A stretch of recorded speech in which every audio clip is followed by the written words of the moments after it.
Hello everybody, I'm Thomas. Welcome back to another solo gaming Sunday. This week, 1,000 subscriber special, because I hit 1,000 subscribers pretty recently.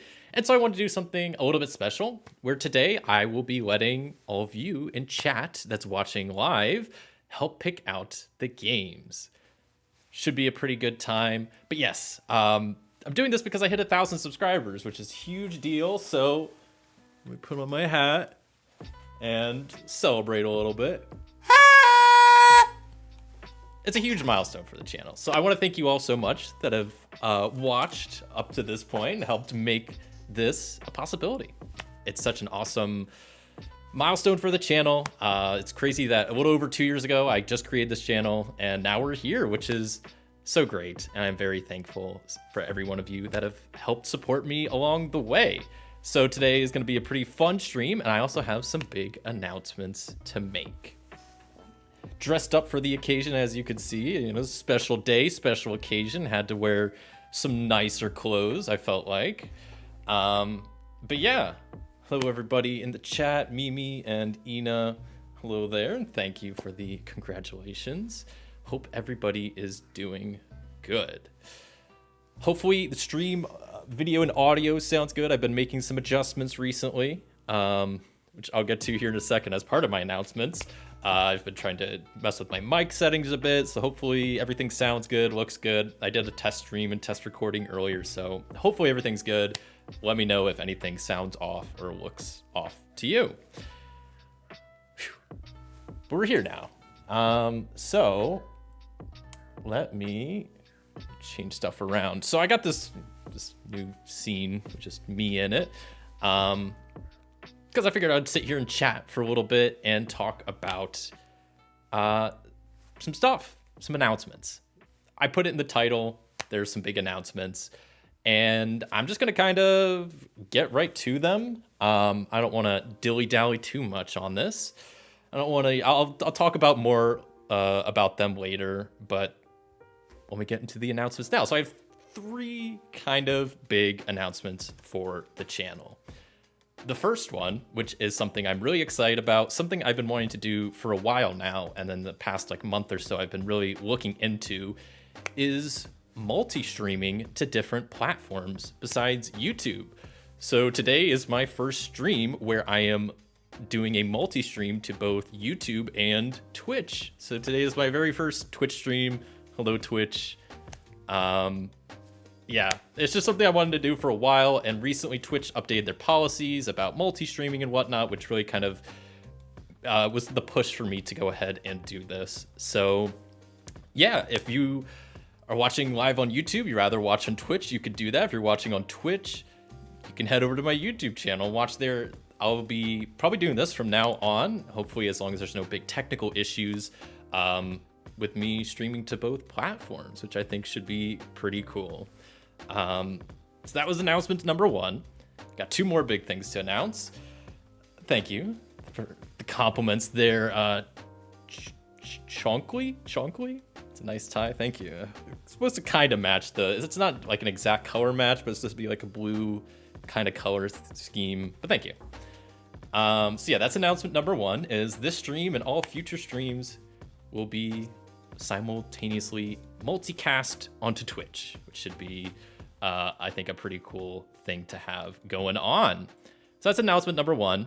Took me a bit to get that all set up and whatnot, but it should be working good. You know, if you're watching live on Twitch, let me know if it's working good, if you, and all that stuff. But yeah, so that was announcement number 1. Announcement number 2, like I said, I got 3 big ones. So announcement number 2 is that I have been setting up, it's been a while since I've had this kind of setup, but I've been finalizing and put together a Discord for the channel and the community.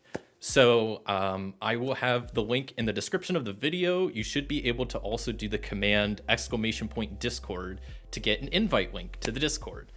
I created it as a way just to have a place to hang out, chat, you know, besides in the comments and in the live streams.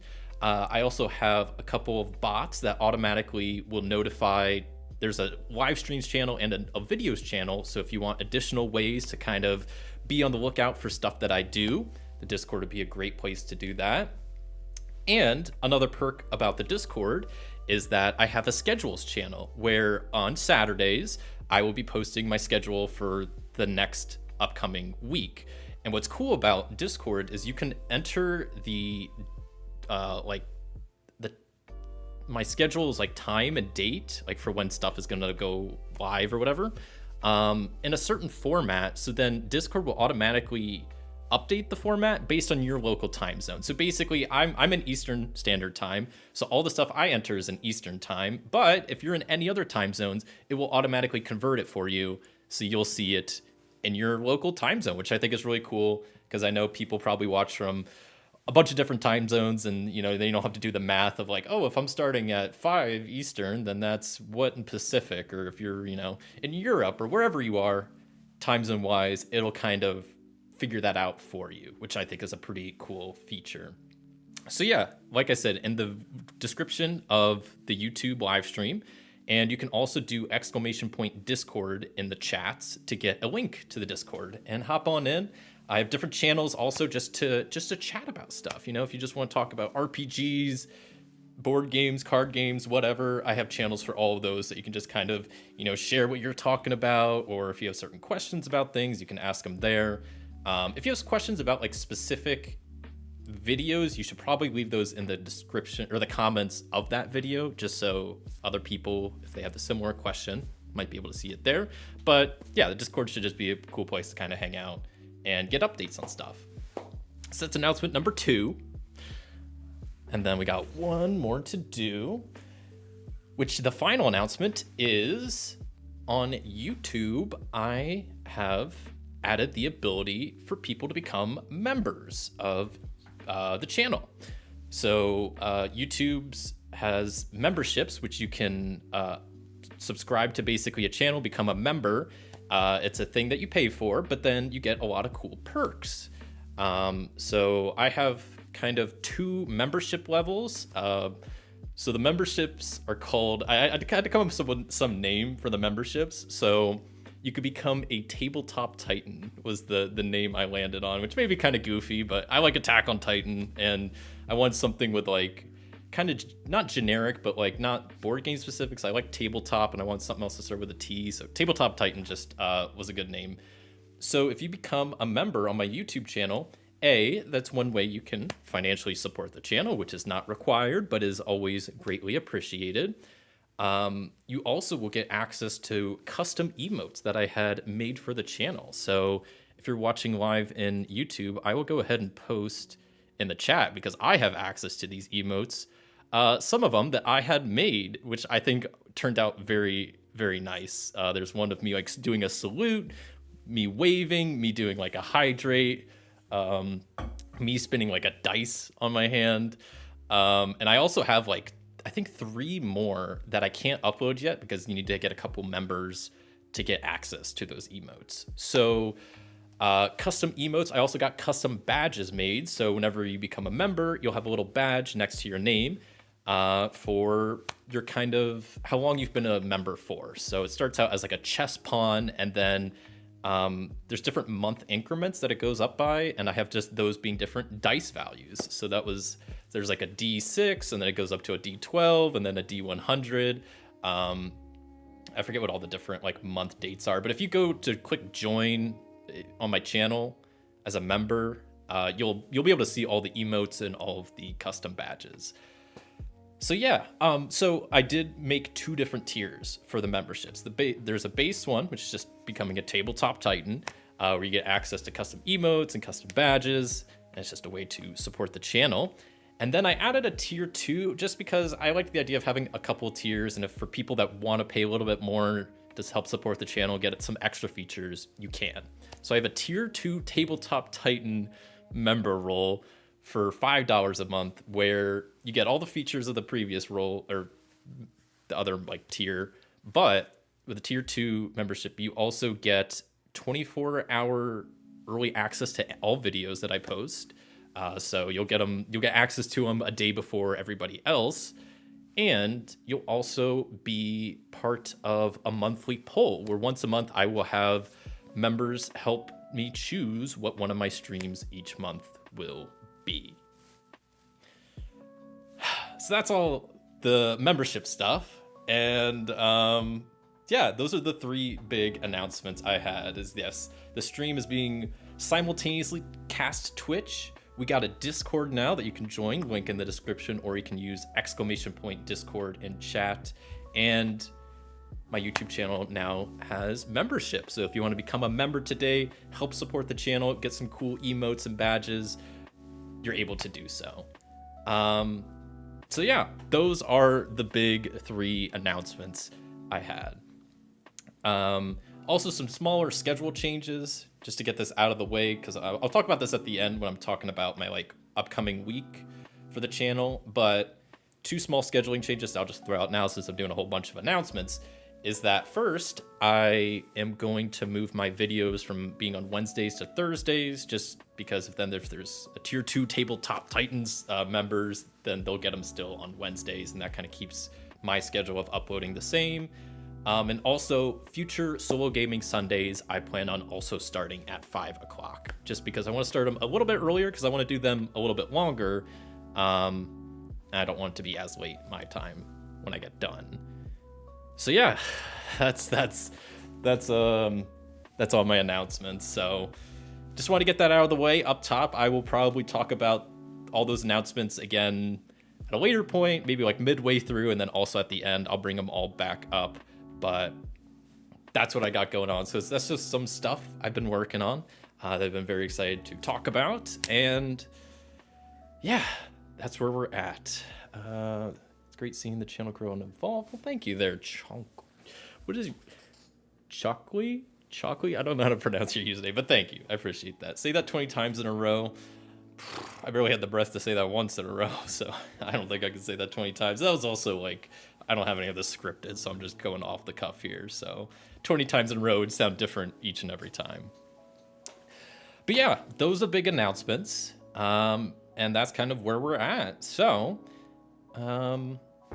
today's stream, as the channel and thumbnail and all of that kind of allude to, is I'm going to have you all in chat help choose what games I play today. So I already have one game set up that I'll just go ahead and have something to start with, and I'll have people, while I'm playing, be able to start throwing some suggestions in chat for what I should play next. And then once I finish up this game, I'll put a poll in the YouTube chat. And if I can't do polls in the Twitch chat, so if you're in Twitch, you'll have to just drop a comment on what game you want me to play. And I'll play whatever y'all vote on, whatever y'all choose. I'm limiting myself to only board games today, so no RPGs. And I'm also going to try to stick to games that are a little bit lighter and a bit easier to like set up and play. So no Kanban today, no Space Empires 4X. You know, Twilight Inscription, I could do that. Gaia Project, that's probably not going to happen. So ideally, lighter to like medium weight games is what I'm going to be kind of looking to play. So nothing too heavyweight. You know, Stardew, where's Stardew? Stardew's over here. I like Stardew enough that I'd probably be willing, if people want me to play that, I would. But yeah, it's going to be whatever all y'all decide on. The other thing I'll throw out there is I do have my iPad with me, and a way to hook that up to the stream. So also, if y'all want to vote on any iPad games, we could do that. Stuff like Slay the Spire I could play, Hearthstone. There's a lot of iOS iPad apps for games, stuff like Root and The Hov, some heavier games that I wouldn't have to set up, so I would maybe be down for that. So that's also a suggestion. I'll bring that back out when I kind of wrap up this game and I'm starting to try to get some ideas for what to play next.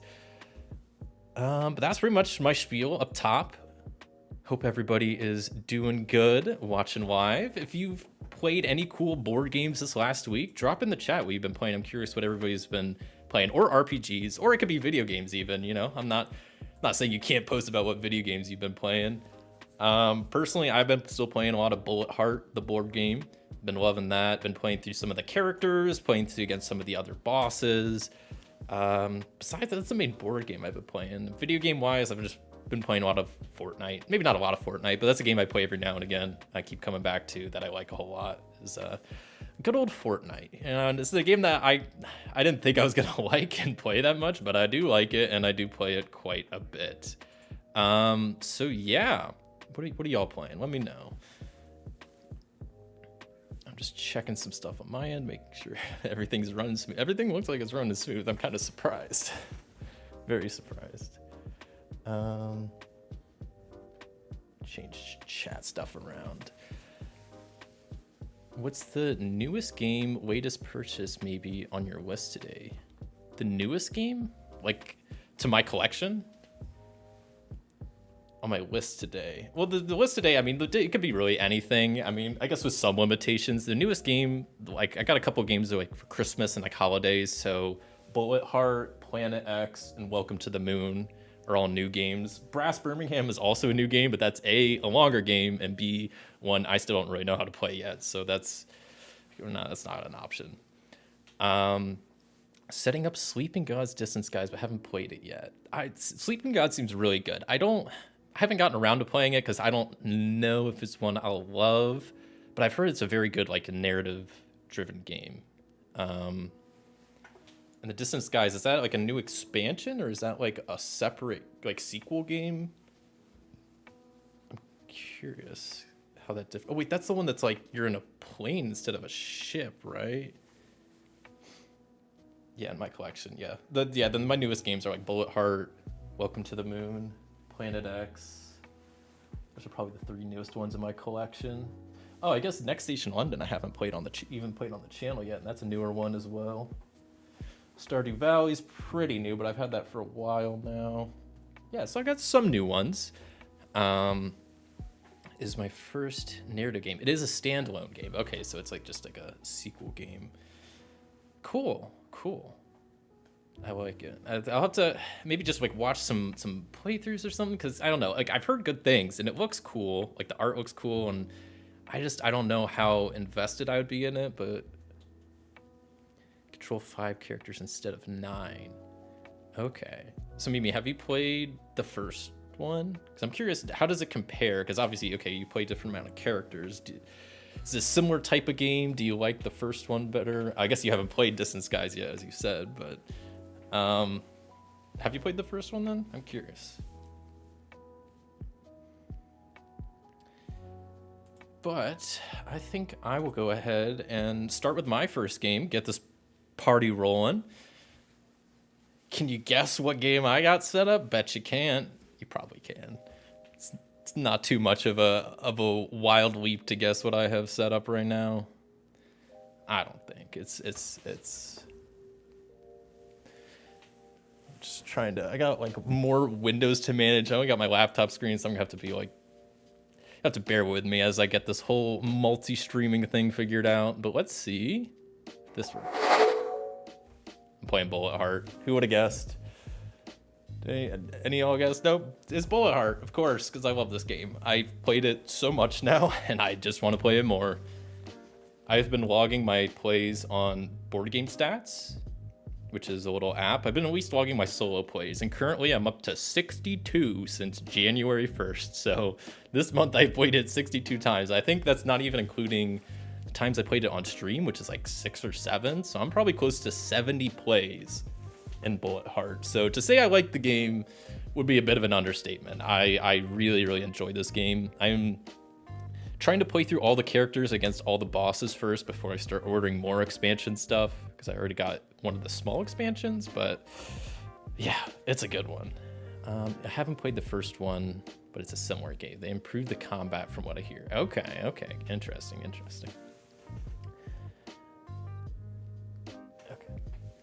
Feels I need to maybe change this whole layout. This is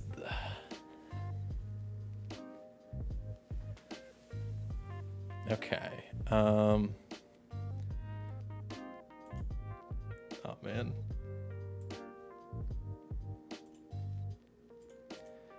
How does this work?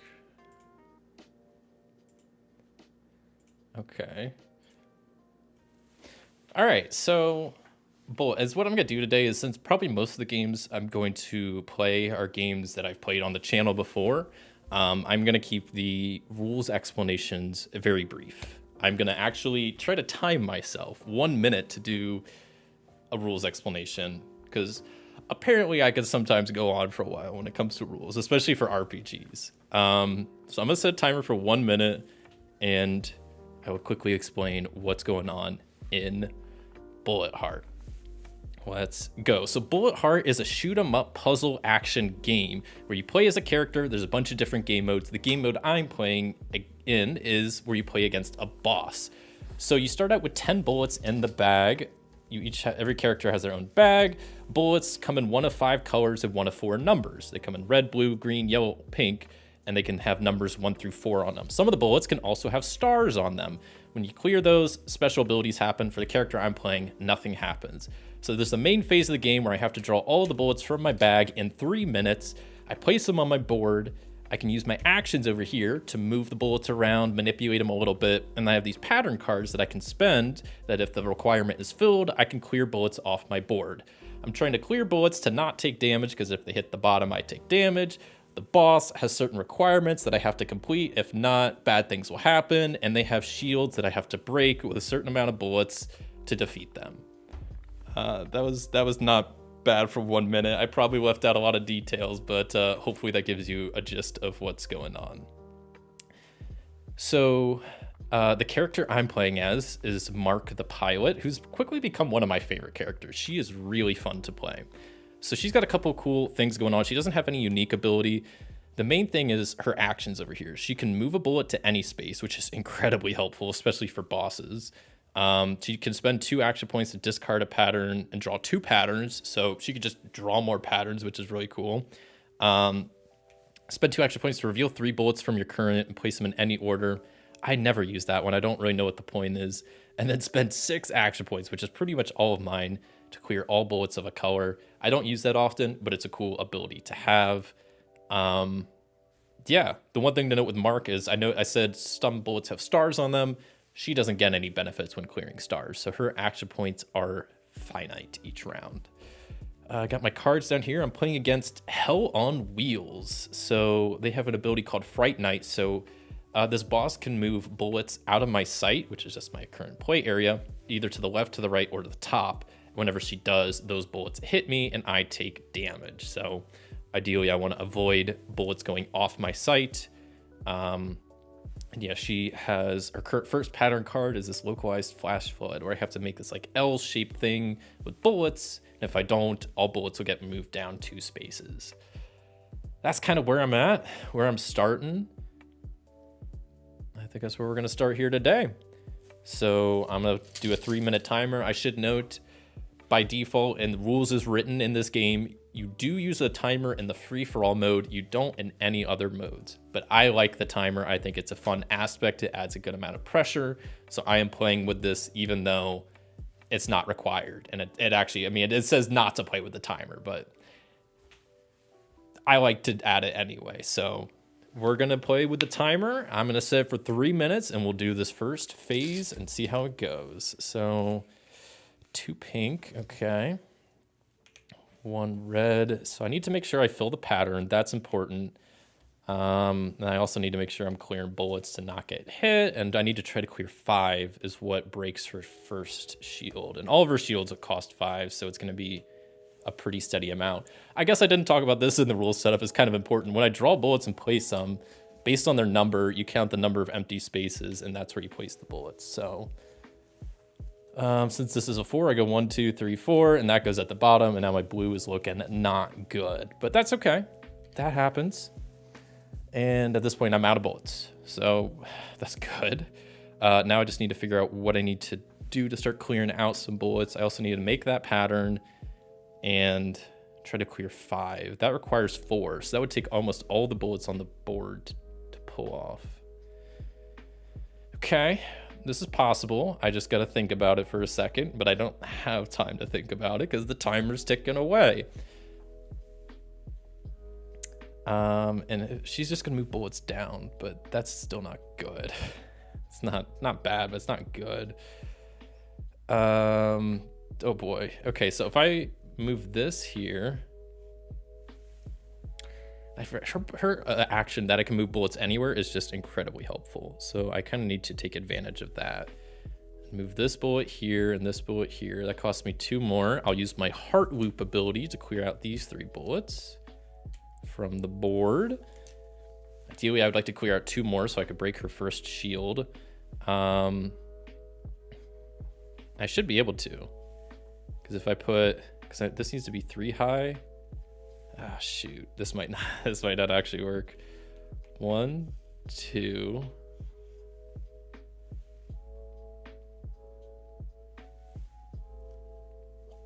3. I still have 1 action point. I could use my knife edge card right here to wipe out these 3. I guess I didn't need to do all of that, but then I could do this to move this there, and that's perfect. I got the pattern that is required. I cleared out 5 bullets, so I'll be breaking a shield, and I did it in under 3 minutes. So first phase done, action points reset, draw new pattern cards. I have 6 bullets, so her first shield breaks. Bullets go back in the bag, and I'm drawing 7. So luckily, she's a pretty low-intensity boss. Now let's go ahead and flip the next pattern so I can start strategizing. Headbanger. But what's cool about this boss is, I mean, it's Hell on Wheels, so the subtext is Phantom dining in the night. So I really like that.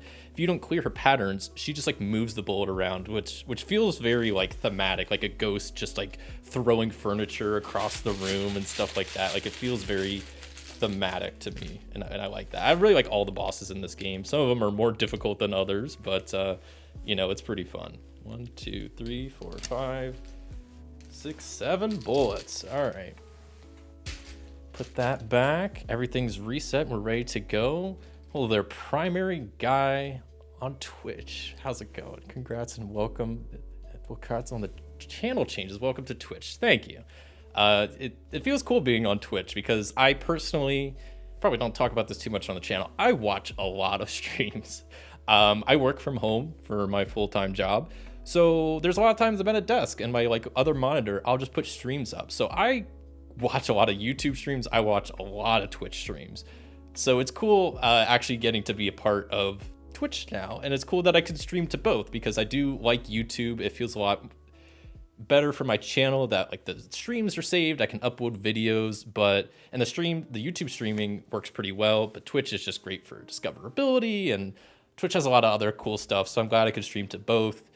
Maybe in the future, I might look into streaming to more places because the plugin I got allows me to stream to like any number of places as long as I have the bandwidth to do so. So I know I could possibly stream to like TikTok, and I can't stream to Kick. I don't know if I want to stream to Kick. I could stream to like, I think Instagram Live, and there's Facebook Live I could stream to. So I might look into those at some other point.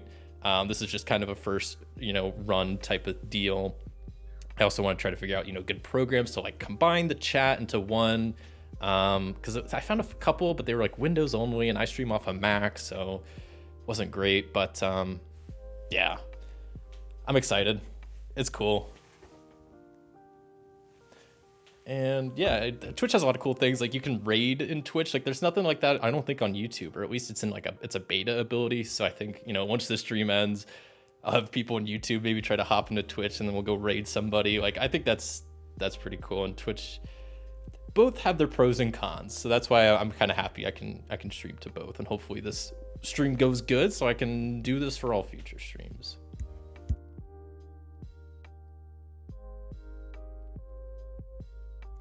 Also, everybody stay hydrated. I definitely didn't when Nightbot reminded me earlier. Like a jerk, I ignored him. Okay, so round 1 went pretty good. Round 2, I'm kind of looking good too because I just have to move this bullet over. The pattern's already filled, so I just have to clear another 5 bullets of the 7 that are coming. And that's pretty doable. With Marc, I mean, she could just put the bullets wherever she wants, so it's pretty trivial. All right, 3 minutes on the clock. Let's do this. So first I'm gonna move that over. Boom, pattern complete. So now I just need to get everything lined up where it will be good. I can start using some of my patterns to clear stuff away. So it's at 3, 4. I might use my rocket cannon. It looks like 5, 6. Yeah, it definitely looks like I'm using, my pink's getting worrisome here, but it's okay.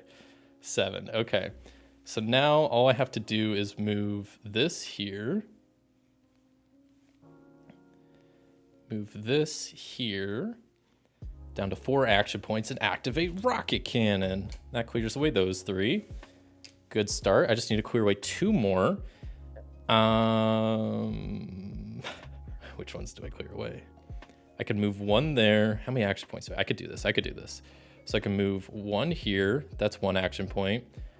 I can move 1 here down to 2 action points, and then I can activate tackle. That clears away these bottom 2. That's my 5 bullets for the shield. But now my pattern's messed up, but luckily I still have at least 1 action point. I probably could have cleared a 3rd, technically, but it is what it is. Let me make sure I don't want to do anything else. I have 1 action point. I could do something else. Make sure this pattern actually matches. Oh shoot, what's this? Oh,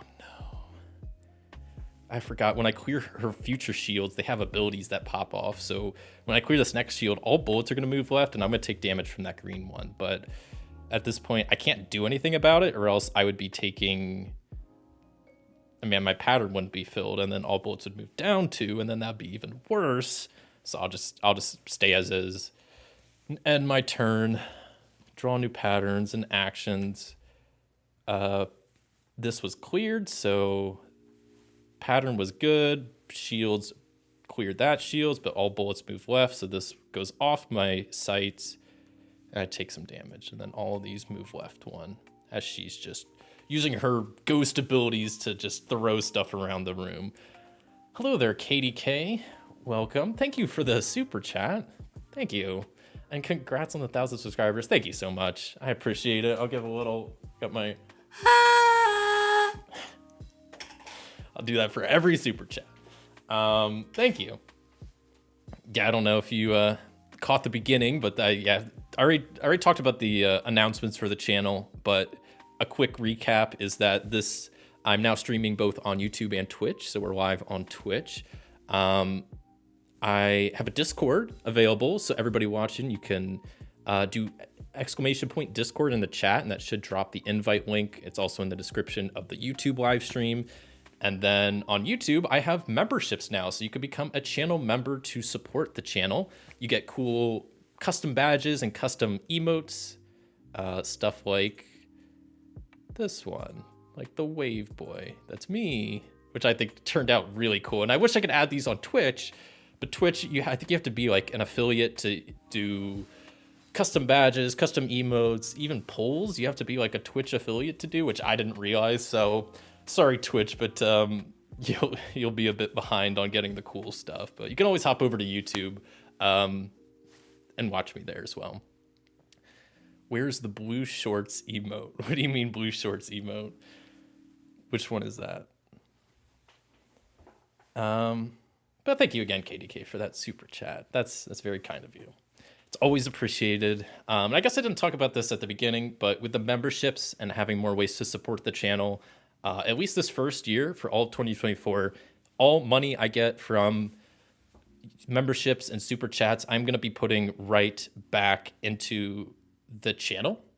And I'm not just saying that as a way to like buy more board games. I'm going to put it right back into the channel for getting new equipment, getting cool new emotes, paying for software, stuff like that. So just know that if you do support the channel, at least this year alone, I'm putting it directly back into the channel for equipment, software, stuff like that.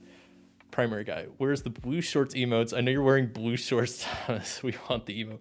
What do you mean I'm wearing blue shorts? I'm all dressed up. What makes you think I'm wearing blue shorts? Wait, how do you know I'm wearing blue shorts? I am wearing blue shorts. How'd you know that? I don't think I've stood up yet, did I? That's kind of weird. I don't like that. Wait, how did you know that? Did I stand up earlier? I don't think I did, but yes, I am wearing blue shorts. I got the whole business on top, more casual, going down below. So many exciting things for your channel. Been cool to see grow. Thank you, Katie. Yes, it is very exciting stuff. Yes, big announcements today. And yeah, also, I'll talk about this at the end when I talk about like upcoming stuff for the channel. But yeah, I'm also like changing my schedule a little bit. So I'm starting my streams earlier and doing videos on Thursday. But yeah, primary guy, how did you know I was wearing blue shorts? That's kind of freaking me out. I don't normally wear shorts. Sometimes I wear sweatpants, sometimes I wear shorts. Just depends on the day. But yeah, all right, we can get started on the next round. I took a damage because I didn't foresee the bullets getting levitated into the wall here. But first couple rounds have gone good. We're still, the intensity is increasing a little bit to 8, which is not terrible, but considering we already have 1 damage, it's not a great spot to be. Let me put these back in, mix up the bag a bit. I'll quickly try to zoom through this so we can hop to whatever is next. Once I finish this game, I'll put a poll in chat to see what we want to play. But I'll also, in the poll, make the first option every time to just keep playing the same game. So if people want to keep watching Bullet Hard, I'll keep playing Bullet Hard. I won't complain. I like this game. I'll keep playing it.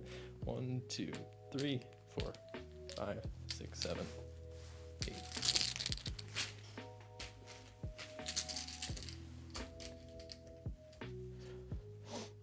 There's all of that. Take a quick sip of water.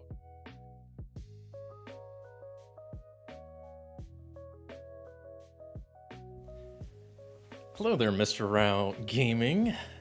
Stopping by to say congrats on 1,000 subs. Well done, sir. Thank you so much. I do appreciate that.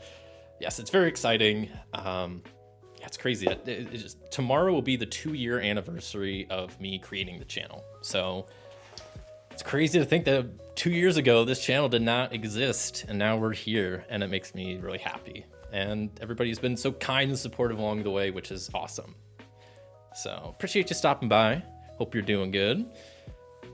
I think we're about ready to start this next round. Hopefully I can get some stuff done. Oh, I don't think I flipped my next card, did I?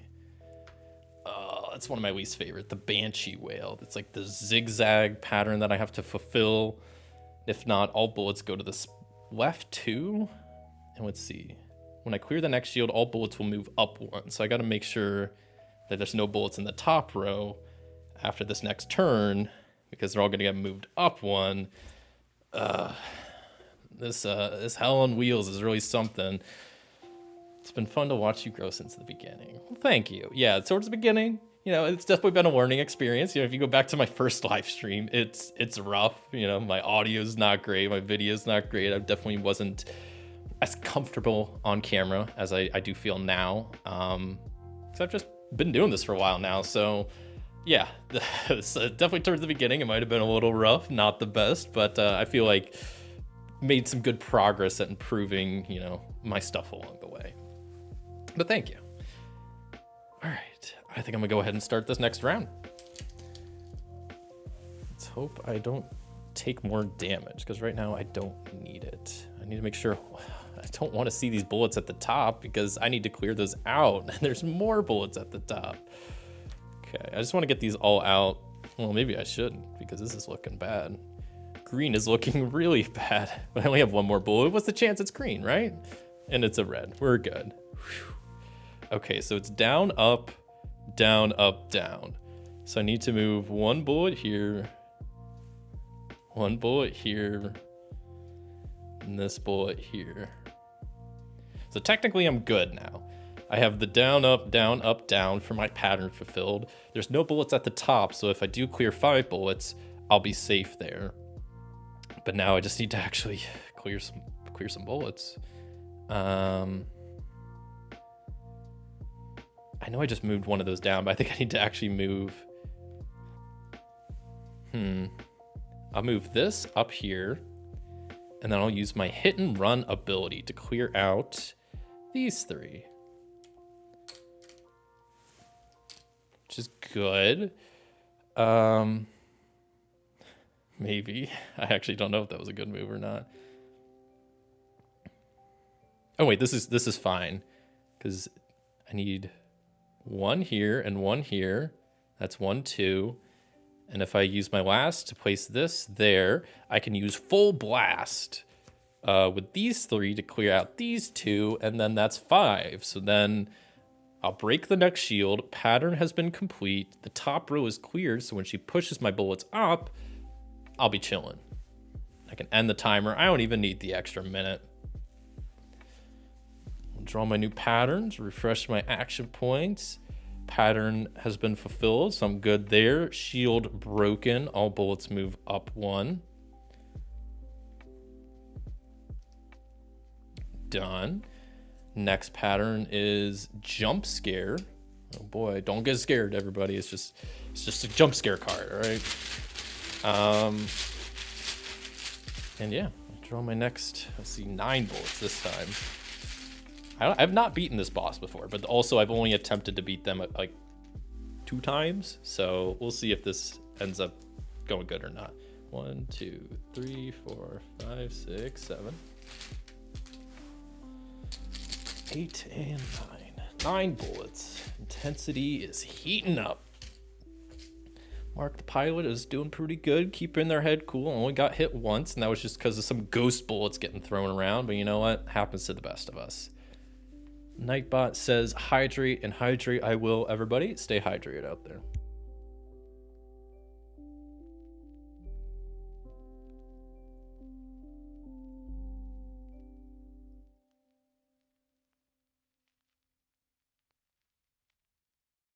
There we go. I had to put the Thomas Hydrate emote in chat. I wish I could use these on Twitch. Damn. I mean, it's my first Twitch stream, so I'm not too worried about it. Okay, so. Oh, and yeah, Mr. Rao Gaming, I don't know if you're still here, because I saw that I saw your channel update video. I saw you're also doing multicasting on Twitch now, right? Because that's something that I am doing for the first time right now. This stream is my first stream where I'm multicasting to Twitch, which is something I've been wanting to do for a while. I think it was like a month or two ago, like Twitch updated their like guidelines for multicasting and whatnot. So that really is what gave me the push. And I was like, oh, I saw you're doing it too. So I thought that was kind of cool. Primary guide. This should be your Hydrate emote to get real ones of Twitch. Yeah. What is that emote? Grand what? That is pretty good. I like that. There's supposed to be hydrate reminders on Twitch too. I don't know why there's not. Maybe there's just like, I think it has to be like certain chat like line requirements for timers to go off. Primary guide. I want to know how you knew I was wearing blue shorts. That's kind of weird. It's freaking me out. I'll make sure there's no people watching in my house with me. All right, next round, looking decent. I need to get this jump scare card, which shouldn't be too tough to do. Yeah. Trying to see my game plan here. I might try to do the turret spread right off the bat and then wing it from there. So let's start the 3-minute timer. Your lips are sealed, man. Freaking me out, man. All right, 3 minutes. Let's go. So I'm gonna start by moving that there. Action point to move this there. And that's enough to activate turret spread. That clears out these 3 bullets. Love to see it. I have how many to draw? 9? That's like nothing, right? That's not that bad. What's the worst that I could draw, right? Okay, pink's looking not good. So maybe I'll move a pink here. I don't know. I'm glad I did that because that 4 would have hit me if I didn't. That was a smart move. Red's looking bad too. Pink 1. What is with all the pinks? Chill, pinks. Ridiculous. Maybe I'll go 1, 2 action points. That would clear these 2 if I do turret fire, which I will. And that will clear another 2 bullets for a total of 5. So I'll be able to break the next shield, which is great. A 3 red goes there. 1 green pops up there. I gotta make sure I save action points to clear the pattern. A 3 blue goes there. So I actually pretty much have the pattern right here because it needs to be 2, 2, and a 1. So I'll move this red there.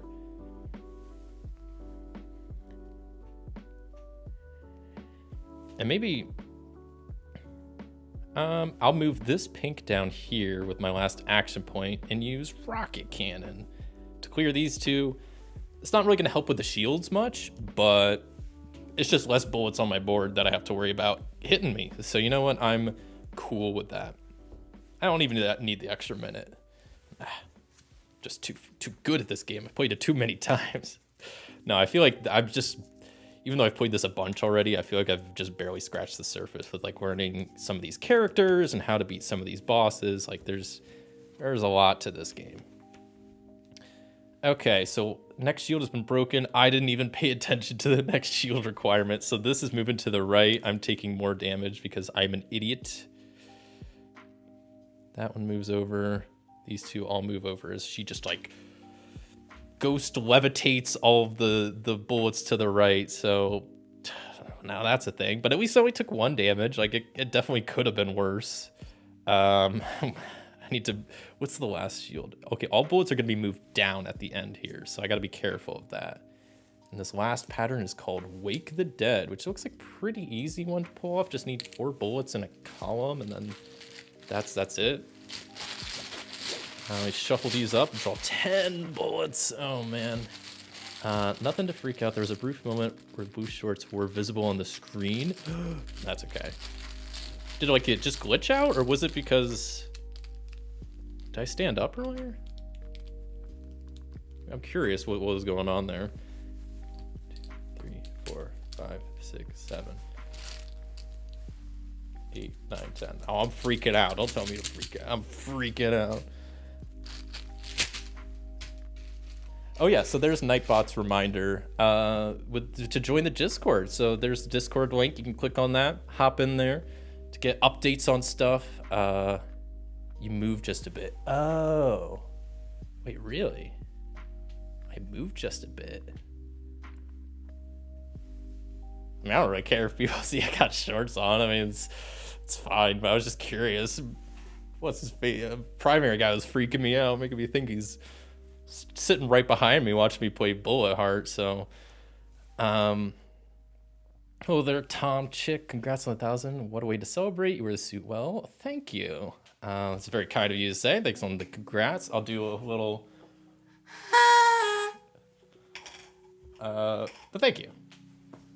And yeah, the suit, yeah, I don't know, it's something I got pretty recently, so I needed to like, I don't know, need more excuses to wear. And what a better excuse than 1,000 subscribers hanging out playing some board games. So, all right, I think we're ready for this last round. If I can beat this, that'd be pretty sweet. I just gotta remember, when I break the shields, all bullets are gonna move down. So the bottom row is a danger zone. I gotta get 4 in a row to complete the pattern. I gotta clear 5 bullets and not have any on the bottom. It's as simple as that. I got 10 bullets in my bag. 3 minutes to do this. Let's rock. Let's see if I can finish this up right here, right now. Yellow 1. Okay, yellow's looking very scary. I'm gonna move 1 bullet over and use turret fire. That's not gonna clear what I thought it's gonna clear. That's only gonna clear these 2. Whoops. I committed to it. I gotta just go with it at this point. Oh boy. Oh boy, a yellow 4, that hits me. My yellows are looking bad. Blue 1, okay. I need to do something so I could clear out a couple more bullets.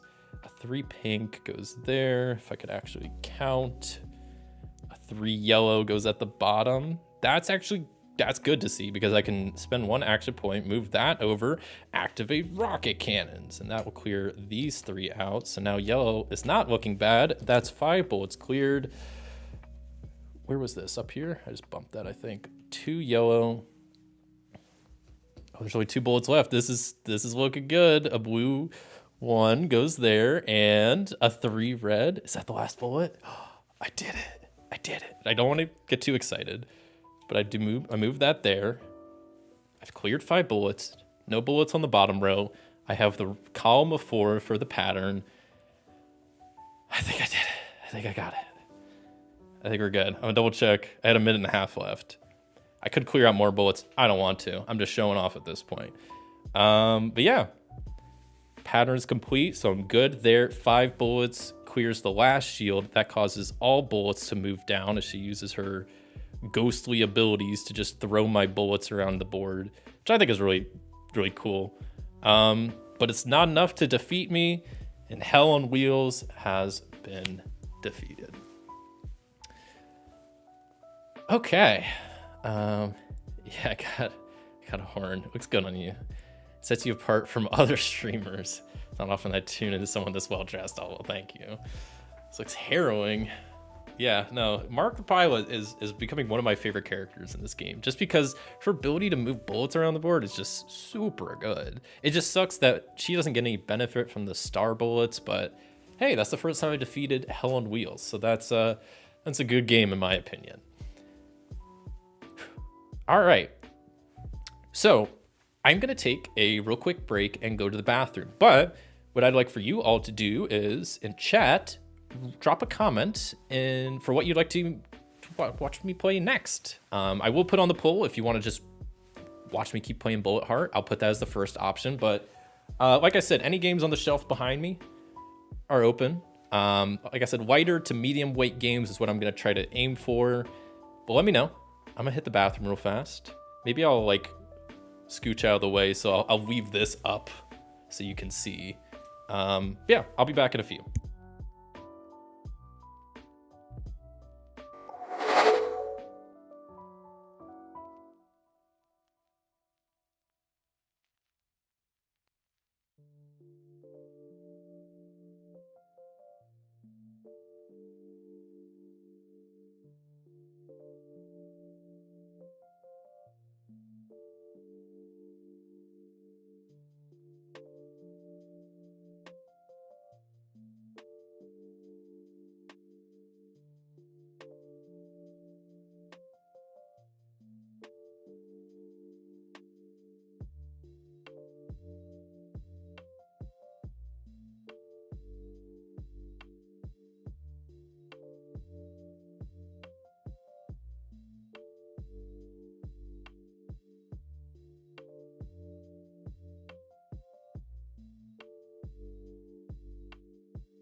My mic was muted. Hello. All right, so what games does everybody want me to play? See, Maracaibo Digital Edition. I unfortunately do not have that, so that is not going to be an option. Sorry, primary guy. Digital stuff, like I said, I do have my iPad, so I can play some digital games. I guess I can quickly show some off that I have. I have like Slay the Spire, Hearthstone, Race for the Galaxy, Le Havre, Onitama. Those are the ones I kind of know how to play. I have some other like Root and Scythe and Wingspan, which I'm not very good at, so we'll see. What everybody else says. I was like, I'm not gonna fully clean up Bullet Heart just in case. Like I said, I'll leave that as an option to just keep on the current game. I'd probably still like switch out like bosses and characters and whatnot. Well, let me know. Fantastic Factories. That's always a classic. My go-to is Stardew Valley or Sky Team. Stardew Valley is a bit of a bigger one, but I wouldn't mind that. What else we got? Sky Team, it's not technically a solo game. I have seen their solo variations. I haven't tried them, so that one's I probably can't do. I just put it up there because I like the game a whole lot. It's my current favorite game in my collection. Same with Bullet Hearts, second, but it's my favorite solo game. What else we got? One of your rolling rights. So Hadrian's Wall, Twilight Inscription, Three Sisters. Happy here for most enthusiasm. Oh, thank you. Stardew, if you're willing to set it up. That's a couple Stardew. Three Sisters, that's like the roll and write Stardew, kind of. Not really, but it's like a Stardew farming game. Okay, these are some good suggestions. So I'm going to create a poll. Unfortunately, I can only create one in the YouTube chat. Let me do this. Oh wait, no, I have a keyboard. What am I doing? I'm dumb. Yeah. Let's see. Next game. Bullet Heart. Wait, how many options can I add? Okay, I could do like 5. So do Stardew Valley, Three Sisters. I'll do Fantastic Factories because there's at least 2 people that said that.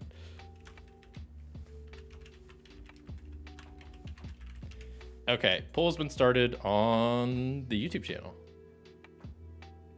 So if you're in Twitch, sorry, I have to become an affiliate first to do polls, I guess, which is stupid, but I guess I kind of get it. I think this was also the first poll I've ever done on this channel. I don't think I've ever done a poll. So, I mean, at least live. I've done some like community polls and whatnot.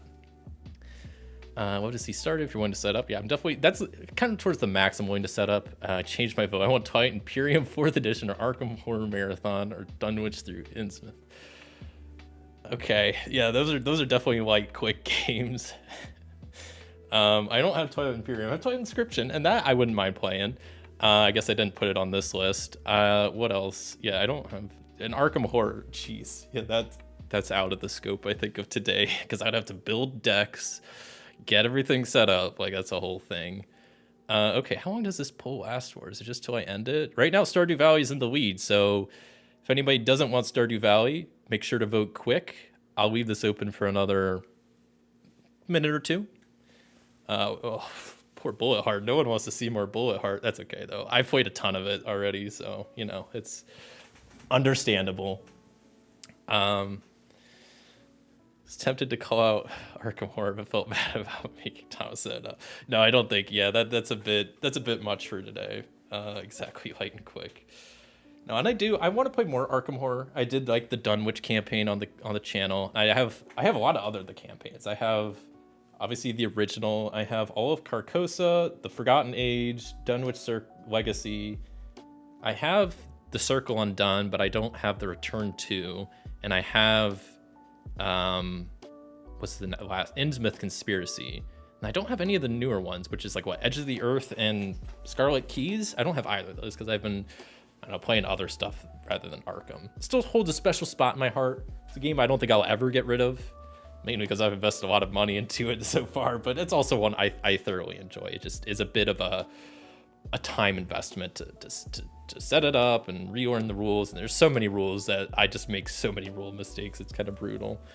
I'm going to start tearing this down as I leave the poll up, but it looks like Stardew Valley is what's coming up next. So you will have to bear with me if that's the next game. That's going to take, it's going to take a hot second to set up, but I'm definitely down for some Stardew. Seems like Bullet Heart gets no hearts from nobody. You know what? I like Bullet Heart. I think it's a good game. And I could sit here and play it all day, but I won't. Mainly because y'all hate it, apparently. How was Welcome to the Moon? I have not played it much. I've only played, because there's like basically 8 different like levels to it, and they can be played in like a campaign form. I've played the first level just to get an idea of it. I need to try the campaign form, like the mode of it. To be honest though, the first game I played of it, it was just kind of okay. I'm curious to see how the other ones change it up, because it just felt like Welcome to in space, like a different like re-theme. There were some small differences, but I wasn't too impressed with just my first couple playthroughs, but we'll see once I actually get to learn some of the other ones and actually play it in like the campaign format where you like, it's kind of like a choose your own adventure. It's pretty cool.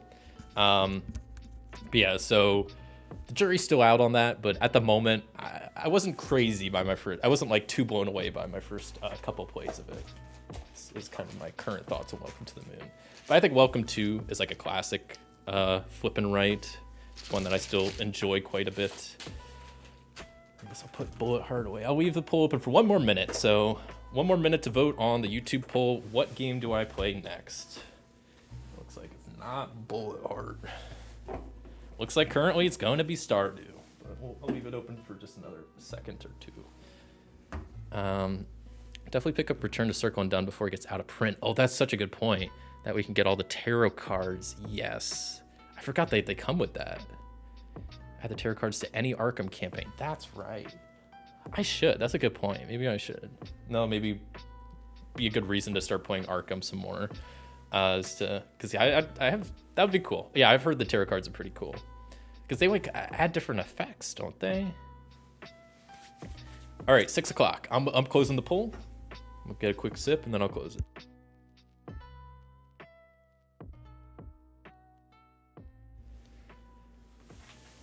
Let me quickly double check something else real fast. Wait.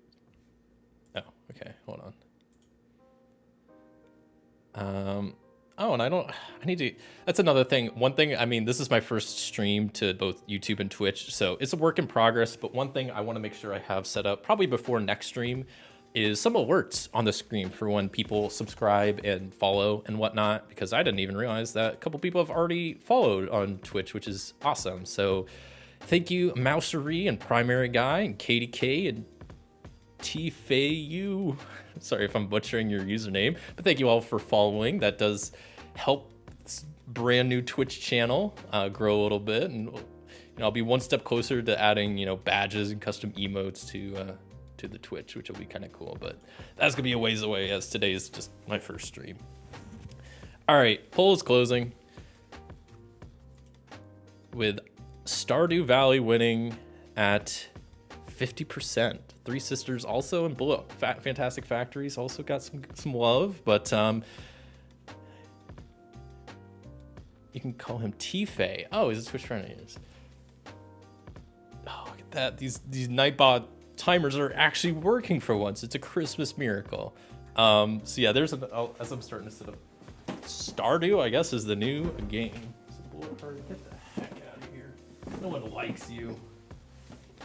Everybody loves Stardew, and I'll be honest, I really like Stardew. I heard kind of, I don't know, not mixed things, like mostly positive things about it when I first wanted to pick it up, and it's one of my favorites. I forget what it was on my list of ranking games. It was in the top 5 at least. That says something.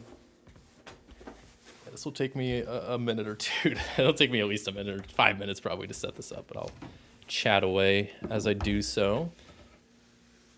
Oh yeah, but yeah, that peep that most recent Nightbot thing of, yeah, if you don't have better TTV or 7 TV, I think emotes are probably one of my favorite things about watching live streams. Like I said, I watch a lot of live streams. I work from home, so all the times, even if I'm like just lurking, I'll have live streams pulled up on like my second monitor. It's just to have something on in the background, and I just love emotes. Like something about them, just like everybody, spamming Pog when something goes crazy, or when doing like an '07 when people die, or just people just putting Joel in the chat, and you just see a bunch of spinning fish. Just, it's funny to me, and I think it's just one thing I really like about live streaming. So I definitely recommend downloading those extensions. They're just web browser extensions if you don't have them. And I'll continue setting up Stardew. Dice, I need a dice tray too. Okay, well, not fully prepared, I guess. Whoops. Yeah, I know. Bad streamer, not prepared. Listen, I'm trying. I guess there's dice trays somewhere behind me, but I want my main dice tray that has all my cool dice in it. Okay, well, hopefully we get some good goals in Stardew, because though I do like this game, you can get a pretty bad combination of goals that really just kind of sinks your playthrough. So, especially in solo, and thankfully, I have had the chance to actually play this with other people since last time I played it on stream. And I like it. It plays really. It's a lot of fun with other people. Cause yeah, it's like the same game. It does take a while to play, but I think it's a lot of fun. Have to head out. Have a great rest of your stream. Thank you, Primary Guy. Thanks for stopping by. How much do you feel Stardew is missing when you play solo? Does it feel like their elements are missing? Work better with other players? Oh, I didn't even see that, chat. And I was just talking about that. So I think it does play. It plays almost identical. That's the nice thing, is that you really don't have to.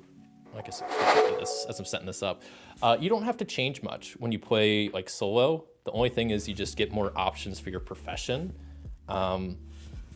which is nice. So like even if you just choose fishing as your like main profession, you can choose from any for your upgrades. That's the only difference for solo. So it's nice that everything scales. So it's like, oh, for the crafts room bundle, instead of just one thing, it's based on player count. So a lot of this stuff scales, a lot of the goals scale. So it does play. It takes a longer to play with other people, obviously, but I had a lot of fun doing it. I think it was easier. I played it with 3 people. It definitely was easier, I would say. And everybody I played with was also new to it, but it was a good time. It took a while, but we beat it, so that's always good. And yeah, I don't know. It's a fun game, I think. It can be pretty difficult at first. You gotta really maximize your moves and your actions and whatnot, but it's a fun one. I think I've played a fair amount of Stardew, but not a crazy amount. And I don't know, I feel like this has a lot of the aspects you'd want for a Stardew game. I don't even know where to put these cards. I'm just all over the place. Feels weird just setting up a game like this. Oh, man. Just give yourself a mulligan if too many bad gold cards. Yes, that is an option. I don't think that's really there's like only like one combination that's like probably like just too bad to play with. Well, it's just like the level 12 mines is the one that really sucks when you get that, because it's just like that's all you have to focus on. It's just you have to do level 12 mines. I need more table space. Oh my god. Hold on. Let me move my party hat out of the way. Put that on for a second. Okay, let me move this over here. Jonesy's probably freaking out every time I do that. Okay, I'll take the party hat off. I don't like wearing it. Okay, let me figure out what. So I get the shed and give me the. I wanted the farmhouse thing. Georgia tiles, gotta get set up. Oh, there's still so much to do. Y'all asked for this, so y'all gotta bear with me as I set this up. I was fine playing, but this is gonna be a longer setup. Where's the other tree? Are you kidding me? There it is. Okay.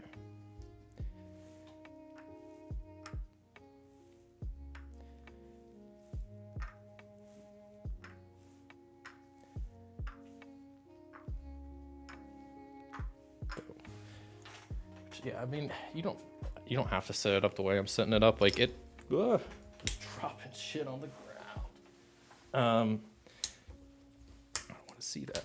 Yeah, it doesn't recommend doing all of these like seasonal tiles up front, but I think you're gonna have to set them up one way or another. So it's either you do this between seasons, you have to like have a longer time in game, or you could just have a longer setup time, which I'd prefer a longer setup time. And that's kind of cool because as you're foraging, the map slowly turns colors, which is kind of cool. So like as your fall tiles disappear, blue ones will start appear. So it's like the map's kind of just slowly changing over, which I think is kind of a neat effect to have. So many forageables.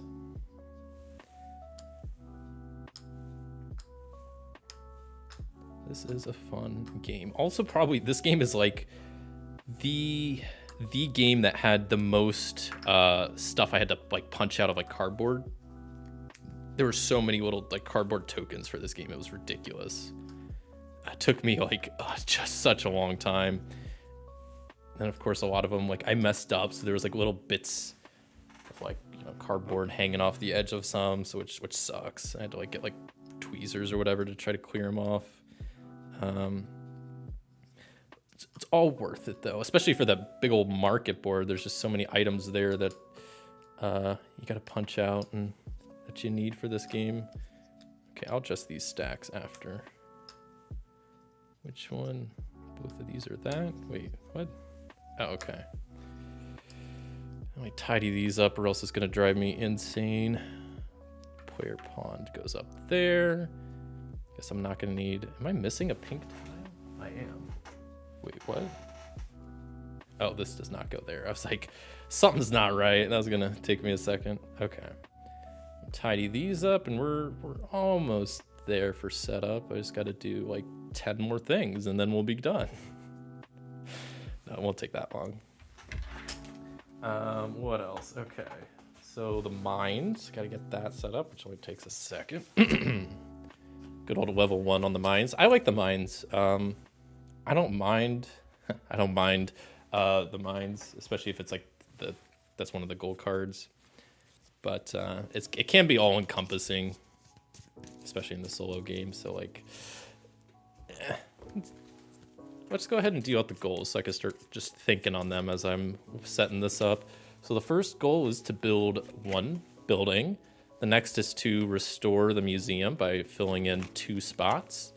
Next is to make 3 friends. Well, that's like an easy task. And to have 2 animals. Okay.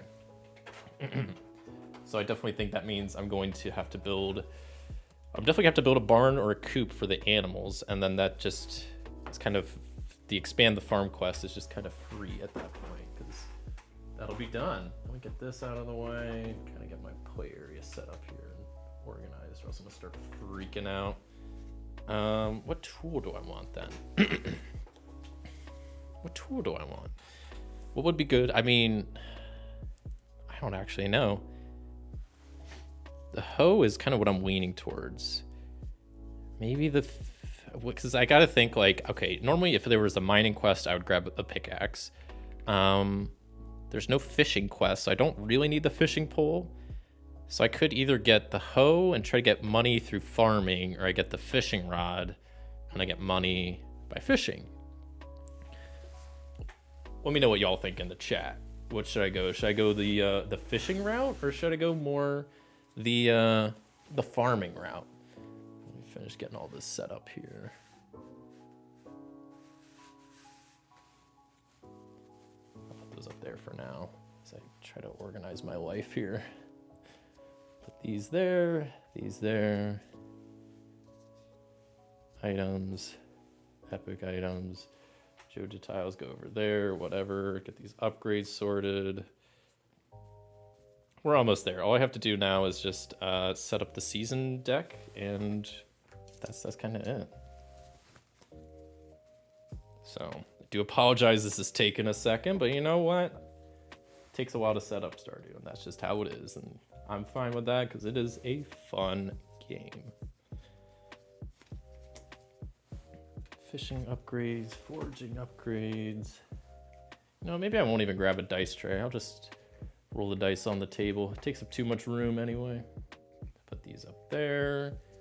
The coop can go there. Barn there. We're almost there.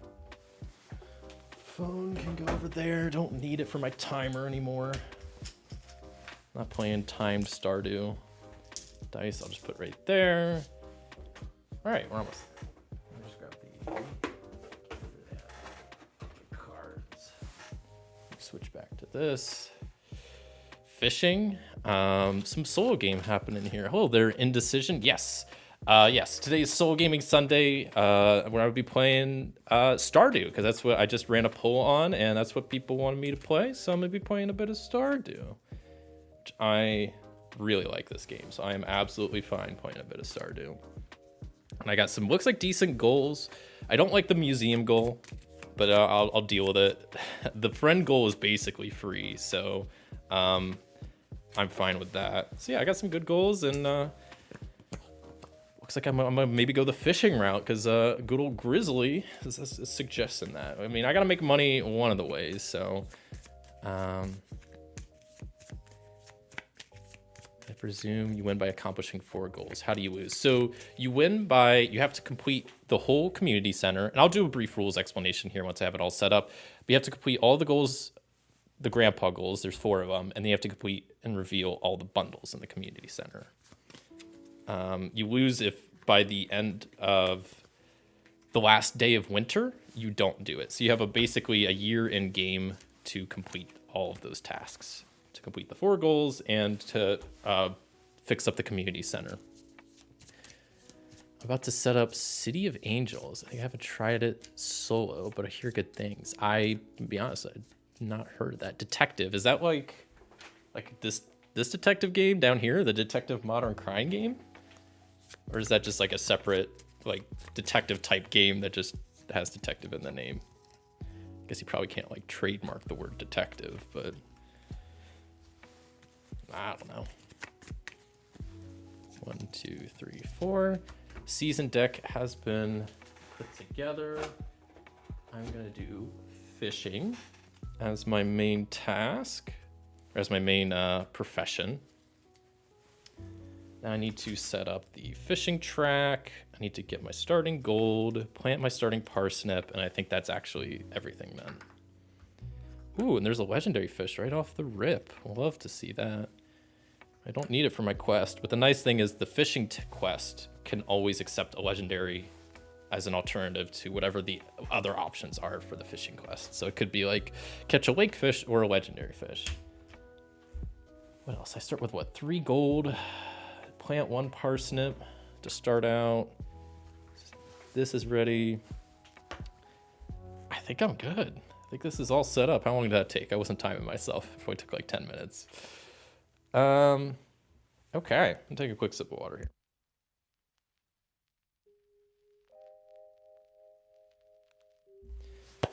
So I will do a really brief rules explanation. Let me do, I don't know if I'm gonna set a timer and try to do another 1 minute rules explanation, but I don't know if that's gonna be possible for this game because there's a bit more going on. But I did it for Bullet Heart, and I feel like I got the point across.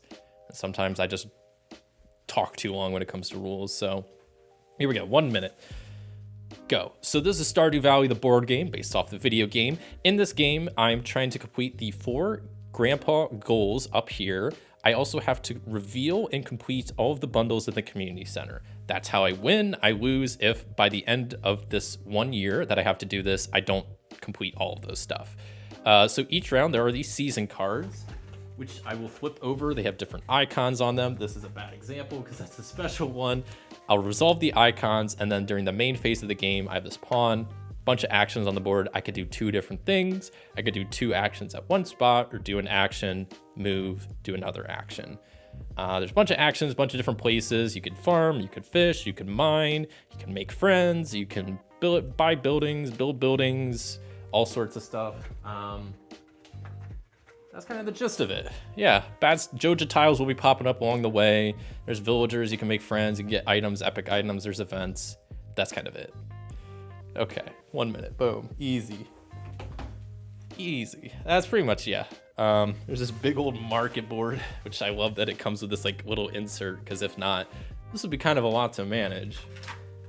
There's profession upgrades, which I'll get at the end of every season. There are these dice to roll for certain aspects of the game, for like collecting from animals or mining and fishing. Use these dice.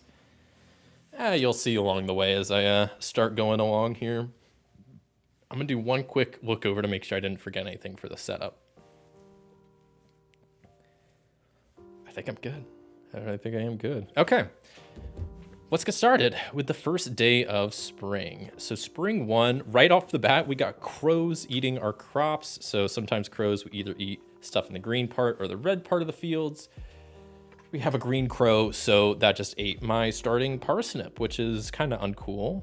The pet icon doesn't matter in the solo mode, and then we could try trade and buy stuff or sell stuff, which I don't have anything to sell. So we're on with the first main phase of the game. What do I want to do? I guess I want to probably start fishing, right? I mean, if that's how I'm going to make my money. And the fishing rod is one of the nicer things to upgrade, because I think all the other tools require ore to upgrade them. The fishing rod just requires money. So I think Grizzly was onto something when they recommended fishing, because that really is I think the way to go here if I'm not going to be focusing on the mines. So maybe I'll start with doing some ocean fishing. I could do that and try to catch the crimson fish, but there's nothing else to catch. There are these two other things in the ocean. We got this cockle and this lobster, but they're both what's called crab pot fish, which means I need bug meat to catch them. Bug meat can be acquired in a couple ways, mainly through the mine, which I don't have anything right now. So I'll try ocean fishing as my first action. So you roll 3 dice, and if any icons match, catch the fish, which right now I'm trying to catch this legendary crimson fish, which I need a purple star fruit for. And I got one. First roll looking great. So I catch a crimson fish, a legendary fish on my first action. I mean, that's got to be a good sign for this game to come, right? Right? Some copium here, but I think this is a good sign. We got more fish populating the fish track. So that was my first action. Second, I'm going to move up to town, grab a forageable along the way, and it's some fiber, which is pretty much worthless. It's worthless because it has the icon, this red circle, meaning you can't trade it to people for gifts for villagers, and you can't sell it. So it's kind of useless. I think there's like a couple items in the game that can do stuff with it, but it's pretty much useless. So now that I'm here, I'm going to spend all my gold to buy some seeds. I'm going to buy parsnip, potato, and cauliflower because I need some crops to help make some friends. That was my second action, so I go back to the house for the end of day turns. There's different effects I could do at the end of my turn. None I really want to do or can do at the moment. So I will just end turn and start with spring day number 2. Stupid. More crows. Now we have a crow in the red field. I'm going to take out the potato because I don't really want to lose the cauliflower because I got more gold for the cauliflower. Cat doesn't matter. Then I could just trade and sell resources, and I will sell this fish. And that gets me 6 gold, which is pretty good. It's enough to upgrade my training rod if I want to, which maybe I will at the end of this turn. I think what I want to do here. So I think I'll start at my farm, and I'll do the water crops action, which moves everything down 1. And then I'll walk into town, grab a forageable along the way, and it is a mineral. So I got to go into the mineral bag and grab a mineral. Let's see what I get. I get Arianite. Okay. It's worth 3 gold. And as my last action, I kind of want to try to make a friend, but I don't have a lot to... I just have minerals. That's the only thing I could trade at the moment. I'll still try. I'm here. What the heck? Ooh, we got Krobus. So they have a winter birthday, so I'm not going to get the benefit of that. But they do love minerals. So you know what? Me and Krobus are now best friends. I give him mineral, and he loves that. And I get 2 hearts for that. Hearts are very useful in this game. They're like a currency that you need for a couple of things, mainly to flip over. To reveal these bundles, you need hearts. So I need at least 6 hearts to reveal all the bundles. I'm also going to need at least another heart for the bulletin board. So I really need 7 hearts altogether. I do get hearts from donating to the museum, which is part of my grandpa goal. So I'll need to keep an eye on that. But that's it for my turn. Back to the house. End of turn effects. One of the options is upgrading my starting tool, and I think I will. So I'll upgrade from a training rod to a bamboo rod. The upgrade says when I fish, I can re-roll one of my fishing dice, which is a pretty dang helpful ability. And I think we're going to move on to Spring 3. Right? Is it Spring 3? Yeah, Spring 3.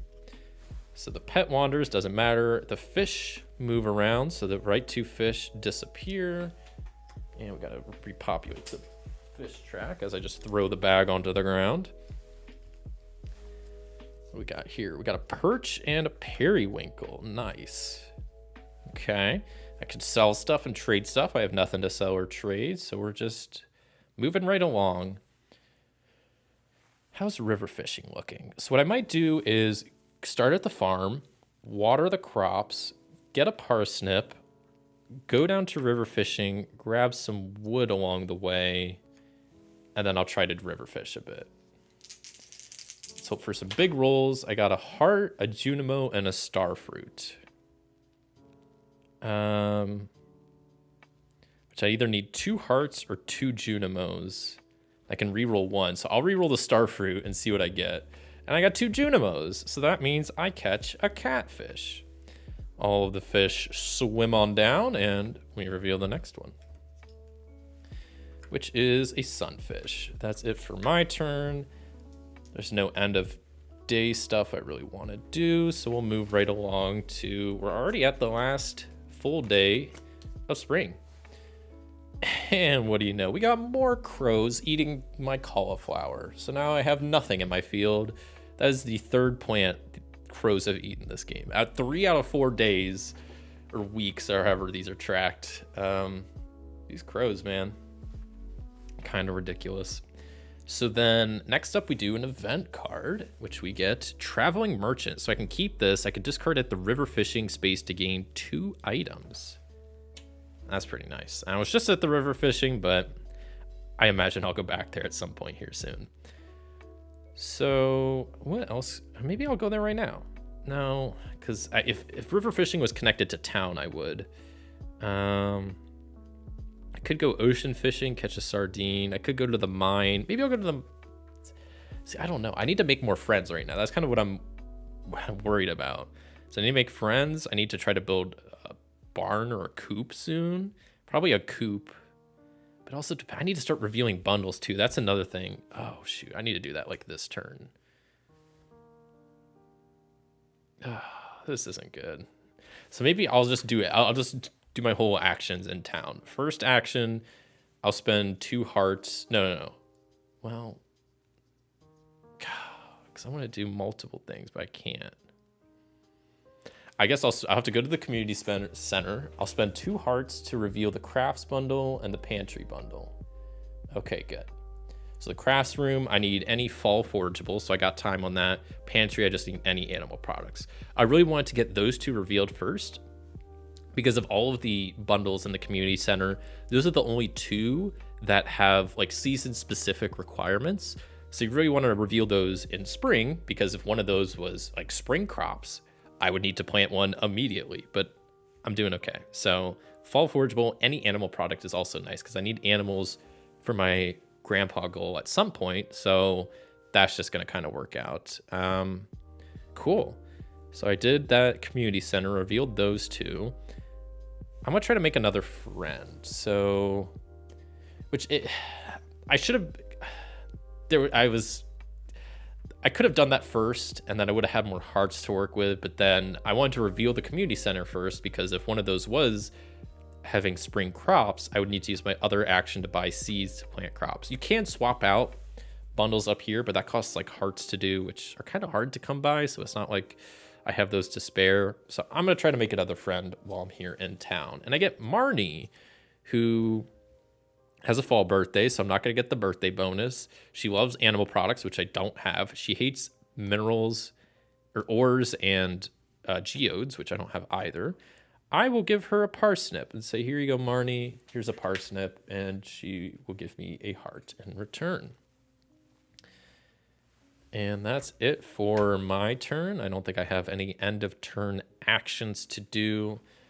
So we're chugging right along onto the last days of spring. So I will now go around and pick up all of the spring forageable and wood tiles first. Do that real fast here. Toss these off to the side somewhere. I'll put them up there. These tiles can come with me. And now I get some upgrades. So I get to choose 3 different upgrades. I get to keep 1. I'm gonna get a variety going. I'm gonna grab 1 forageable, 1 foraging upgrade, 1 farming, and 1 fishing. Actually, I don't want to reveal that. Reveal them all at once. So 1 farming upgrade and 1 fishing upgrade, just so I have a bit of a variety. Because right now, I don't know. I don't really think there's a certain one that I need. My fishing upgrade is I could get a magnet, which says once per action, when you catch any fish, you gain 1 heart token. That seems really good. Okay. Farming upgrade is a loom. So I double the gold received when I sell wool. Not crazy about that. Wasn't really planning on getting sheep. They're a bit more expensive. Foraging upgrade is a double option. So botanist, I can get forageables generate +2 gold when you sell them. Or tracker, spend 1 action, flip any 6 forageables face up. Yeah, I think I'll go with the magnet one. That seems really good, especially if I'm kind of choosing fishing as my main way of making money.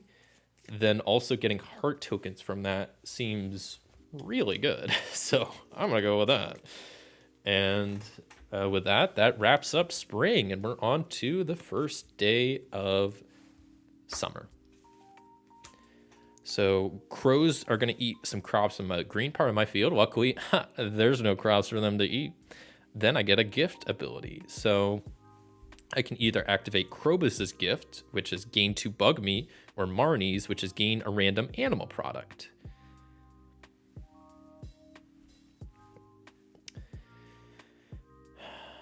I guess I'll gain an animal product because I can use that to complete the pantry bundle, and then I don't have to worry about getting animal products from my animals whenever I get them.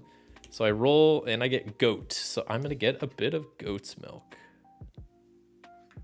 Thanks, Marnie. Where are all these flipped to this side? Okay. So I got some goat's milk from Marnie. Then I get a random event. Let me shuffle these a little bit more. I don't know if I shuffled them at the beginning. The event is living off the land. I can plant 3 seasonal crops for free. That's awesome. And this is after the crows have already tried to come eat it, so they're safe for this round. Yeah, I'll plant a hot pepper, a blueberry, and a star fruit, and that's just free. So that's awesome because I don't have any stuff planted on my farm. Now I can sell some stuff here. I could sell the catfish. I kind of want to save it because I need one more friend at some point. Actually, I'll sell him. I don't want him. And I'll just grab 5 golds, put that back, and we're on our way. So what I think I'm going to do is start at the farm, water the crops, because I actually want these crops.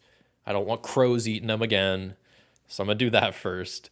And then I'm going to hop on down to river fishing, because then I can grab some forageables along the way, and it is an actual forageable, which is good. Then I can use my traveling merchant card, which I can discard at river fishing to gain 2 items. Which right now, I don't have any items, so items could be very beneficial. First one is bomb, so I could discard while at the mine to trigger 2 mine grid spaces on a single map card. Very nice card to have. The other one is mixed seeds, which reads, has a gift ability on it, where I can discard to gain any 2 crops from the supply. Oh, okay. And I wonder, this says to gain any 2 crops. Would I gain those to my inventory, or would they be planted on the farm? The way it reads makes me think it would just go into my inventory. But I don't really know. I don't know. But maybe it's not the biggest deal. Oh, and then I could still do my fishing action while here. So right now I could try to catch a perch or a sunfish. I just need hearts, are the things I need to roll. And I rolled 2 hearts. I can reroll one of my dice. I'll reroll the Junimo. 3 hearts lets me catch both the perch and the sunfish. I am popping off. And because of my magnet, once per action, when you catch any fish, I gain a heart token. Oh man, it's all coming together now. I think fishing was the move for this. I'm kind of glad I picked that now. So then the fish track will regenerate, and I'll put my pawn back at the farmhouse. We got the carp and a sea super cucumber. Sorry. Any end of turn stuff I want to do? No. So I guess we're on to summer week 2. I think these are the weeks. That's kind of how I've been interpreting them. Oh. And it's just 2 of my crops will become quality. So I flip them over to the quality side, and we got some quality hot peppers and quality blueberries. Sweet. Simple enough. Okay. I can't sell anything this round. I have a lot of stuff I want to sell. I need to try to make another friend to complete the goal, and I just need more hearts. So if I do that, I'll head into town. I'm going to try to make a friend as my first action. And I get Jody, who has a fall birthday. I'm really missing out on all these birthday bonuses. She loves plants, artifacts, and minerals, which I have none of those. She hates animal products. Well, you're not getting my goat's milk there, Jody. But you know what you will get? You can have a sunfish. There you go. Enjoy a fish, Jody. And she gives me 1 heart in return. Because then I will spend, I'll spend 3 hearts. I'm going to go to the community center then and do more stuff there. So I'll spend all 3 of my hearts to reveal 3 more bundles. Let's see what the fish bundle is. Any ocean fish? I don't have any. The bulletin board is the field research, which requires a fish, which is awesome. And then the vault is 8 gold. And then what's nice is I can at least complete the pantry bundle because that requires any animal product, which I got some goat's milk from Marnie earlier. So the pantry has been complete. And since I restored that, I do get an item. I got Joja Cola. Discard during your turn to move 1 space. I'm going to replace the mixed seeds because I don't fully understand how the mixed seeds work. And now I don't have to worry about them as they're gone. It's a good way to deal with your problems. It's just get rid of them. I go back to the house. Let's see. There's not much I really want to do. I don't have enough to upgrade. There's no Joja tiles, no stairs, no animals to pet. I need to build a coop soon. I need to catch more fish. I need more money. There's a lot of stuff I got to do. All right. Third week of summer. More quality crops. We got a red crow, so that's going to eat that star fruit that just became a quality star fruit. The animal wanders, which doesn't matter. Gift ability, though. I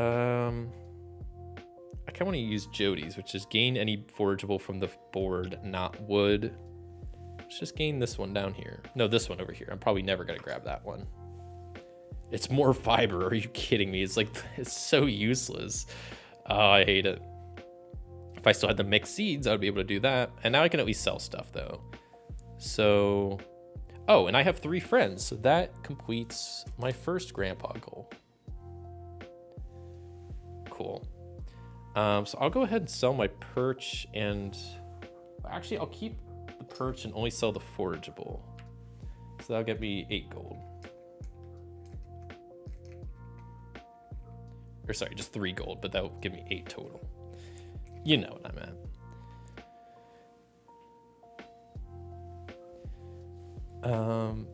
Mimi, I don't know when you said that, but I just saw your message. Is there a game you've tried lately that really disappointed you or you weren't really into? I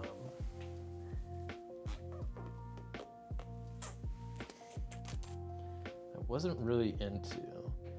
I mean, there's a couple that I've had for my collection for a while that I wasn't crazy about, like Cascadia. It's a kind of a newer one, not newer, but it's kind of newer. I got it in like the last year. I wasn't crazy about that. Robinson Crusoe, I was pretty meh on. Imperium Legends is one that kind of disappointed me. I was like looking for a good deck builder. That was one that really just didn't click with me. Like I said, I haven't played Welcome to the Moon, I feel like, enough to give it a full judgment, but I wasn't blown away by my first few playthroughs. So I would say those. I'm just looking around at some of the other ones I have. Cat in the Box. It's also not super new. I got that at Gen Con last year. That one, it's like, I liked trick-taking games. I love the idea of like quantum trick-taking. Like, that sounds super interesting. It just felt really strange to play, and not like a good strange, but just like, I don't know. I didn't like it. It's just, which sucks because it seems like such a cool concept. I like trick-taking games, but yeah. So I mean, I have a fair number in my collection.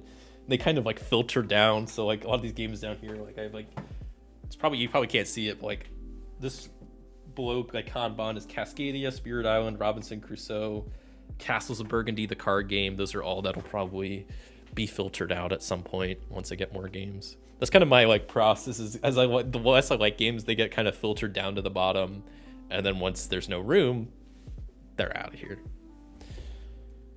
Take a quick sip of water.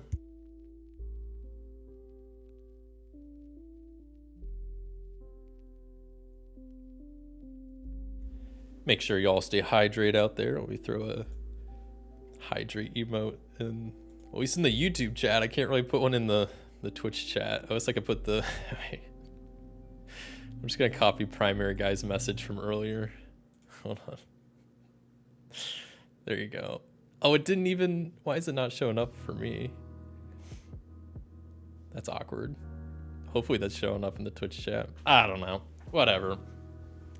I don't even know where I was. I think I was, oh boy, was I just starting this day or ending this day? Does anybody remember? Have I done my turn yet? I think I did this card, but I haven't actually done my actions for this turn yet. I think I was debating on what I wanted to do. Because I have a decent amount of options. I need to catch an ocean fish for the community bundle. I have 8 gold, so I could go catch a fish, go there, and complete a bunch of stuff. I need a coop soon. I need to get chickens soon. I need to donate stuff to the museum at some point, which I need to somehow get artifacts and minerals to do that. Either I have to get from the mine or just finding them by foraging, so... Okay, I don't think I've done my turn this turn yet. And if I did, yell at me now or yell at me in the future in the comments. I don't know. Yeah, I'm gonna start my turn in the ocean. Doing a bit of ocean fishing. See what I get. So I get a heart, a Junimo, and a starfish. Or starfruit. Starfish. I'll re-roll the starfruit to see what I get. Because I need another Junimo. That's perfect. So I catch the sardine and the super cucumber. And because of my magnet upgrade, I get a heart. Not bad. Not bad. Some new guys come out on the fishing track. Looking good, looking good. And then I think I'm make my way to town, grab some forageables along the way. Please be an artifact. No, it's not. It's just a normal forageable. At least I can get rid of some of this fiber in my inventory. It's completely useless to me. And I'm going to, let's see. I can complete a lot of the community centers, so I think I will. Well,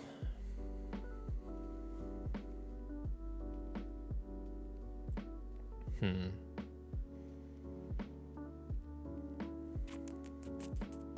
trying to think of actually what I want to do here. Sorry, I gotta think for a second.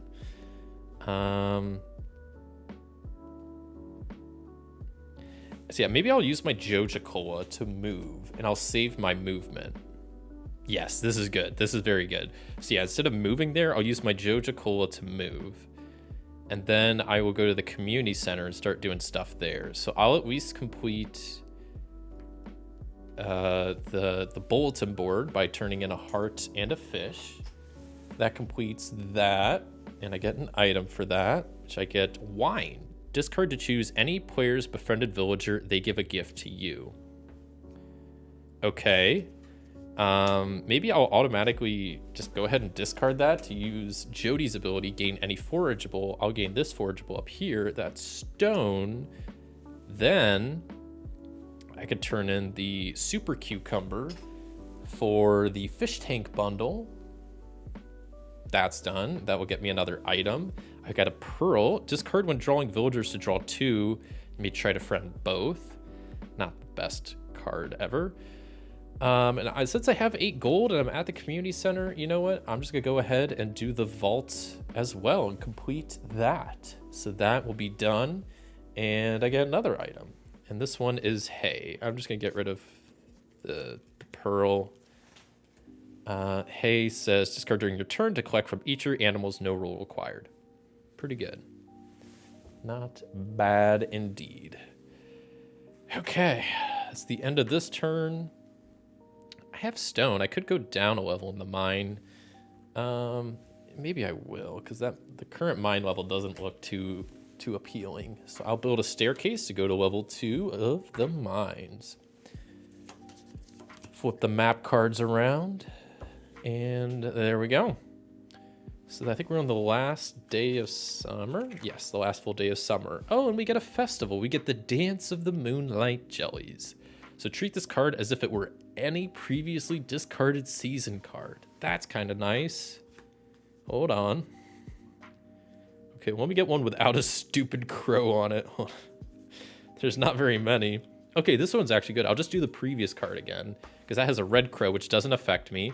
Quality crops, I already have all quality crops. I can use the gift thing again, gain any forageable. I'll gain this one down here. Damn, I really need artifacts or what's the other thing? Minerals. But that's totally fine. Oh, I forgot I was gonna do something in my last turn. I forgot. I still technically had a movement, so I could go to the mine and do stuff there. But it's too late. I've already started playing past it. Okay, so let me think about what I want to do. It's the last day of summer.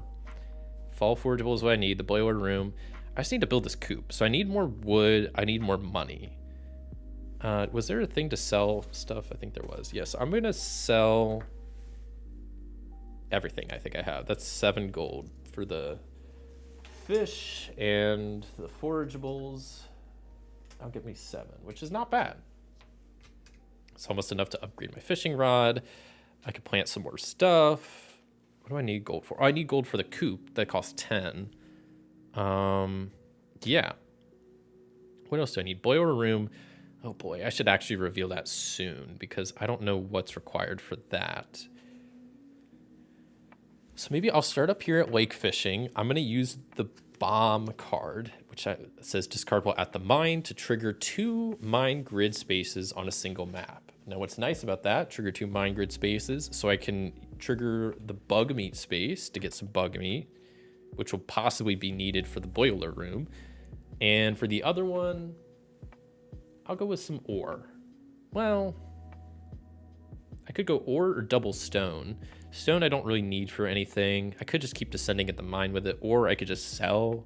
It's only 1 gold. I'll take the double stone. Just have an end of turn effect to do for a while. So that was not even my first action. Then my first action is going to be fishing. I'm trying to catch this carp here, so I just need 1 heart, which easily got. I catch the carp, and because of my magnet fishing upgrade, I get a heart. Then it's my second action. I don't know what I want to do, actually. I might go back to the farm, collect a forageable along the way. Yes. Yes. Yes, it is a artifact forageable. I'll get rid of the fiber in my inventory for... Or sorry, what did I say it was? It's a mineral. I got some fire opal. Must be some really good opal. It's fire. And I think that's all I'm gonna do. So I'll go back to the farm and I will spend a stone to go down a level in the mines for my end of turn effect. So be on level 3 of the mines. Flip this over. And I believe that was the last day of summer.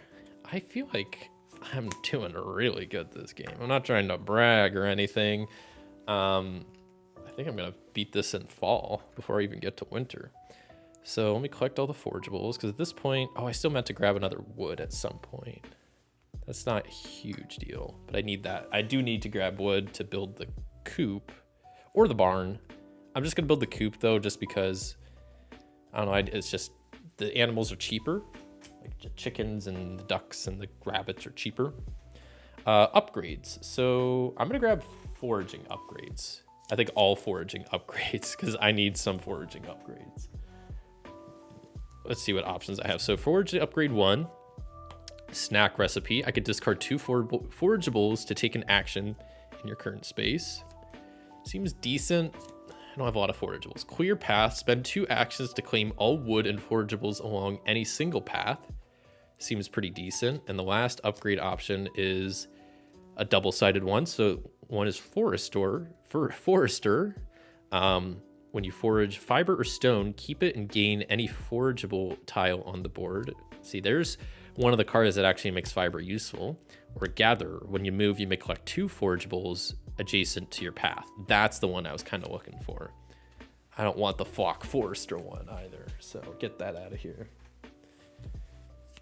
All right, and that's it for summer. We're on to fall. I'm gonna be honest, like I said, we're looking pretty dang good. Fall's gonna maybe throw some curveballs at us. So first we got the fish moving along. We have our first Joja tiles also coming out, which may just completely ruin our stuff. But we'll see. Classic Joja might just ruin everything. Who knows? So let's see. New fish. Joja tile is seed shortage, which I'm probably not going to be planting too much more, so I don't really care. And then I can sell some stuff. I mean, I guess I'll sell the carp. I don't really need it at the moment. I could use the extra gold. That bumps me up to 8. Okay, what do I want to do? What do I want to do? What do I want to do? I want to try to walk around and collect forageables. I probably want to go to the community center to reveal the last bundle. Where can I fish from? Maybe I'll go to ocean fishing. I'm gonna try to catch the red mullet, which I need a heart and a Junimo for. Give these actually a good roll here. Okay, this dice is like completely cocked, so I'll re-roll it, even though it doesn't matter because I got the heart and the Junimo. So I was able to catch the red mullet, and because of my magnet, I get an extra heart.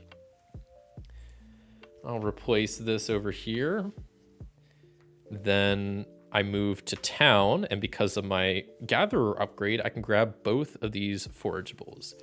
One is a wild plum, the other is fiber. Fiber to me is useless, so I will just discard the fiber. Now that I'm in town, I will hit up the community center. I'll first spend a heart to reveal the final bundle in the boiler room, which is any ore. Dang, I don't have ore. I was hoping it would be the bug meat, and I just have it, and I could be done. But I can at least turn in the wild plum to complete the crafts room bundle, because that just needs any fall forageable. So that is complete. That will gain me another item. Hey, look at this. What are the odds? The item is geodes and ores. Discard during your turn to gain any geode or ore from the supply. Well, that's pretty cool. I will discard it to gain iridium ore, and then I'll discard the iridium to complete the last bundle, the boiler room bundle. That, first off, completing a bundle gets me another item. I get wild seeds, and I completed all the bundles. The whole community center has been restored, and because of that, I will get an epic item. My epic item is Ancient Fruit, where I can spend 2 actions to gain a gift from any one of your friends. Pretty sweet. Okay. This is looking good. All I have to do is, I need one more thing to donate to the museum. I need to build a coop and buy some animals. I need a lot of money, though. I need more money, because I need... How much does a chicken cost? I need 22 gold. Right now I have 8. So that's going to be my main focus, is getting money to just buy everything else I need. But I think that was it for my turn. End of turn effect, I'll go ahead and spend stone to go down a level in the mine, I guess. I don't really need to do that, but I don't have any other end of turn stuff I want to do. I guess I could clear the Joja tile because I do have extra hearts, but I don't really need that. So we'll just stick with what we got and be onwards and upwards to, what is this, fall day 2? Oh, we might be able to complete this game in fall. Crows are coming to eat the red part of our field. Luckily, there's no crops there. I can activate a gift ability. I will activate Jody's, which was to be gain a random forageable from the map, and I'm just gonna go with this one over here. Dang, I was really hoping that would be something I could donate to the museum, but it's not. It's fine though. I will then get a random event. Hey, look at this. Gain 1 random mineral. That's exactly what I needed. Exactly what I needed. But there still could be bad stuff here, because if I get another H mineral, I'm screwed. And it's a G mineral. So, because you can only donate to certain slots in the museum. So if they occupied the same slot, that wouldn't work for me. But we're good. And that's awesome. Cool. Okay, how can I make some money? I could sell the forageables I have. That's 5 gold. And that's enough to buy... Okay, yeah, this is good. So I'll sell my fish and the hazelnut. And between those two, that'll get me 5 gold, which now I have 13. Then, first action, go to the museum. I'll donate both this ghost crystal and fire opal to the museum in slots G and H. Doing so will give me 2 hearts back, which I don't really need, but I'll definitely take. And that's another grandpa goal complete. All we have left to do is to build a building and gain 2 animals, and we win the game. And you know what? I'm about to do one of those here soon. I was going to try to build a building, but I just realized I don't have enough wood. I am 1 wood short. That's unfortunate. It kind of messes up my plan a little bit. I got nothing I can actually really do. I guess I'll go up here to the mine, grab a forageable along the way. It's a wild plum. I'm just gonna do a mine action. Why not? Let's see what happens. So that's a heart and a star fruit. So I can either do the monster action or the monster action. And the monster action is to lose 1 gold. So I kind of wish I wouldn't have done that. I'm gonna spend a heart to then get rid of this Joja tile because I can. And I got extra hearts just to spare. Okay, so what I need is 10 more gold and 1 wood. And then that's it. So we're looking good, but I still need more. I really like the look of this game. I'm used to the video game. I think this is a great game. It's one that I wanted for quite a while. And I think it was between print runs for a while. So I'd like go to their website, sign up for like their... alert for whenever it came back in stock, and yeah, I was super pumped when I got the email. They're like, hey, we're doing another print run, and I immediately bought it. I think it's absolutely worth it. It's one of my favorite games currently. I forget where I ranked this in my solo like games, but it was up there. I think, let me see, I don't know if I have this. Yeah, currently this is my number 4 game of like my entire collection. This is like my number 3. It's my 3rd favorite solo game behind Jump Drive and Bullet Heart. So I really like it. And I'm someone that's played the video game some. I haven't gotten super far. If anything, I watch people play it more than I actually play this game. There's a fair amount of like Stardew streamers that I watch. So yeah, I think it does a pretty good job at emulating the video game, as well as a board game can. And there's a lot I do like about this game. You know, I like the little like mini games in like separate areas for like the fishing and the mining. And I don't know. I think this is a great game. I'm very happy I finally have it in my collection. Let's start with the next day of fall. Quality crops incoming. Both of my crops are already quality. I need to just go water them or else they're gonna get eaten soon. Got another event happening. And it's gift from Dad, 3 gold. Thanks, Dad. Appreciate the 3 gold. Let's see, so I actually have another 5, and that's a 5. So we're up to 15 gold. And I could sell stuff, so I'll sell my wild plum for another 2 gold. We're up to 17. I need more wood. This kind of sucks. There's no great way to get wood. I guess I'll start at my farm, water the crops, move down to river fishing, grab some wood along the way, and then I'll do river fishing, where I'll first spend my bug meat to grab this periwinkle down there, and then there's nothing for me to actually fish, so I'll just clear out some garbage. I'll refill the fishing track, and that's a pretty easy turn. Oops, I grabbed one too many because I am an idiot. Go back to the farm, and I think that's gonna be it for my turn. How are we doing? Is this the last full day of fall? So I thought I was gonna be able to complete this all in fall. I'm gonna be probably like one turn short. Let's see what the last fall card is. Quality crops, we're good there. Rain incoming means we get our blueberry back to our inventory. Random event, let's see what it is, and it's lucky find. Gain any 2 forageable tiles from the board that's not wood. Let's see what this is. That's stone, and let's see what this is. That's a blueberry or blackberry. I'll gain the blackberry. Discard the stone, discard this card. Now I can sell some stuff, so I'll sell my blueberry, my hot pepper for 7, and the blackberry for 8 total. 8, those 2. So I'm at 25 gold. So I have enough to do everything now.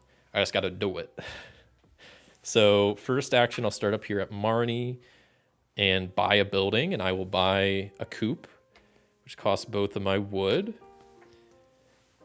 and 10 gold. But building has been built, so expand the farm goal complete. I am 1 goal away from beating the game at this point. I will head to, for my second action, can I do lake fishing? I'll do some lake fishing while I'm here. I need just 1 heart to catch this smallmouth bass, which I was able to do pretty easily. My magnet gets me an extra heart. That's it for my turn. No end of turn effects I want to do, so we're at the end of fall. Which, yeah, next turn, I'll be able to win.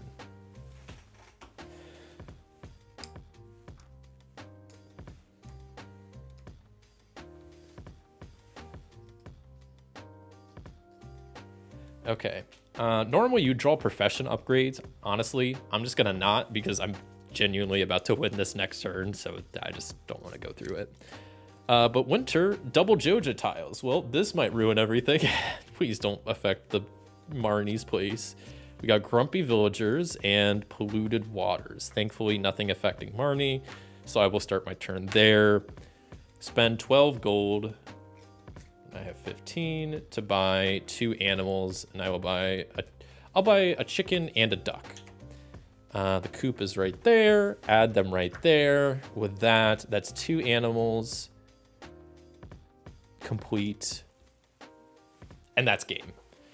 On the first day of winter, so not too shabby, if I do say so myself. Yeah, that went pretty good. Yeah, I still had 3 days left to spare, so I had plenty of time. Yeah, I had some pretty good grandpa goals, not too crazy community center goals. I had some good RNG with getting some good friends. I didn't have great luck, especially with like the birthday bonuses, but Jody came in clutch for getting random forageables off the board, especially to help complete stuff that needed forageables, like the museum and some of the bundles up top. Krobus was pretty great to get me bug meat, to catch some stuff there. I had some good luck though. I mean, some of the cards I had a lot of crows coming to eat my stuff, so that was kind of annoying. But yeah, that was that.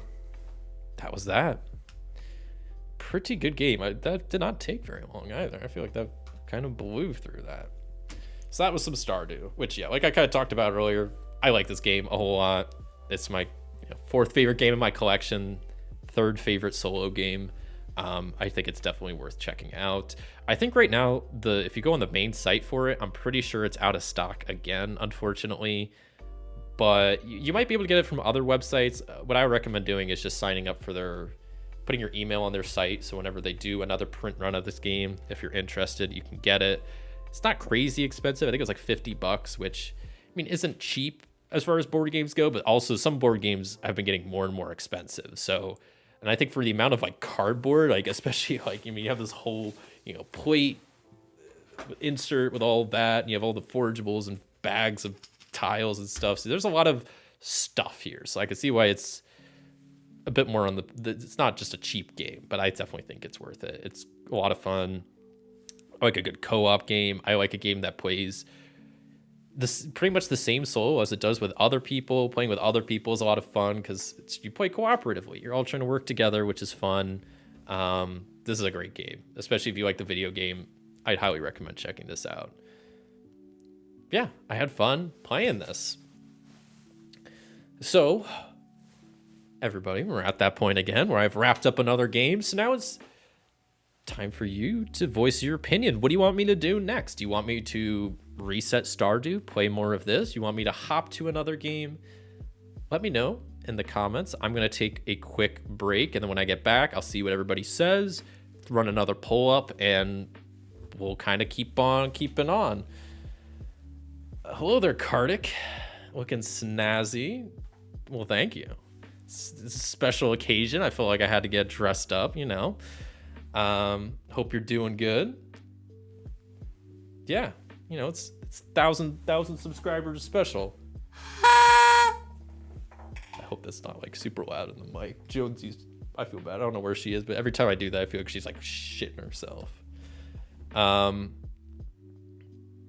Yeah, welcome on in, Kartik. I'm gonna take a real quick break though.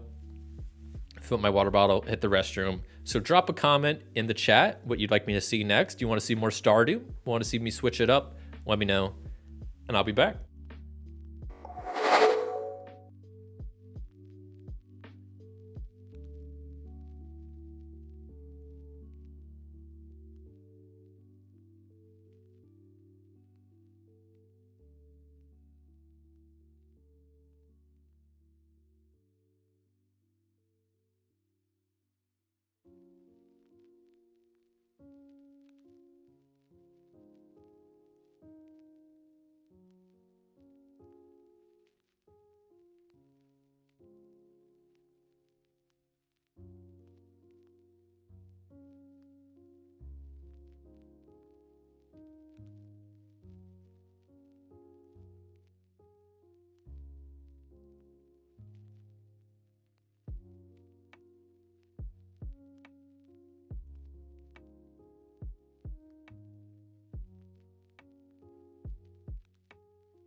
Hello, everybody. Welcome back to Cyber Edition. Where today, y'all pick the games. I started out with some Bullet Heart, which I did pick, but I just want to have something set up. Then we hopped to some Stardew. And now, we'll see what is next. How's it going, Kardik? Still think you don't actually have a cat? Oh yeah? Oh yeah? Wait, I just saw her. Jonesy, don't make me look like a fool. She's around here somewhere. I think I keep scaring her whenever I do the little blowhorn thing. Wouldn't mind seeing another game of Stardew since it's set up. Yeah, that's true. I mean, it definitely is a bit to set up Stardew, so I wouldn't mind doing another one of that. So I'll create another poll real quick. If any of y'all have suggestions, drop them in the chat. I'll probably put some of the other ones that people recommended before. So like Three Sisters, Fantastic Factories. Put it all back in there. So let me real quick, more Stardew. Then we'll do, what was the other one? Three Sisters. Need one more option if someone has another recommendation. We'll put Fantastic Factories. That's a good one. Or if not, I'll put Bullet Heart back on there. Just kidding. No one wants Bullet Heart, apparently. Bunch of haters. Oh, dude, Jonesy's right over there. Maybe with farming or mining instead of fishing to see another strategy. That's true. I could definitely do that.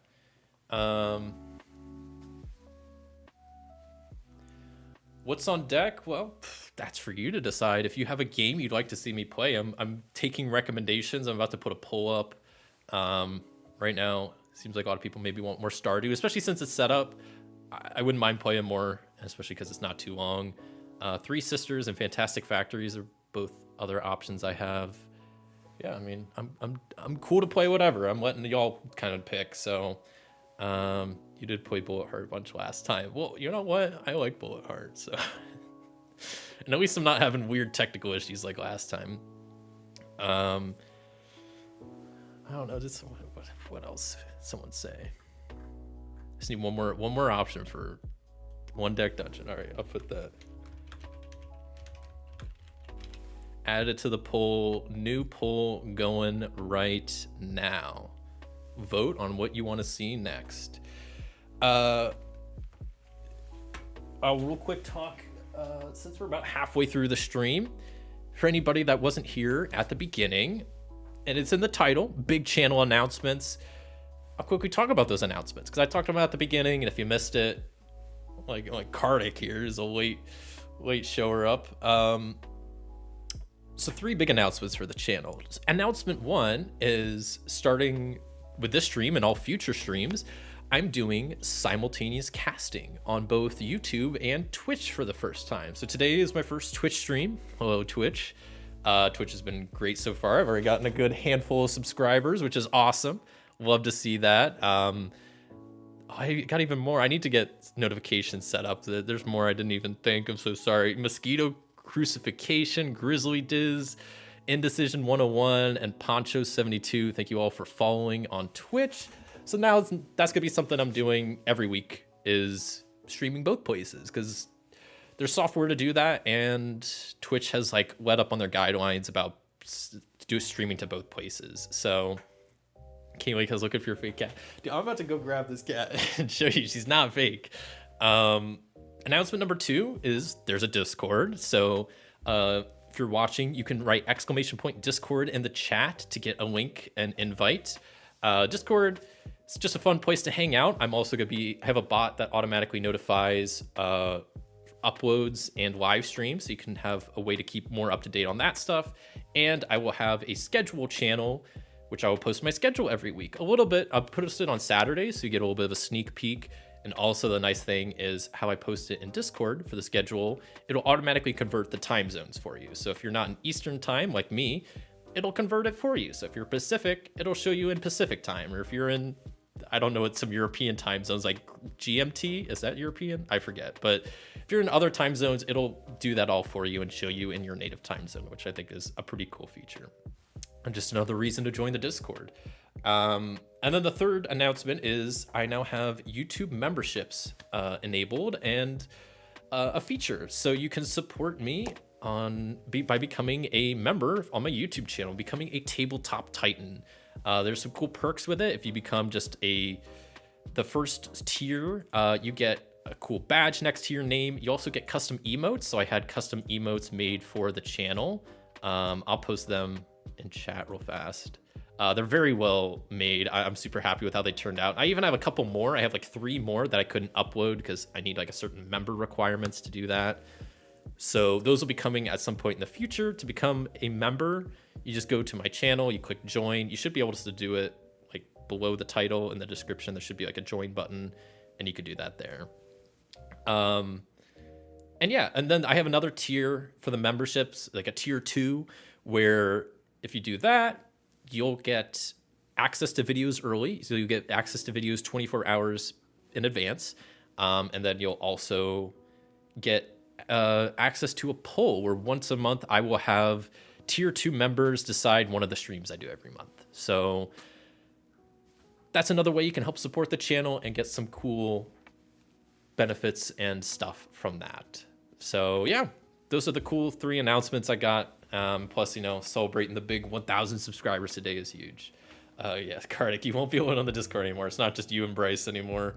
Because I've had it set up for a while. I think since like late November and sometime December, maybe October. But I've just been putting off actually putting it out there and getting it finalized. So yes, yeah, Discord will hopefully be more active. There's also other channels in the Discord for just to post random stuff. You know, there's like a RPG channel, a board game channel if you're just wanting to chat about games you're playing or new games you're excited to play or questions about games that you've seen me play. There's channels for most things that you could kind of talk about. So that's what's new here.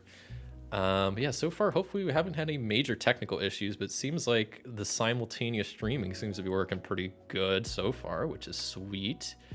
It was definitely a bit to set up, but now that it's set up, it seems like it's working pretty good, which is awesome.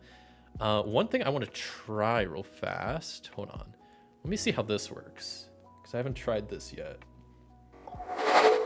My just chatting screen. It works.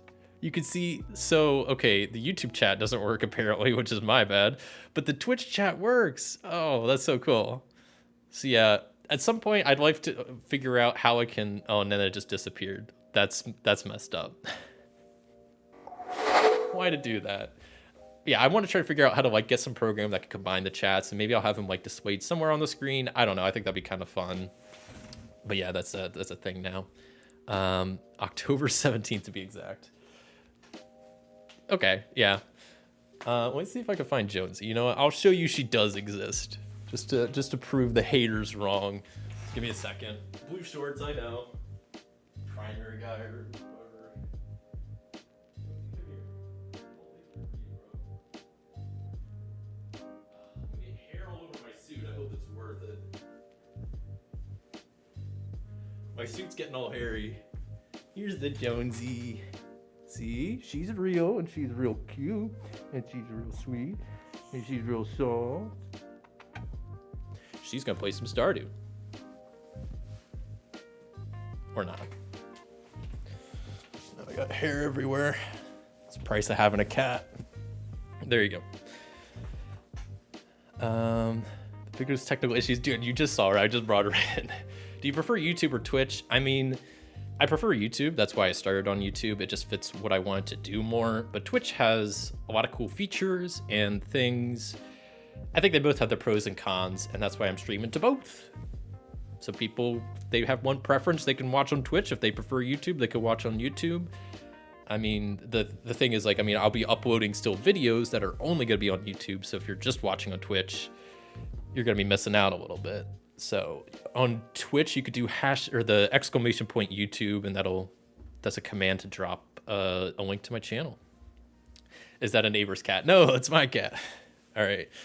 I'm going to close the poll, stop the steal, because it looks like Stardew's winning.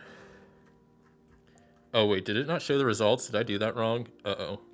Well, Stardew was winning, so I don't know why. I think I closed it the wrong way, but we're going to play more Stardew, so that's fine, because I have it all set up, so I definitely am fine with that. So give me a few minutes as I reset some Stardew.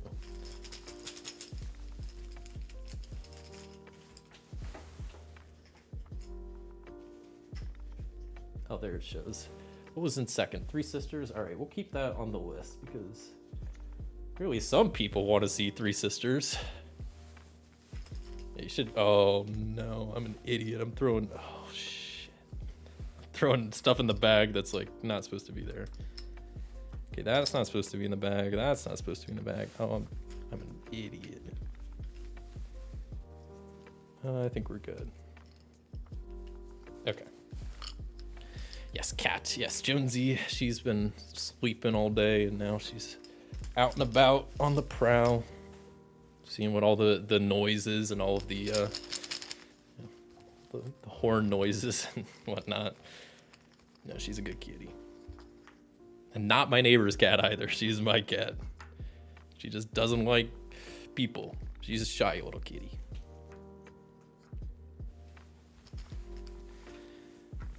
So put that there. Yeah, still gotta take a second to reset even. Love to see Three Sisters keeps with the same theme. Yeah, I mean, I'd be down to play.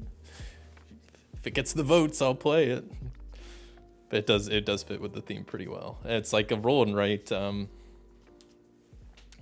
And I'll be honest, Three Sisters is one that I played and I wasn't crazy about. And then I played it more and I was like, okay, I actually really kind of like it. Like it was one that really grew on me.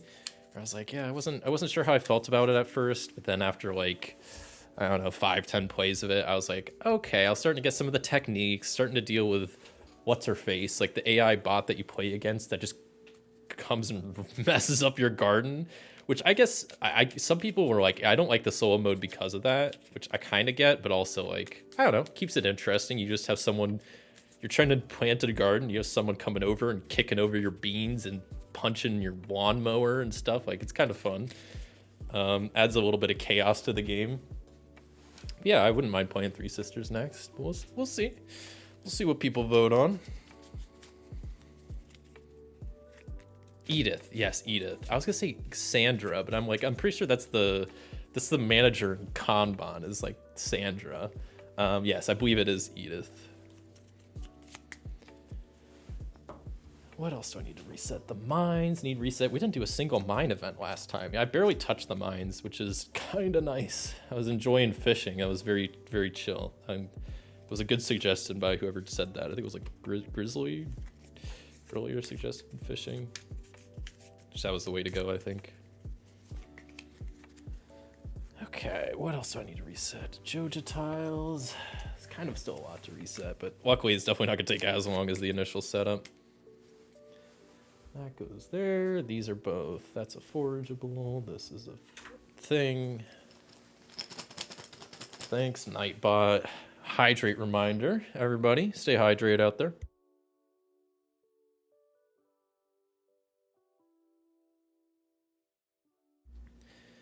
Will you play Gloomhaven in the future? It's a good question. Yes and no. So I do have one of the Gloomhavens. I have Gloomhaven Jaws of the Lion.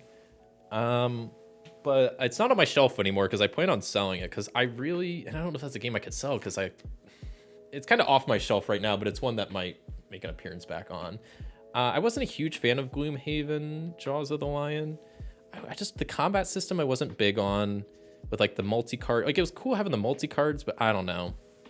I wasn't big on it. I don't know. And the original Gloomhaven, that's a big game. So I don't know if I'd make the investment. But there is a very, very well done digital version of Gloomhaven on Steam. And I don't know if it's also on like iOS and Android, but I know there's a Steam version, which I do have, and I have played, and it takes care of a lot of the upkeep and whatnot. So I would absolutely be down to play that sometime. Because that has both the original and the Jaws of the Lion version. So I could definitely foresee me playing the digital version, but yeah, the original Gloomhaven I don't see making an appearance. And Jaws of the Lion, while I still technically have it, it's on my to sell shelf right now, which is, oh God, okay. Excuse me. So we got 4 new goals out. We have make friends again, which is going to be pretty easy. Make 3 friends. It's kind of like a given. Upgrade starting tool twice, also pretty easy. But we do have explore the mines, which I have to get to level 12 of the mines. So I'm going to have to like focus the mines this game. And also saving 10 gold, that's not going to be too hard. So really not too bad of goals, but I think I will have to like get the pickaxe as my starting tool and focus the mines a lot more. Because you think there's 16 cards total between the 4 seasons, and there's 12 levels of the mine, so I gotta be making at least like 1 level per week, 1 per card, essentially. But obviously, you know, the stone can help that out and other stuff, so. Oh, I forgot about these over here. Reset that. We're almost there. Just gotta put the forageables back out and redo the season deck, and we'll be back with the next game.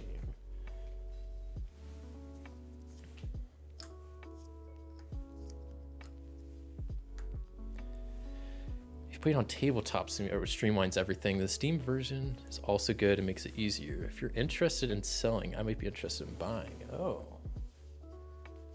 Yeah, I might have to hit you up on that, because yeah, because I don't know how familiar you are, but yeah, there's like the base game, and then there's Jaws of the Lion, which is like a more streamlined version of it. And even to me, like the streamlined version was a lot to like set up. So, and it was cool because I had like the little book with like the maps and whatnot. Like it definitely was, I imagine, easier, but it still took a while for setup. I am missing a tile. How am I missing a tile? Where's the green tile that's supposed to go here? Am I crazy? Did I lose a tile? Did I like double place a green tile somewhere? Oh no. What's going on?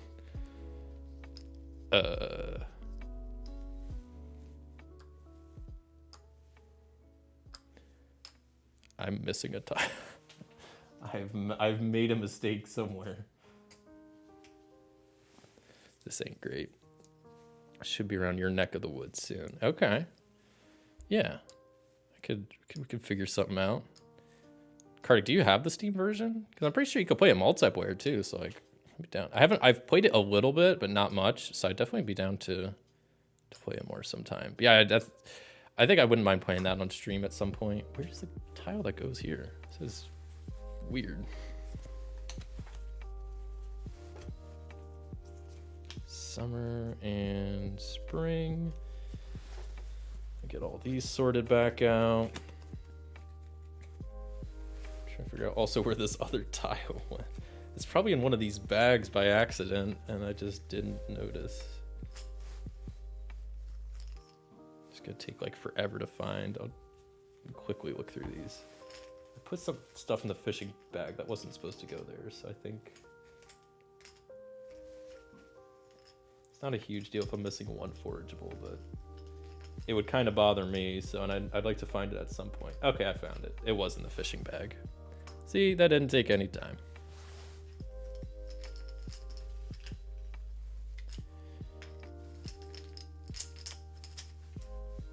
Okay, we're almost set up here. This probably took as long to reset as it did to set this up. I guess probably not, but it feels like it. I still have to do the bundles, so let me do that next. Figure out what bundles. I guess I won't figure out what bundles. I'll just have to set them up and figure out later. Got the crafts room. What else we got? Pantry. Let's hope this game goes as well as the last one, because we flew through last game. Like I said, it had some mixed luck. You know, I had some good luck in spots, bad luck in other spots, so it kind of overall wasn't too bad. I think I got pretty lucky with some of the community bundles that were just beneficial to me, like the boiler room being a fish when I was trying to like focus fishing was pretty great. But yeah, this game, it looks like I'm really gonna have to focus on mining. And 1 more bundle. Stardew, more like Setup Valley. Good one. Oh, I just revealed that. I don't want to look at that. How's Pal World been, Cardic? I see you've been playing that. Anybody else been playing Pal World? I've not hopped on the Pal World hype train. Because I'm a hater, apparently. Not really a hater, but just doesn't seem like my type of game, but it looks cool. I know there's also like people were like up in arms about it copying Pokemon, which I don't know. I have mixed feelings about like, did it copy Pokemon? It's like, obviously there's a lot of inspiration from there, but like games could take inspiration from other games. Like Stardew takes a lot of inspiration from Harvest Moon and, you know, Animal Crossing and some other games. So like, I don't know, games inspire other games. I don't think there's nothing wrong with that, but it does seem like some of the designs for some of the pals are very close to some Pokemon, so I don't know. But obviously they changed a lot of the games, so I'm kind of in the middle of how I feel about Pal World. 1, 2, 3, 4. Where's the Pal World board game? Bro, I don't know. I'll make one myself, even though I haven't played the game.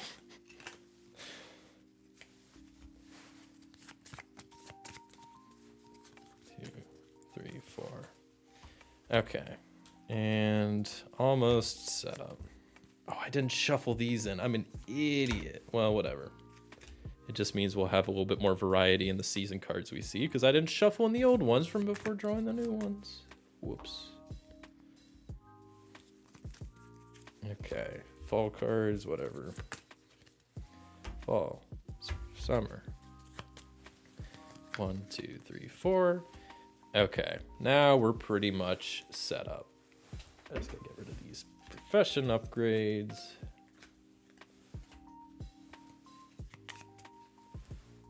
And we're pretty much there. As far as my starting tool, yeah, I mean, considering I have to get to the bottom of the mines, I am definitely picking the pickaxe. That's going to be my tool of choice. I will be heavily focusing on the mines this game. I need to upgrade my starting tool twice, which the pickaxe requires ore to upgrade, so I need to at least get to, I don't know, one of the deeper levels so I can start getting different ore types. I need to at least get to level 12. So I need to get a lot of stone along the way.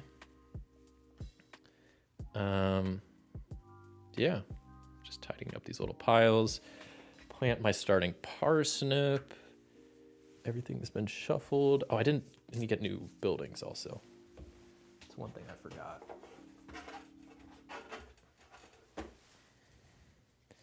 Me and William started a multiplayer server. It's been nice. It's been grinding hard and getting into it. But currently have been really into For the King 2. Ooh, I've heard of it. I know nothing about it. What's For the King? Okay. So, take a quick sip of water here.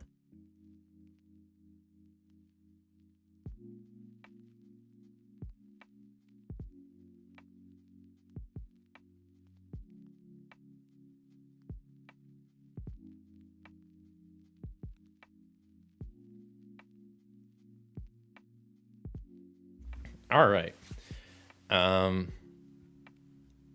Gonna hop off though. Congrats on 1K, and here's to another 1K. Well, thank you. And I'll give you a little a horn goodbye. I don't even know, a party horn. I think that's what that's called. Appreciate you coming by, chatting. Yeah, at least you're not alone in the Discord anymore. Yeah, we'll have to. Maybe you could tell me more about For the King if we play or do something Wednesday. Yeah. We're ready to go with game number 2 of Stardew Valley. My goals for this game, I have to get 10 gold, get to level 12 of the mine, upgrade my starting tool twice, and make 3 friends. Which these two are kind of easy. The gold also should be not too bad, so just getting to level 12 is going to be the tough part. FTK is an RPG, basically a board game and a video game. I could show you briefly. Okay. Interesting. That sounds interesting, but you know what else is a RPG that's basically a board game and a video game? A Baldur's Gate. I wasn't a fan of that, so we'll see. But I'll definitely always check it out. Okay. So yeah, we're ready to go with the next game. What else? Oh, I have the silo and the shed are my 2 extra buildings I can build. Silo is, when built, all animals owned are always turned happy side up, and the shed is any number of resources can be stored in this tile. Okay, that's where we're starting. I'm trying to make sure I didn't forget anything else in the setup. But I think we're good. It's got the parsnip, starting gold, starting item, everything dealt out. We're ready to roll. So, first day of spring, we get some rain. So parsnip gets watered, the animal doesn't matter. We could sell stuff, we don't have stuff to sell. So, first action, I'm gonna go to the mine because I need to start doing that soon. Right off the bat, probably. I don't know. Let's see what I get. So I get a heart and a Junimo. So that's either the monster ability or the monster ability, but this is floor 1. So the monster ability is gain 1 stone, which I gladly will do. And let's see. What do I want to do for my second action? I guess I want to go back to the farm, grab a forageable along the way, and I get a daffodil. And then I will, maybe I shouldn't have done that. I'm gonna retroact that. I'm gonna move this forageable there just so I don't like reveal something. I'm gonna go to town instead and buy some seeds. I was gonna go there to water crops, but I actually want more crops to water. So I'm gonna spend all of my money, buy a parsnip, a potato, and a cauliflower. Yeah, I'm gonna just, retro that back a little bit, but that's okay. It's all good. That's my first turn. Head back to the house, and I will spend my 1 stone to go ahead and build a staircase down to mine level 2. We're on our way to level 12. It's gonna take a while. Let's go with the next map, see what it is. Looking not too bad. Spring week 2. We get the flower dance. Each player with a friend gains a heart token. I have no friends. This sucks. I'm flower dancing by myself, I guess. Sad. And the game just started, so that's why I don't have any friends, surely. So, okay. I'm gonna start at my farm and water the crops. Move those all down there. Get the parsnip. Head into town, grab another forageable along the way. I get a leek, and I'll try to make a friend.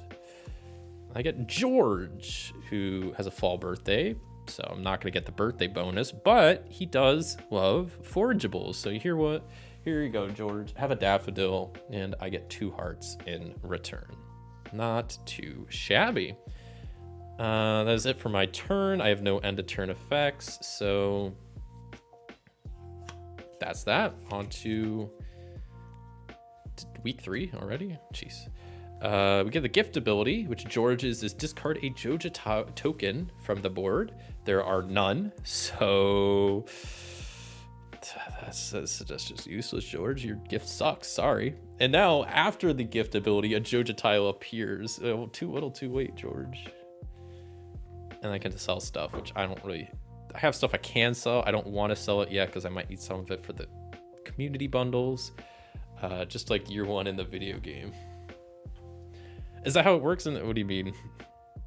Like the flower dance does happen in spring, right? Does it happen like early in the spring? See, I've played the video game, but not a whole lot. Honestly, I say this genuinely. I've probably put more time into this board game since I've got it than I probably have put ever into the video game. So I definitely recognize stuff, but I haven't beaten the game. I haven't even come close to I don't even think I've played a full year through the game.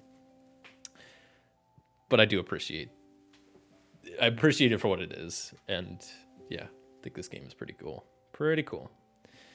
I haven't done my turn yet. Sometimes I get a little distracted talking. I'm like, what was I doing? What do I want to do? That's a good question. I want to make more friends. I need to mine more. Why do we go to the mine? I need to be doing that like every turn. It kind of scares me if I don't, because it's something I can easily fall behind. So I got a heart and a Junimo, which means nothing or bug meat. I guess I'll take the bug meat. Second action, I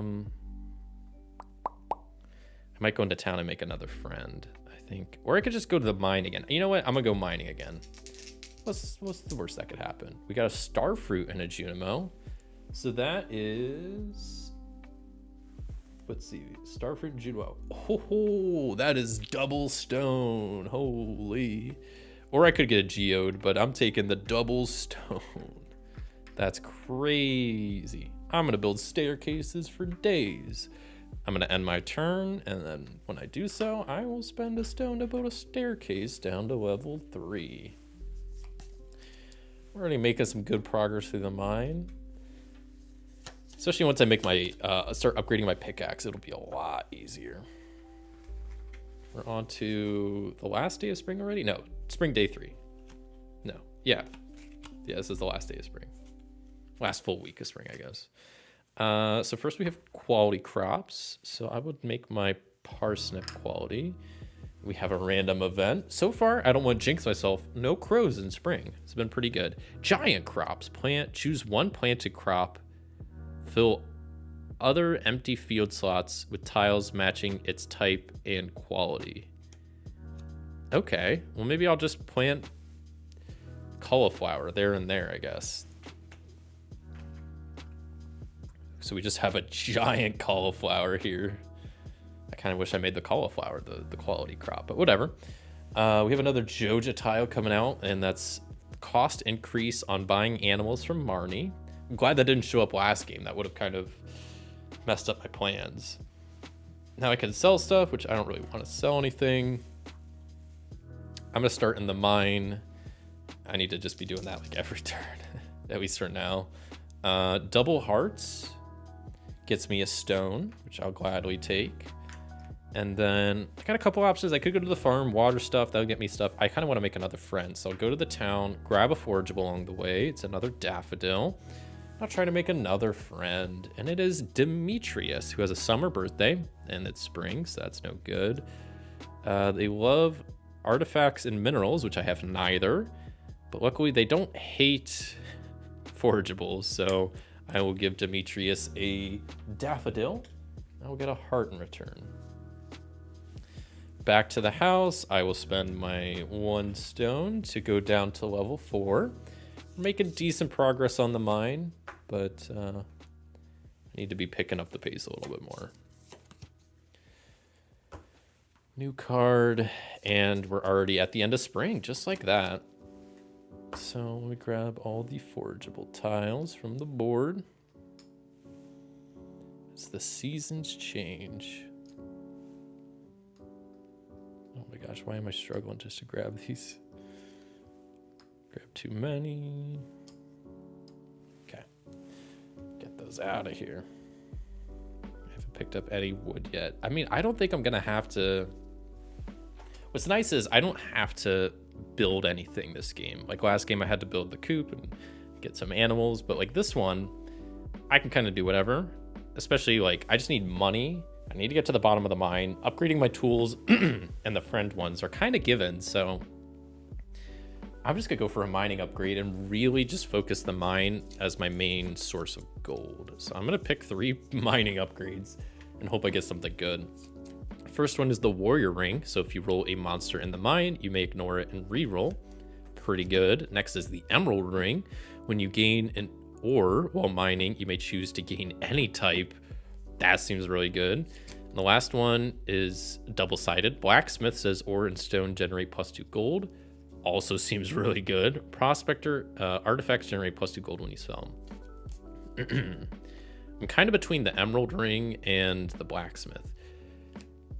Actually, the emerald ring might not be that beneficial because since I'm going down the mine pretty quick. Like at this point, I can already grab copper or iron. I don't think it's going to be that beneficial. I don't think there'll be a point where I was like, there's an ore I need and the level I'm on doesn't have it. I'm going to go with blacksmith because then that'll help also my gold production from just mining. We'll see though. That's what I'm going to do. And we're on to summer. In the middle of summer. Ugh, stupid crows. All right, they're gonna eat my potato, but that's fine. We get a random event, which is the desert pool. Gain any 2 tiles from the fishing track. I'll gain this perch and smallmouth bass. That sounds good. Scoot these down, draw some more fish. I can also sell some stuff. At the moment, I'm not going to sell anything. Of course, the turn after I get the card that says grab any fish, a legendary fish appears. So would have been nice if they were there last turn, but whatever.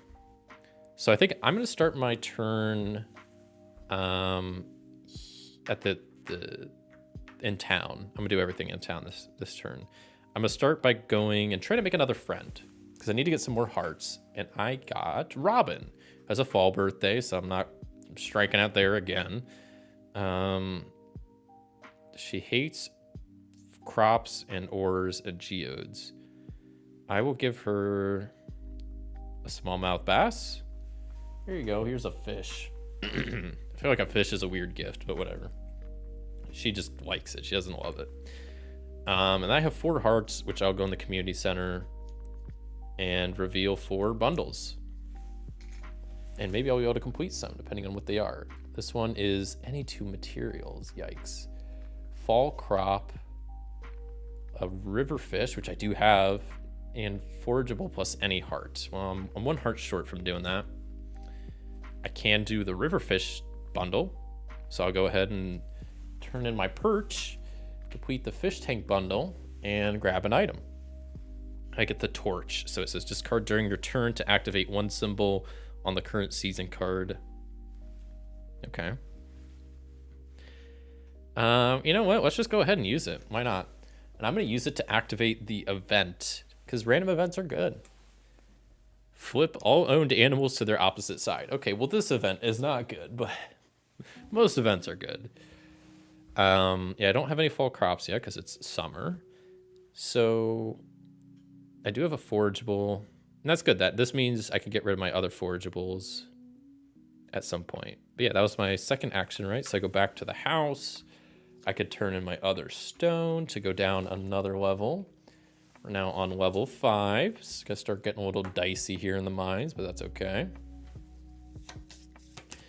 And what's the new mine map? Okay.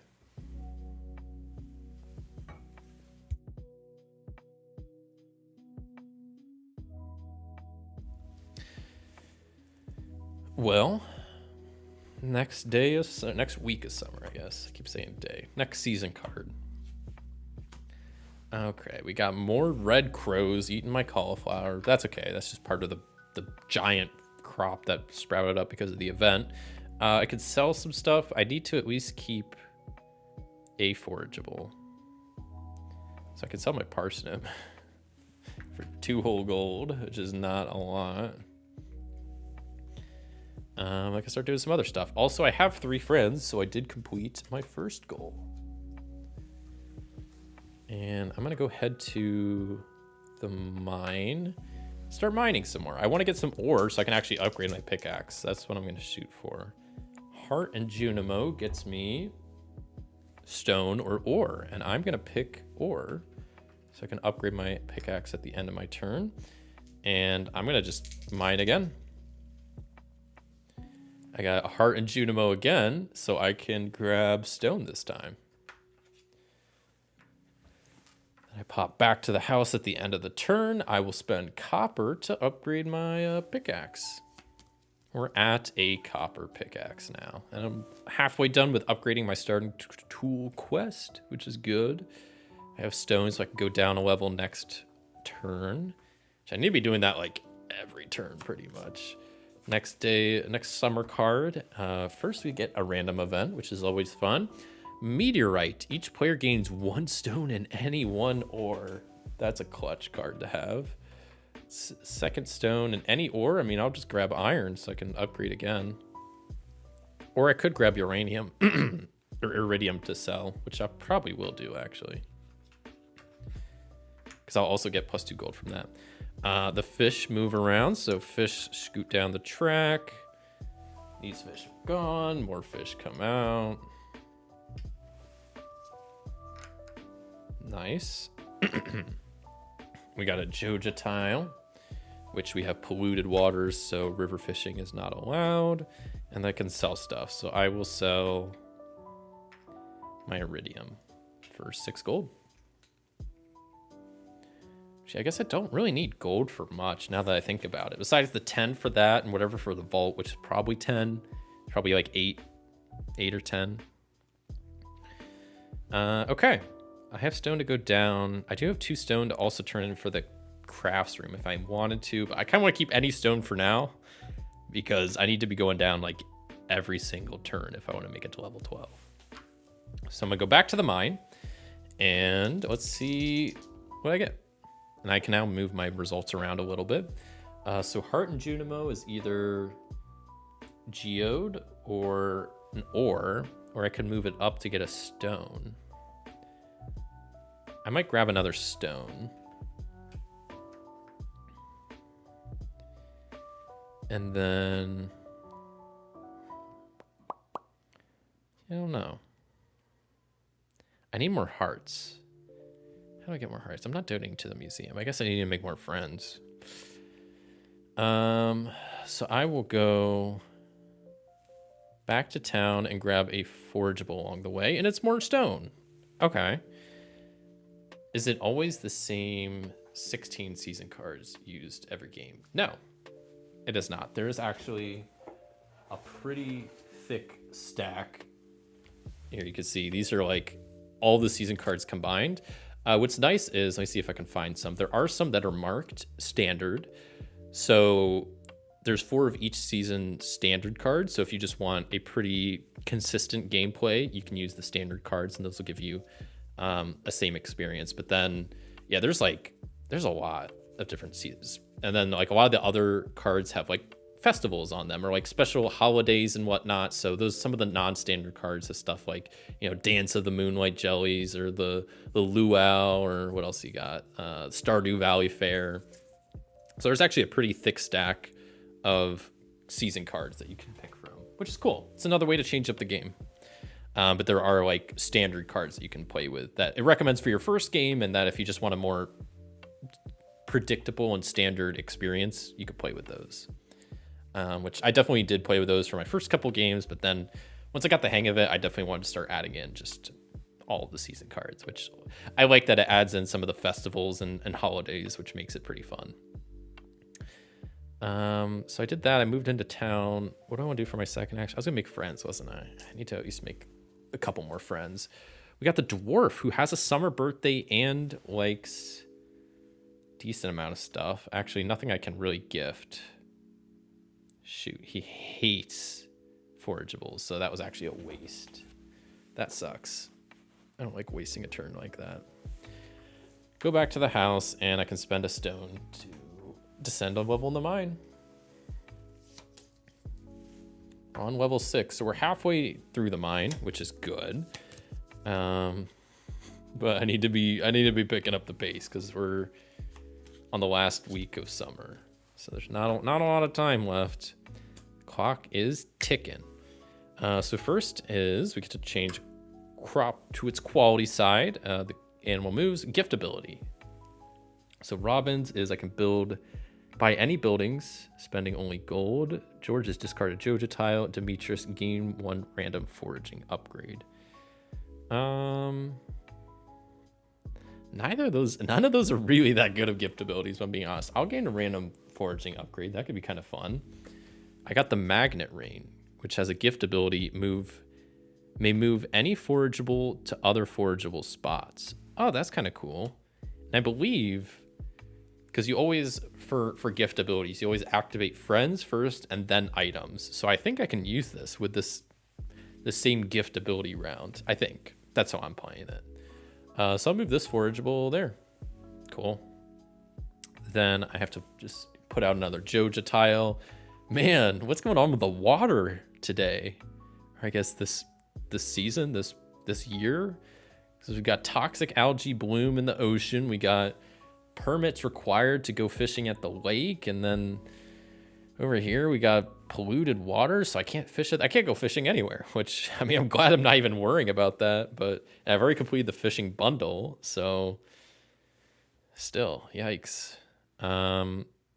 Okay, do I want to sell anything? No, I want to keep my forageable to turn in for the bulletin board. So I think I'm going to go mining again. I need to just keep mining. Double hearts. gets me bug meat, which is kind of useless, but it's kind of useless. I'll go to the community center, grab a forageable along the way. It's a spice berry. I'll get rid of one of my bug meats because I don't need two. I need to hold on to one because it might be the boy. It's one of the, there's like 3 boiler room cards. One of them is bug meat. So I need to hold on to that just in case. I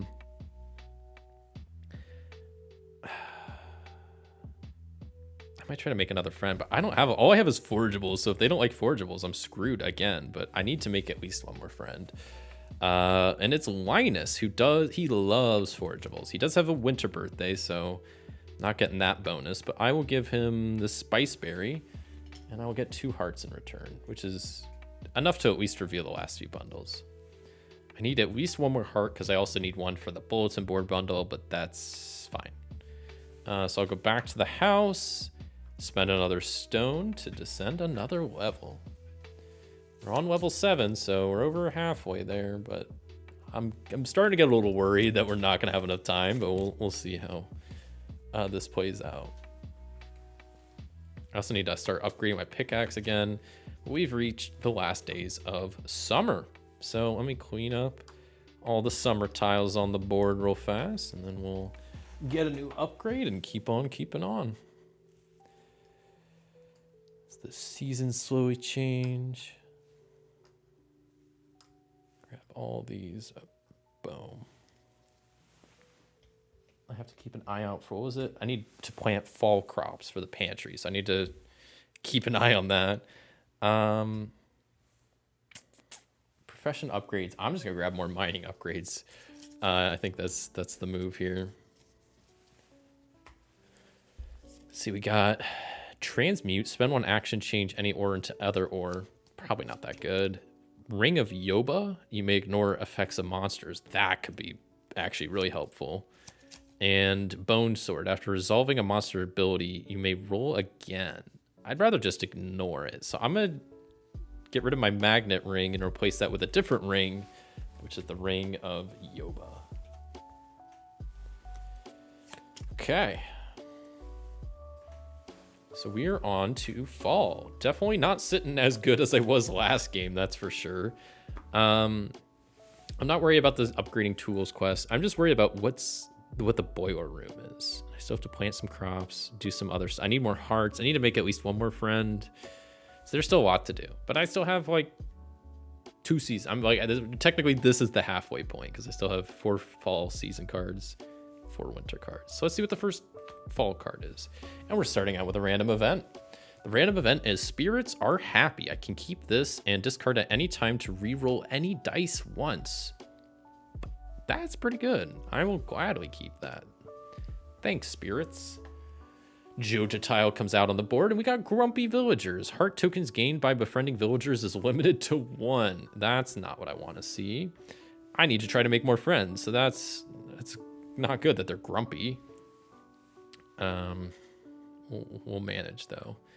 I don't want to sell anything, so I think I'm good for now. Boy, oh boy, what do I want to do? I need to plant crops. I need to make friends. Oh, this is not good. Okay, so first I'm going to go to the mines and do some mining. I feel like I have to do that like every turn or else I'm going to start getting screwed. We got a heart and a Junimo, which means I can either get a stone or bug meat, or I can move that up and get an item. Stone would be good. I kind of want to get rid of the Joja, but then that's a heart gone. Maybe I don't get rid of this Joja because I only need technically 1 more heart and that's it. So even if I'm limited to 1 heart, I think that's okay. So I will, but the items can be really good. They can be like really good. It could be a bomb that activates 2 spots on the mine. So like that's even better. It's a gamble. I'll take that gamble. Let's see what the item is. Beer. Discard during your turn to take an action or gain a heart token. Look at that. That's a fantastic choice. Because then I can come down to community center. I can gain a forageable along the way, which I just threw. It's a blackberry. Then What next? I'm trying to think of how I want to play this out. That beer is helpful. Jeez. I was glad I picked the item because I was like, sometimes they can give you like extra actions. Like actions in this game are definitely the most important thing to have. So I think but I could discard this to get a heart, which is essentially like an action. In my case, because I was going to try to get another friend. So I think I'll spend 2 gold to get some crops. Mainly, I'm going to plant some bok choy there and a pumpkin there just because I need fall crops for the pantry bundle. I'm going to go ahead and discard the beer to gain another heart just so I have it. And that's it for my turn, right? Because I started in the mine, then I went there. I will spend a stone to go down a level. Down to level 8. We're making progress. I really need to upgrade my pickaxe again. I think that's got to be my next priority here. Ooh, we get Spirit's Eve, the holiday. So starting player rolls a dice. If they roll a Junimo, they complete a revealed bundle. And I have the Spirits Are Happy, so I can re-roll this if I don't get it. Oh, man. All right, let's hope RNG is good. Let's hope for a good dice roll. It's a Junimo. Yes. I didn't even have to use the Spirits Are Happy re-roll card. So I can complete a revealed bundle. I'm going to complete the construction one because then I don't have to spend stone on that. And then also I'll get an item for completing a revealed bundle. And I get honey, which I can discard during your turn to draw 2 events, play 1, discard the other. Not bad. Okay, this is looking up. This is things are turning around. So I'm going to start by going to the farm and watering crops because I need these crops to finish growing. Then I will make my way to town, grab a forageable along the way, and complete some bundles. So I'll spend 2 hearts to reveal the last 2. The vault is 6 gold. Okay. The boiler room is not bug meat. I need a mineral, which is kind of worrisome. I have to get a mineral somehow, probably by foraging.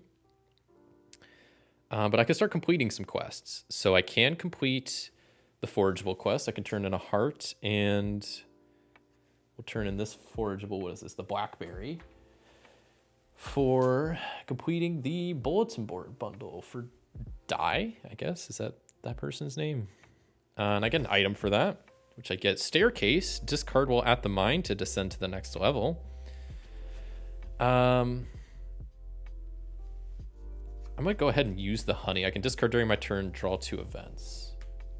Play 1, discard the other. So I can either get the traveling merchant at the river or mutant carp counts as a legendary fish.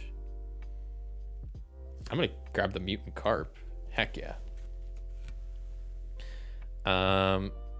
Because then I was also going to complete, the vault because I have 6 gold. The vault, what is this? A Taylor Swift reference? Let's see what the next item is. Incubator. Spend 1 action, discard an egg to gain a chicken or a duck. Requires a coop. Okay. I think that's all I can complete at the moment. But right now we're looking okay. That's it for my turn. I can spend another stone to descend more. I think I'm gonna spend like all my actions so I can start getting more ore because I need more ore. But we're already at level 9, so that's good. I need to get a mineral somehow. I need to finish my crops. I need to get some more gold. I'm sitting okay. How many more fall days? Okay, we got 2 more fall cards, so that's not bad. We are gonna have a crow eating some of the crops. I'll have it eat this cauliflower. Fish are moving, so the legendary fish moves off. I wasn't going to catch them anyway, but they do go back in the bag.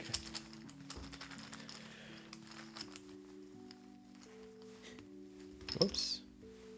Put that back in. I drew too many. We got a snail and driftwood. Ooh, exciting stuff. We also got a new Joja tile coming out. Man, there's been a lot of Joja tiles this game. How many do you have? 1, 2, 3, 4, 5. There's 6 on the board, and right now I have no plans on getting rid of them. And I can sell some stuff. So now I can start selling my parsnips, my leek, my plum. I don't need any of this. I could sell all of this. That's what, 6, 8, 9 gold? I'll do it. I don't think I need it for anything. 9 gold. Okay, and that's 1 away from what I need to complete the goal. So that's pretty good. Grab this. 1, 2, 3, 4. 9 gold. Sitting pretty good. I sold that, so I still have my actions, and I'll go to the mine. Oh, their ID gesture. How's it going? What game is this? This is Stardew Valley, the board game. Right up there. That's my second play of it. Today I'm doing a bit of chat chooses the game I play, and I played through this, and it got voted on to play again. So playing my second game. First game went pretty good. I won the first day of winter, and so now we're on game number 2, currently almost through the fall. So over halfway through this game, and it's looking pretty good. Hope you're doing good. How do you get rid of the Joja tiles? There's a couple ways. George's gift ability, I can get rid of Joja tiles that way. The main way you do it is it's one of the end of turn effects. So at the end of your turn, you have a bunch of different options and stuff you can do. One of them is remove a Joja tile. You can either pay 5 gold or 1 heart to discard a Joja tile. That's kind of the main way you can, but George comes in clutch, and he has a way to get rid of them too. So nice, good. You play again, saves on setup time. Yeah, and this does take a bit of setup, but I think it's worth it. It's a fun game. Yes. So what am I? I'm going to the mine. I need to get some ore to upgrade my pickaxe. That's kind of my main priority. And I might use my spirits or happy card to help complete that, because I need that soon. So we get double Junimo. Which will allow me to descend, but I could go with my copper pickaxe and go to the spot above and grab ore, which is what I'm going to do. And grab some iron ore. Because I also have the staircase card, I can discard, and it says discard while at the mine to descend to the next level. So I will. And I will descend to level 10, and I only need to get to level 12, so we're almost to the bottom. I still have one more action. I think I will go back to the farm, grab a forageable along the way, water the crops, and grab my bok choy, which I need to complete the pantry bundle. So that's all good there. End of turn, I'll go back to the house, and I will upgrade my pickaxe this time. Since I got some iron ore, I now have an iron pickaxe. And because that was the second time I upgraded my starting tool, that's another grandpa goal complete. Yeah, we're sitting pretty good. Got one more week of fall, I guess. Let's see how this goes. So we got more crows eating more crops. This crow's eating my pumpkin. Pet moves around. Fish are moving around. So the fish track moved down. Get rid of these. And draw 2 new fish. Oh, another legendary. Too bad I don't really need it, but you never know. Another Joja tile. Oh my gosh. Lost blueprints. Luckily, as long as it doesn't affect the mine, I don't really care about most of these. And then I can sell some stuff, which I will sell my blackberry, I guess, to get some more gold. And I do have 10 gold, so I think as long as I have 10 gold after I complete everything else, that just triggers the end of the game. So good, cool. I need to find minerals by foraging. That's like the one thing I'm kind of worried about. I don't know if I'm gonna be. That's gonna rely on some RNG, which kind of scares me. Let's see how this goes though. So I'm gonna go to the mine first. Let's see what I can do there. Roll up at the mine. Double hearts gives me bug meat, and I'm gonna have to stick with that. I can't move that around with my pickaxe. I'm just gonna go to the mine again because I need to get some stone. We got hearts and star fruit this time, which I can either get a mine event or double stone. I'm getting the double stone because that guarantees I'll be able to get to level 12 of the mine and not have to worry about that anymore. yeah, that was my second action. So I go back to the house, spend a stone as my end of turn effect to go down in the mine, build a staircase. We're on level 11, the penultimate level. And what's nice is, I mean, I need to get to level 12 for my grandpa goal. Also, you get an epic item when you get to the level 12 of the mine, so that'll be kind of nice. All right, that was the last card of fall. So now we do the end of fall cleanup as we head into winter. Hopefully I can wrap this up soon. And yeah, see how this goes though. It's all gonna kind of rely on me finding a mineral. That's what this is all gonna come down to, I think. I need to be walking around, foraging, trying to get a mineral somehow for that bundle, the boiler room bundle, which I'm kind of nervous about because that's gonna be some RNG. So honestly, I'm gonna grab my foraging upgrades. I'm gonna pick 3 of them and hope I get something good. So we got hardwood. When you collect wood via movement, gain 1 additional wood. Not great. Shells and coral. Whenever you take an action at the ocean fishing spot, gain 2 gold. How's that a foraging? Oh, I guess, okay. Snack recipe. Discard 2 forageables to take an action in your current space. I don't like any of those. I'm not taking any of those. I'm keeping my upgrades I have. How do you list what games are available for your next playthrough? I don't have a list anywhere. I'm really, it could be any game on my shelf behind me. I'm sticking to like lighter and medium weight games. So, you know, no Kanban, no Gaia project. This was probably like the heaviest I wanted to go. But yeah, what I've been doing is just once I finish up this game, I'll put a poll in the chat to see what everybody wants. I'll take suggestions, add it to the poll, and then have everybody vote, and we'll see what gets voted on. I know there's some talk of seeing Three Sisters next. There's a couple votes for Fantastic Factories. One Deck Dungeon was mentioned earlier. So yeah, once I finish this game, I'll ask for suggestions. I'll do a poll, let it go for a few minutes, and then we'll see what everybody says. What time is it now? Time's been flying by. It's already 8 o'clock. I'm glad I started earlier. I'm probably gonna go for at least another hour. So I'll be able to finish this, get another game in, and then we'll see how I'm doing time-wise. If it's a shorter game, I might get another game after that. If not, next game might be the last one, but we'll see. We'll just play it by ear, just kind of winging it today, you know. But okay, forage upgrade's good. So we're on to winter. So winter, we start out with a random event, and it's Bear's Knowledge. Flip all forageable tiles on the board face up.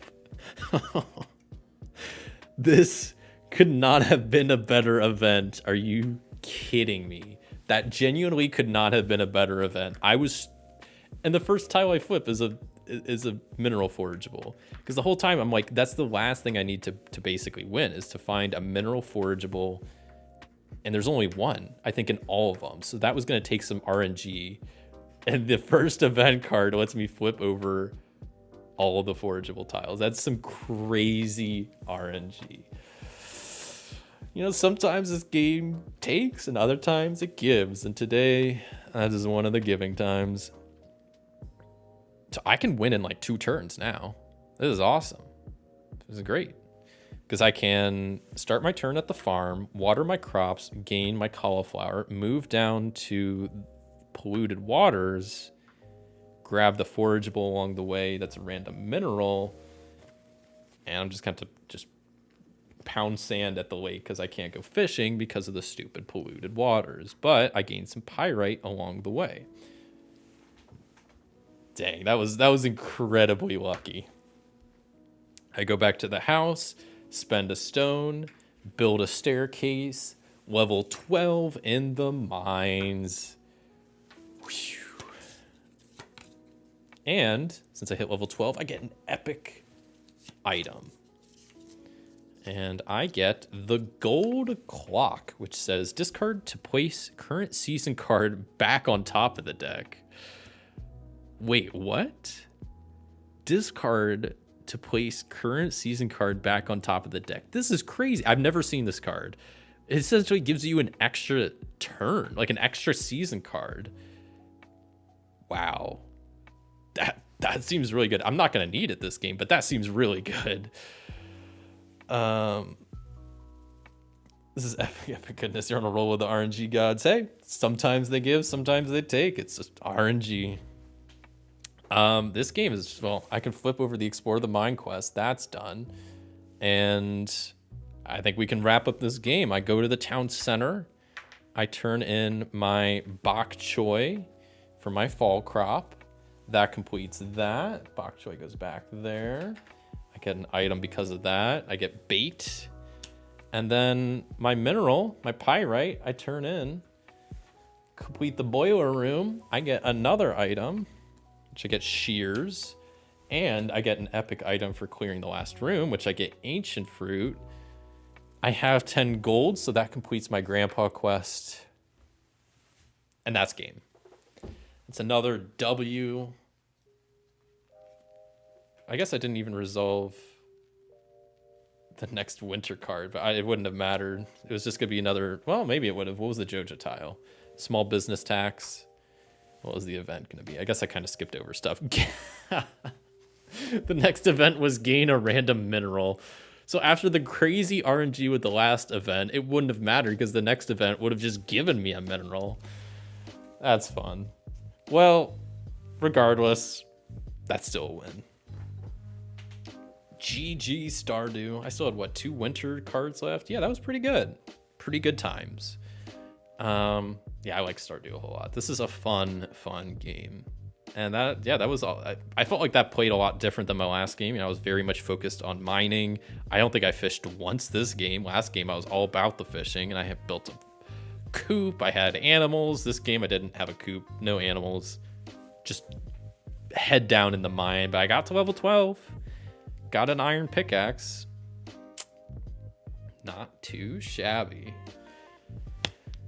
All right. Well, that's another game complete. So now I will go ahead and throw it back to y'all in chat. Go ahead and post any suggestions for games you'd like me to play, and I will pick the top options, put them in a poll, and let y'all vote on them. I think I'll put Three Sisters again. I'll put Stardew back in the pool, just in case people still want to see more of that. But yeah, throw out some other suggestions if you have some. Whoops. Oh, I could do that? Oh, that's kind of nice. So first option will be more Stardew. I'll do Three Sisters. Anybody else have any suggestions? I think Fantastic Factories was also mentioned earlier. Fantastic Factories, but I'll wait to submit this. Cartographers. I do not have cartographers anymore. I unfortunately was not the biggest fan of it, so it's not in my collection anymore, unfortunately. Hadrian's Wall. Okay, all right, I can add that one. Bit of a bigger game, but that's no Stardew. Okay. Any other suggestions, anybody? Currently, I can only do 4 options, it looks like, in the poll. So I currently have more Stardew, Three Sisters, Fantastic Factories, or Hadrian's Wall.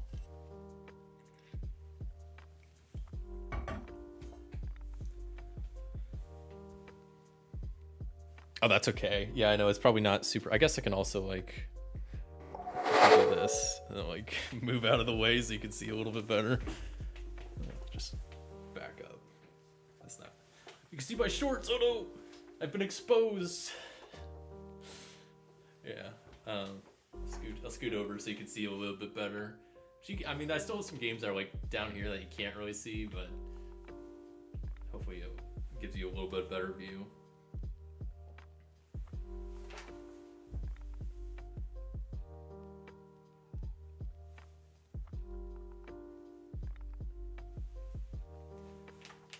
There's a lot to choose from. Let's switch back to chat real fast. Blue shorts. No, you don't see the blue shorts. Blue shorts don't exist. It's just a figment of your imagination. Yeah, there's lots of games. Yeah, a lot of the times I'm just sitting here blocking it here. Okay, well, I will put up this poll, and we'll see what wins. Space Empires, but that would yeah. Unfortunately, that's probably out of the range of games I want to do today. I do really like Space Empires though. It's such a fun one. Maybe I could play it on Board Game Arena, but I don't. I guess I could do that, but I don't really have that. Well, yeah, yeah, I'm gonna pass on that. But no, that's a fun one. I do like quite a lot. I guess I can. All right, I'll start the poll. We got some good suggestions. I got at least 4 in there. So, poll is live on the YouTube chat, so feel free to voice your opinion. While that gives some people time to vote, I will quickly talk about if you weren't here at the beginning of the live stream or you didn't catch these earlier, the big announcements for the channel. First off, as in the title, I hit 1,000 subscribers, which is huge, and I'm very thankful for that. So thank you all so much. Announcement 1 is this is being multicasted between YouTube and Twitch, and I'm gonna do that for all future live streams. So shout out to everybody on Twitch watching. I see you. So I think that's really cool that I'm gonna be doing that for all future live streams, is having stream to both YouTube and Twitch. So if you prefer one platform to watch on, you're able to do so. I also now have a Discord available for people to join. So to just hang out, talk about games. I also have bots that will notify when I go live and when I post a video. So if you want more ways to kind of stay up to date with what I'm doing, you can join the Discord that way. I also, in the Discord, have a channel called Schedule, where I'm gonna post my weekly schedule on Saturdays. And what's nice about that is Discord will take the time and dates and convert them to your local time zone. So like I'm in Eastern time zone, but if you're not, it'll convert the time and dates to your time zone, which is, I think, a pretty cool feature and pretty good reason to maybe join the Discord. And the final little announcement is that I now have YouTube memberships enabled. So if you want to become a member of the YouTube channel, help support the channel, you could do so, and you get some pretty cool features. The first level gets you access to sub badges next to your name that will appear in chat, and you'll also get access to custom emotes that I had made for the channel. I'll post those right now. I think they turned out pretty well, pretty cool looking emotes. So if you become a member, you'll have access to those. And I also have like a tier 2 membership that if you want to become that, you can. And the additional perks is that you'll get access to videos 24 hours in advance. You'll also get access to a poll that I'll do once a month, where I will help get some opinions on what to stream. So once a month I'll do like a tier 2 decided stream, I guess. So those are both available. So you can become a member by clicking the join button. I think it's just in the description or like on my channel page. But yeah, just wanted to throw that all out there. I'll give a couple more minutes for people to vote on the poll, but it looks like Three Sisters is what's probably gonna win. But who knows? You know, I'll leave it up for another minute or two. As if people are watching on Twitch, you gotta hop over to YouTube to vote, and if you're watching on YouTube, hey, vote. Let me know what you want to see. It's been kind of fun doing polls. I think it's the first time I've done like polls in a live stream like this, which is kind of fun. So, yeah. And I should have mentioned, I guess, when talking about the options, it's a little too late now, like what games to play. But I do have my iPad, so I could also play some games on this, like Slay the Spire, Hearthstone. I have some digital versions of games on here, like Le Havre, and I don't know what else.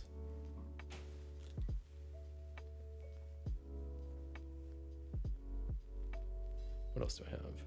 Race for the Galaxy, Onitama, Railroad Inc. Got some good ones. So I guess those are also options for stuff to play, but I don't know if I really want to play stuff on the iPad, but if y'all want me to, I'll gladly. Yeah, those are all the new announcements, new stuff. Very exciting times in board games with Thomas World. So, and Nightbot's saying hydrate reminder, and hydrate I will. Y'all stay hydrated out there.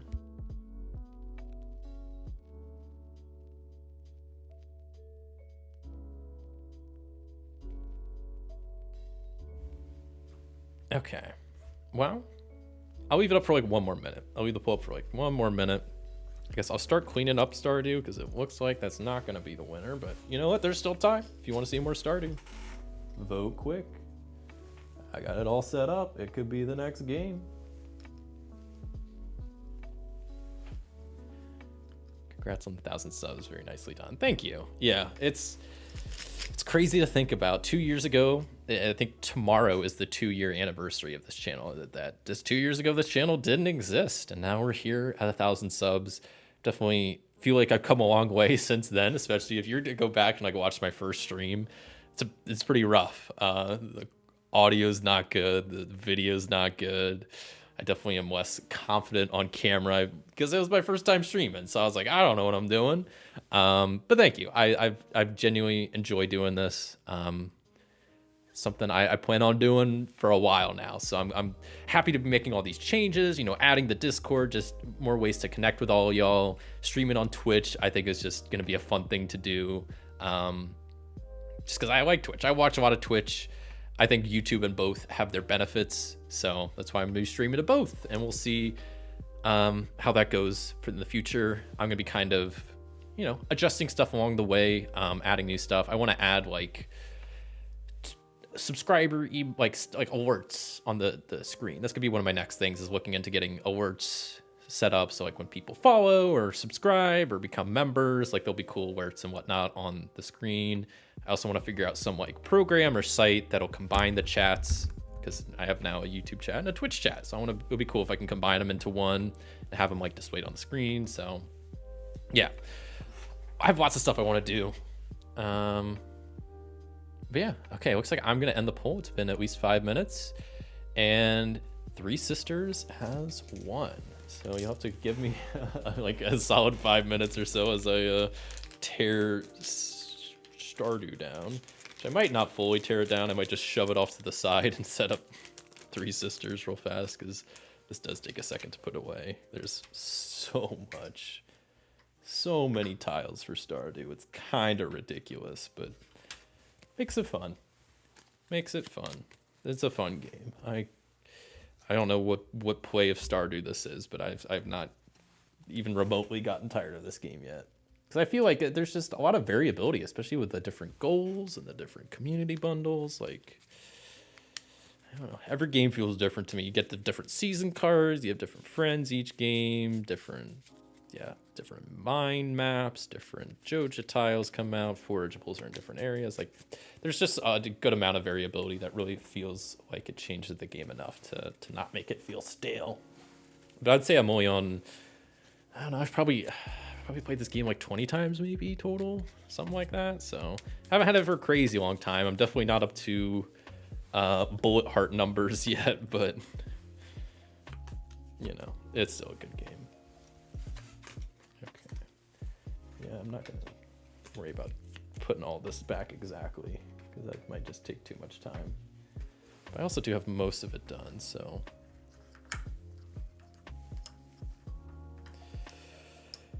Okay. Yeah, I might shove some of this off the screen here in a second. We always get the bulk of it torn down.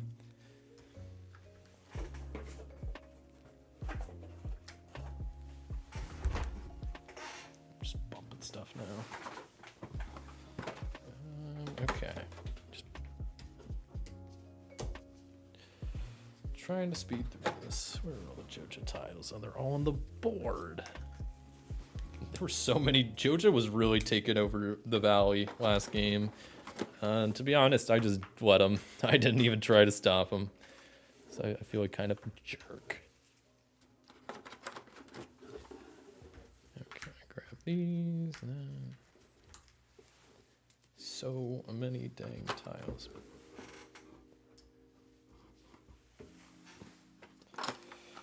Okay.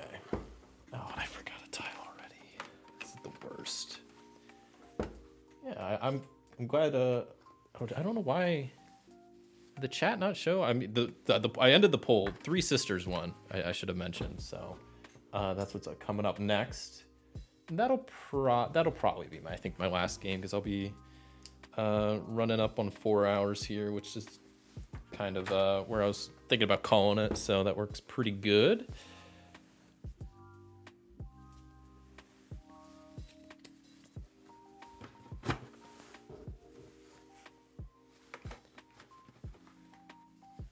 Like I'm missing a stack of cards or something. Okay, almost done. Get these out of here so I can actually put this up here. Oh, I forgot about all the bundle cards. Yeah, I feel like Three Sisters is gonna be a good game to kind of end on, especially after some Stardew. It fits the chill theme pretty well and the farming theme. I like Three Sisters. I kind of talked about this a little bit earlier, but like Three Sisters is a game that I definitely didn't love at first, but after a good number of plays, it really grew on me, and I was like, you know what, this game's actually quite a lot of fun. The solo mode is super simple. I like that some games I play, I one thing that kind of drives me crazy is like I don't mind games that are like beat your own score, that you have a score and you're trying to beat your own score, but I don't like when a game doesn't give a reference for scores. I personally don't like that. Like Railroad Inc. is probably one of my favorite roll and write games, but it doesn't give you a reference for how good your score is, which if you play enough, you'll have like an idea of what's a good score and what's not. But now Three Sisters has like some fun, like whatever score levels that you can try to aim for, which I like. Okay, I think we're almost done. I'm not even worried about putting these back fully.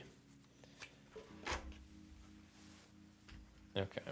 Yeah, I'm just gonna set this off to the side. I'll finish putting it away later.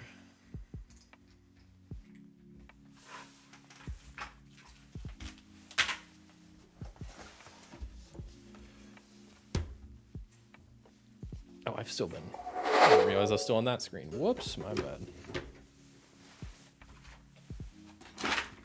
A huge deal. I've just been tearing down stuff. I just didn't realize it was still there. Whoops. Oh. Okay. Where the heck is Three Sisters? At the bottom of the stack? I gotta maneuver this out now. That's all good. Three Sisters. It has been a while since I played this. Not too long, but say at least a couple months, month or two. Designed by Ben Pinchback and Matt Riddle. Artists were Marlies Barons, and Beth Sobel. There you go. Pens. I do have a pen nearby. Thank goodness. I kind of came prepared. Oh, and I forgot I'd made some of these dry erasers. So I'll probably just use these. Actually, those, I need to make better ones. Those look like garbage. I'll just use a regular one for now.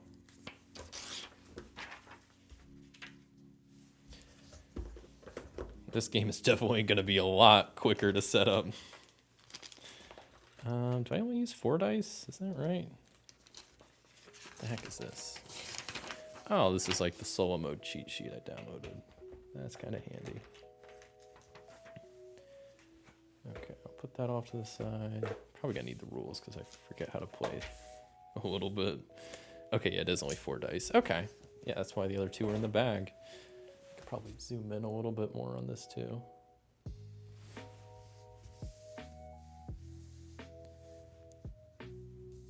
I guess I could like do something like this. Where's my screen? Just trying to figure out if I can get shot. Okay, that's pretty zoomed in. You should be able to see stuff pretty easily. So that's the round marker. I think E just starts on that square. That's off to the side. What else? Let me quickly double check which one E just starts on.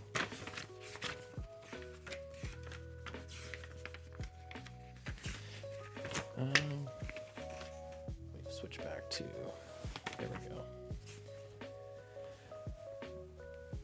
go. Fun fact, I found your channel because I was looking for Three Sisters game. Really? Oh, that's cool. Well, it's come full circle then, I guess. That's cool though. Set up a normal but using the solo side. Wait, there's a solo side of the board? Oh, this is the solo side. That's cool. Hopefully my Three Sisters gameplay was helpful or entertaining. Because yeah, I mean, honestly, that's kind of one of the reasons I started the channel, was because I personally, I mean, I love board games. I play a lot of board games. I learn best from watching someone else play through a game, and I just noticed there's a lot of games that don't have playthroughs of them. So I was like, you know what, I can do that, right? And 2 years later, I'm still doing it. Back to Three Sisters, which I mean, this might have been, I think, I don't know how long I've had this game, but I guess I've had it for a while now that I think about it. Seems like a newer one in my collection, but like, I guess, I don't know, it's not that new.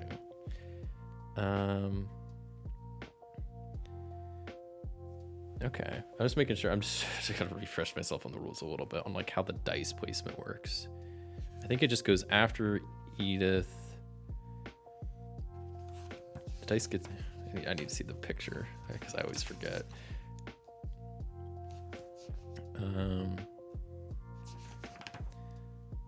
Okay, no, it starts on, okay, that's the thing I always forget. So it starts on the spot she's on, and then she moves after. Okay, I think I'm good.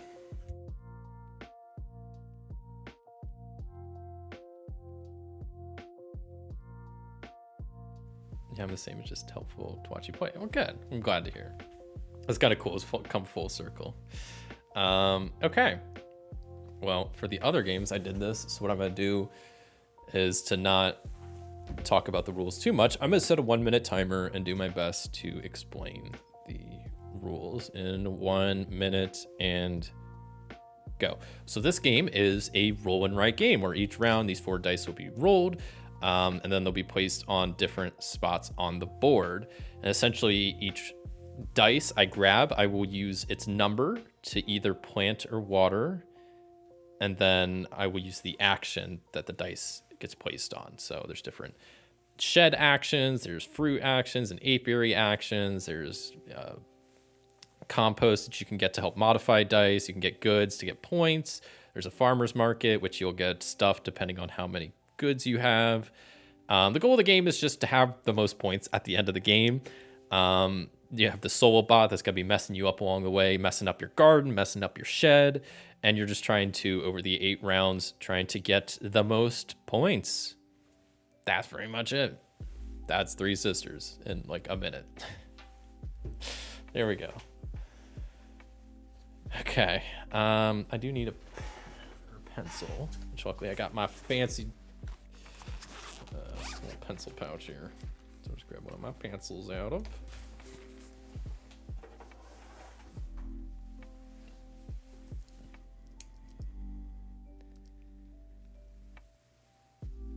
Hello there, Mark Turner. Mark Tizzy here. Oh, okay. How's it going? Welcome, welcome. We're about to start with some Three Sisters. Hope you're doing good. Yeah, we're about to, I think it's probably gonna be the last game of the night, because yeah, we're coming up on 4 hours probably. It's gonna take at least half hour to play through this, especially it's been a while for me since I last played this. I might be a little slow the first round or two, kind of getting back into this, but no, I like this game a whole lot, so it should be a fun one. Let me make sure my camera looking good. Everything's in frame. Good. Where can I roll the dice that you can see? I'm like up there. I guess I can grab a dice tray. Got them just laying around back here. Might as well, just so dice don't go flying everywhere.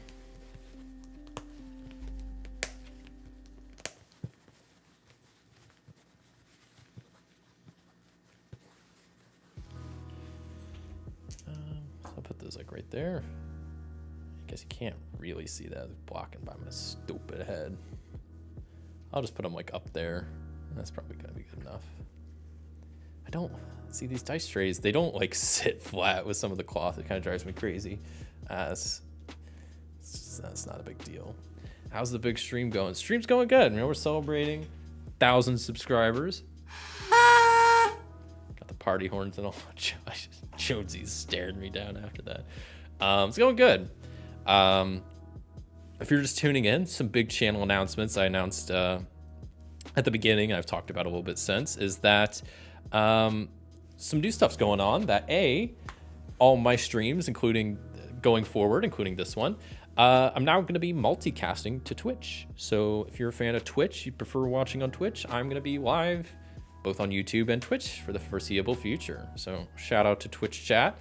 I also have a Discord now that you can join to hang out in, to get updates on the channel, to learn. I also have a schedule channel where I'll be posting my schedule each week. So you can see the channel, the schedule for the channel. And the nice thing is it'll convert it to your time zone. So if you're in different time zones, it'll show you your local time zones.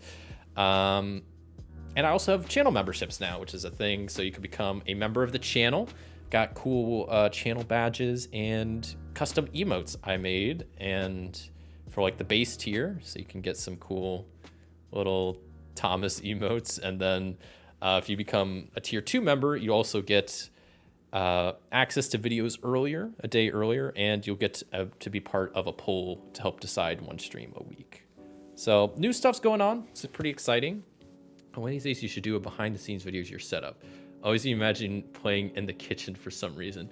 That's funny you say that. I kind of am. I'm playing in my dining room, which is like right across from my kitchen.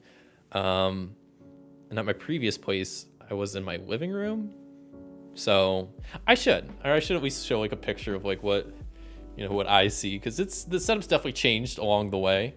I should do that. That's a good idea. Maybe I'll post behind the scene photos on the Discord. Maybe that's an incentive to join the Discord. But yeah, I like that idea. I'll have to do that at some point. But yeah, fix up my tie, and I think we'll go ahead and get started with round 1 of Three Sisters. The first dice roll. So then, like I said, it's gonna the first round or two might go a little slow as I'm getting back into the swing of things. So those dice, put them in lowest to highest, you group them up. Farmer Edith moves to the one after. I think first round, because we always go back and first. So if I'm the first player in odd rounds. So what do I want? I kind of want the shed time, because she always selects the dice from the golden pitch pin clockwise. So she's going to take the 5, then I'll get...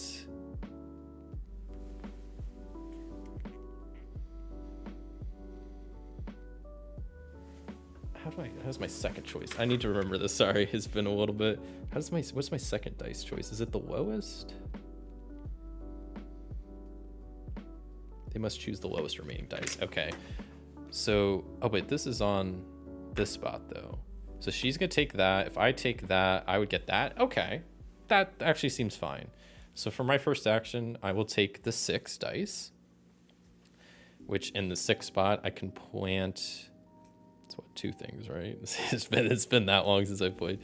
I need to double check that. I really don't want to make any stupid rules mistakes.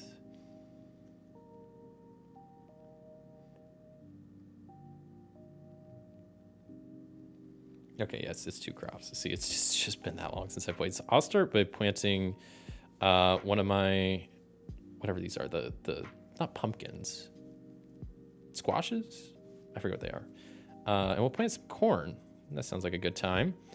Fill in those boxes. And then the 6 also gets me a shed action, which the shed has a lot of cool options in it. It's one of my favorite aspects of the game is the shed. There's a lot of cool, like, different avenues you could try to go down. I kind of like the rain barrel, so I think I'm gonna go for that, and we'll see how this goes. A little nervous, but we'll go for it. Hey, you're showing some love here on YouTube for life. Hey, I appreciate it. Yeah, no, I mean, I'm pretty happy on YouTube. I plan on still staying on YouTube, streaming on YouTube, uploading videos, but I do like Twitch, and I recognize like Twitch has its benefits and YouTube has its benefits, and I can stream to both, so I might as well do it. I think Twitch also is just a lot better for like discoverability, even though I know board games is a pretty niche thing. Still feels like a good move. So just trying it out. We'll see how it goes, but I think it's something I'll keep doing for the foreseeable future. Business Thomas has a good look. Thank you. I mean, I've already been called out for this earlier, but I mean, I have the business look, but then I am wearing like shorts, so you know, I don't have the full business look. I got most of it going on, but you know, it's a special day. I felt like I had to dress up, you know, you had to dress appropriately for the special occasion. So yeah, but thank you.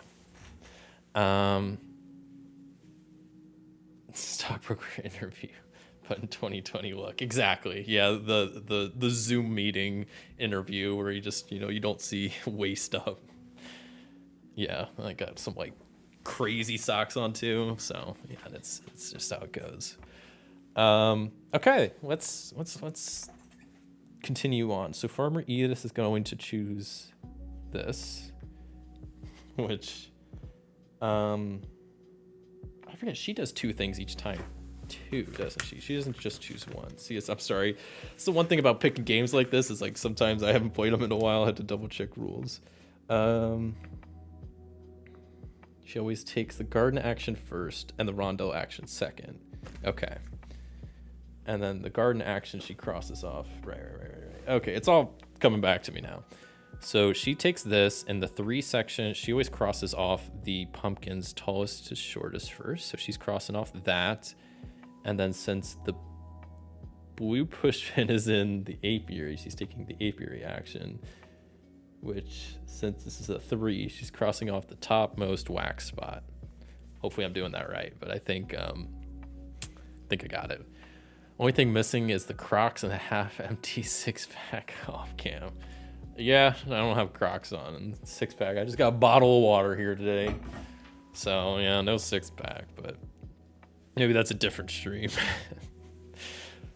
I don't even know how that could be incorporated. Some like, I don't even know how I could drink and like incorporate that. Like, I play a game and it's like every time something bad happens, I take a drink or something and turn like a stream into like a drinking game. That would be weird.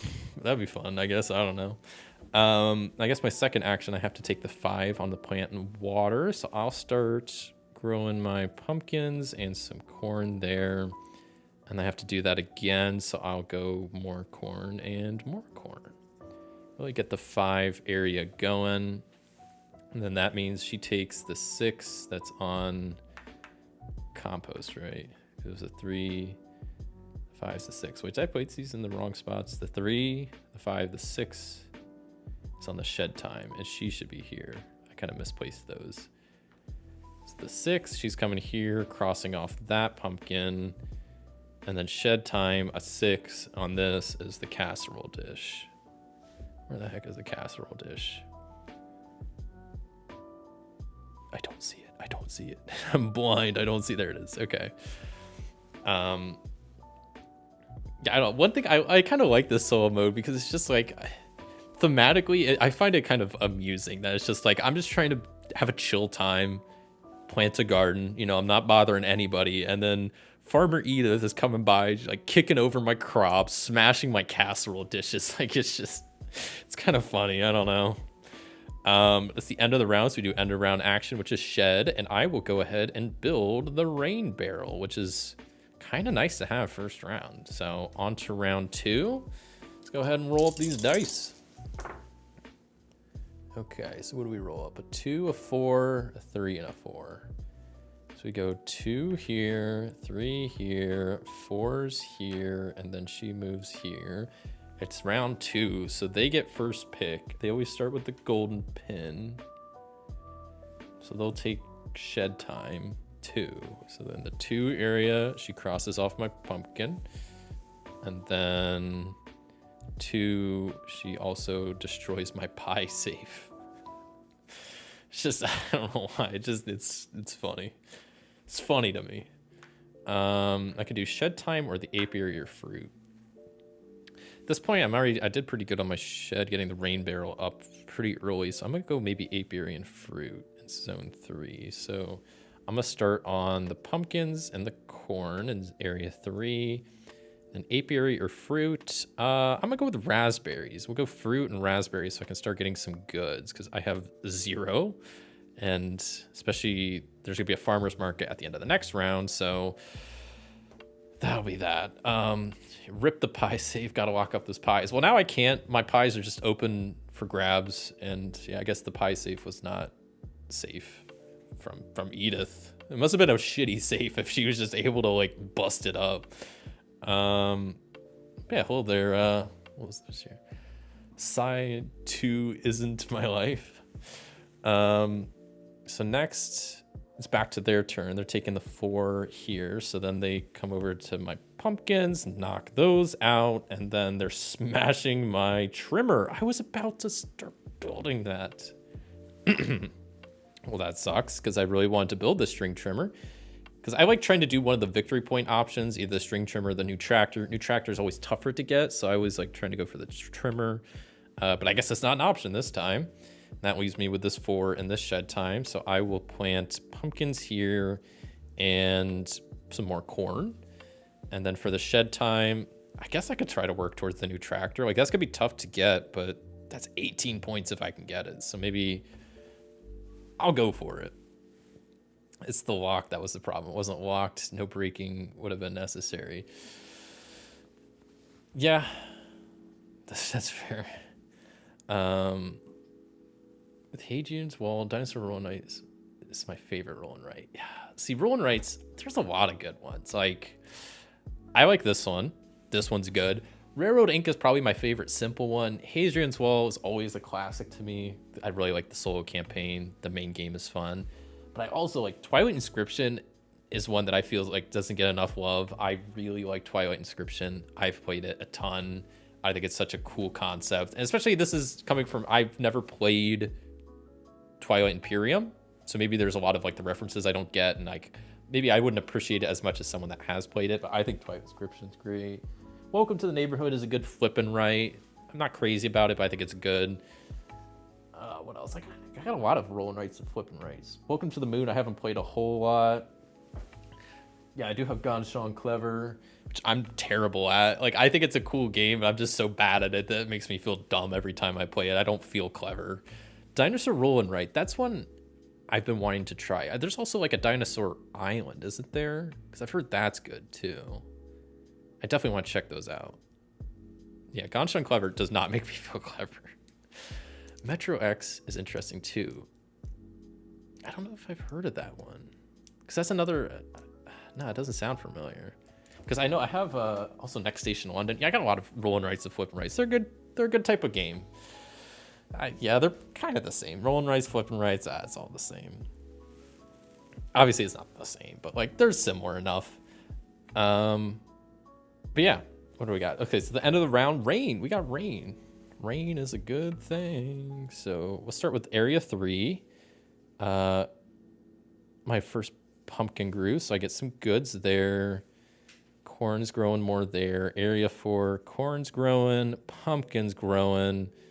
That's it. So then we got more corn, more corn, more corn growing. Another pumpkin over here. That gets us a good, which gets us a bonus action or another action, right? The star things, just extra actions, right?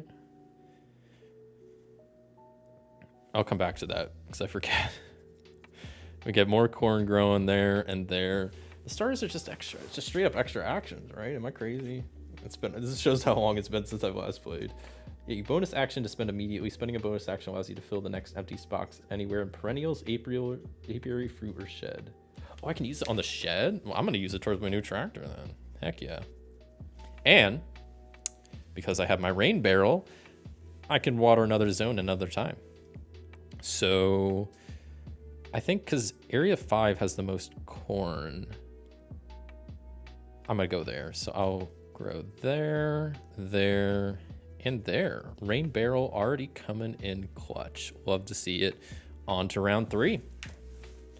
Farmer Edith, I'm so sorry I knocked you over.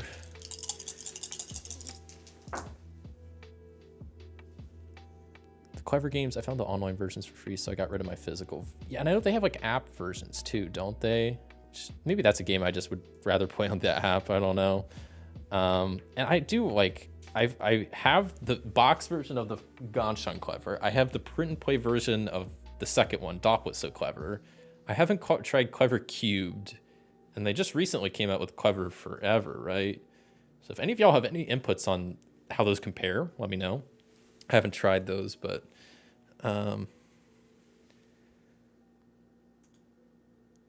wait, what happened, Nightbot? Oh, you're fine. I need to adjust Nightbot setting. I don't think it likes URLs, but you're fine. My kids like Rolling Rights.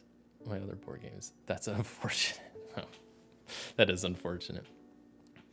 Voyages and Aquamarine. Yes, Aquamarine is one that's been on my list for a while that I really do want to try. Voyages? That sounds familiar, but I don't know if I've played that. Oh, okay, you put a link to their publisher. And I can still see the link. It just, Nightbot got mad at you, but that's totally fine. I'll have to check that out. Postmark Games. Is that related? Postmark Games, your Mark Tizzy? Is that relation? Just joking. So Edith moves there, and I get first dibs of the dice this round. I think I might go the shed action. She's gonna take that. I would get the farmer's market then. I mean, regardless, I'm gonna get the farmer's market, which I don't really want, so maybe I should work on my farmer's market actions. How can I get a lot there? Is there a 4 dice somewhere? No, I don't have any compost. This is not good.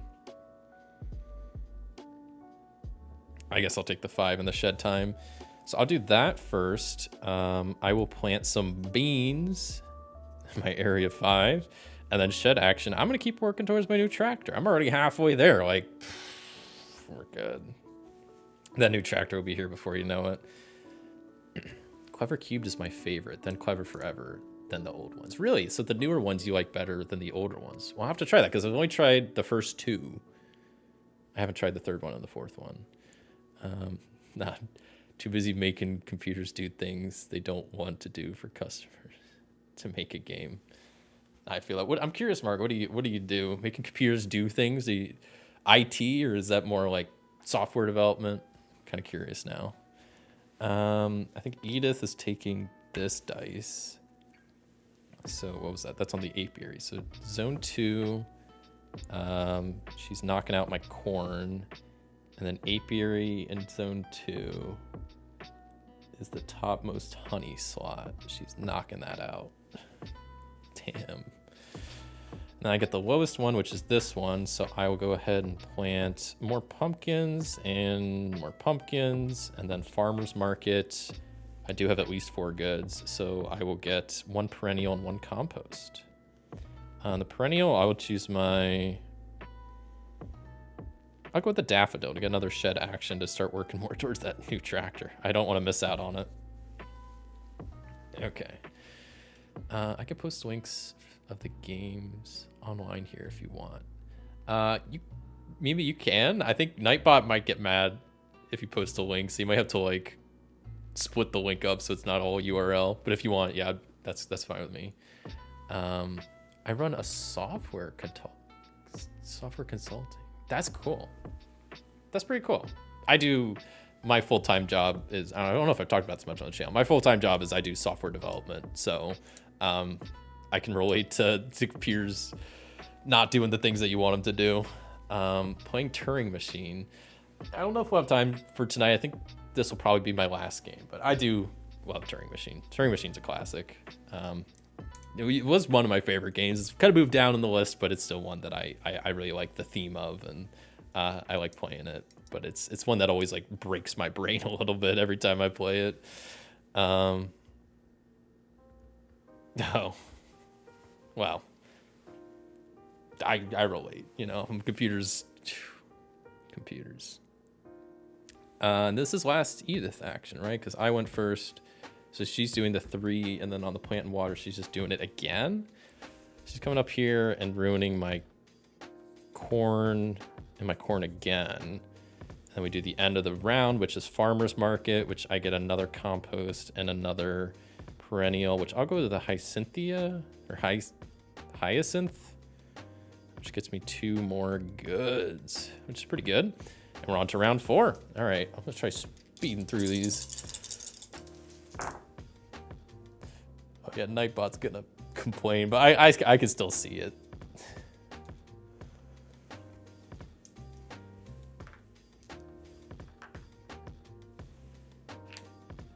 And let's see, they move here.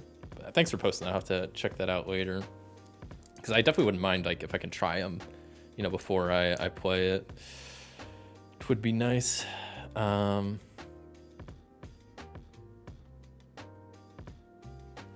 Wait, Mark, you said you've helped found Heroku? That's crazy. Yeah, no, I use Heroku.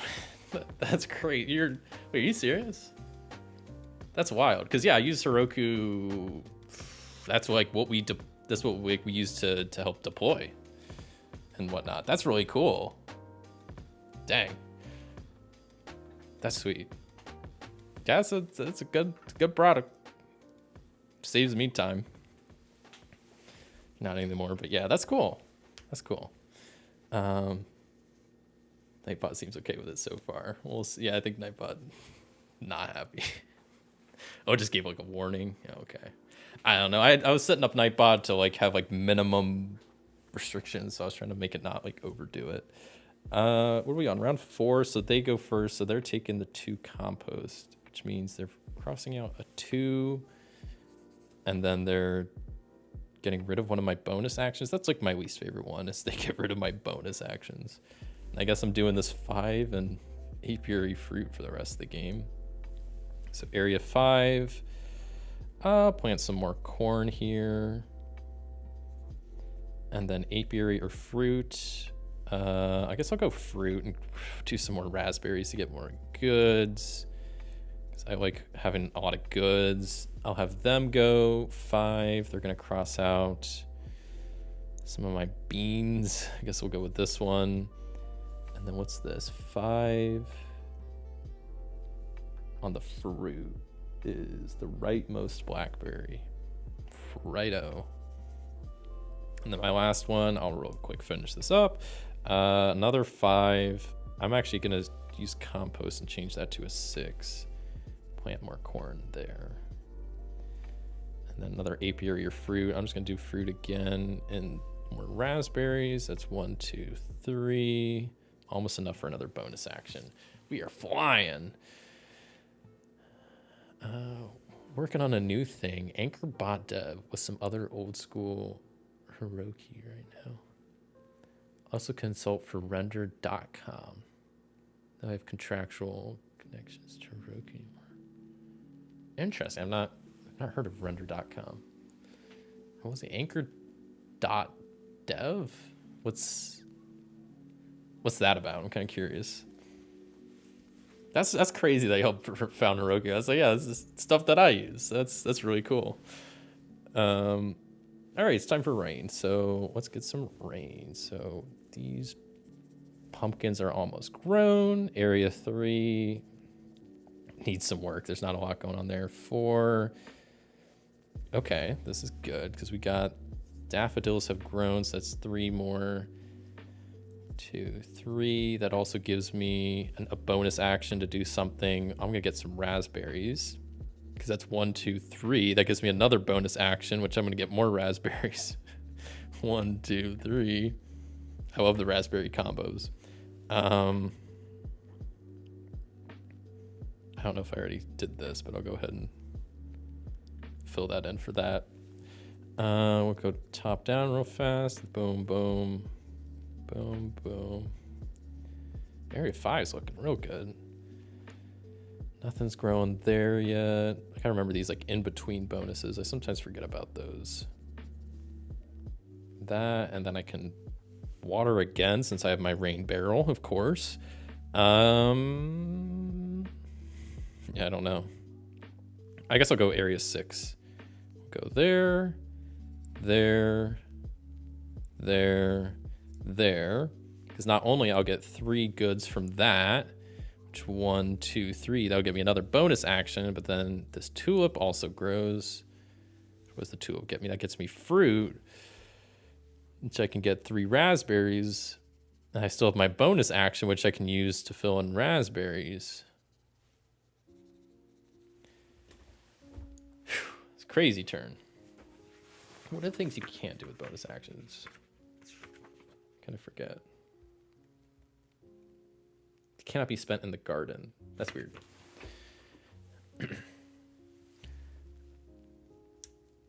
Oh, now Nightbot's going crazy with the reminders. They're helping build private certification authorities for folks. Imagine using ACME protocol.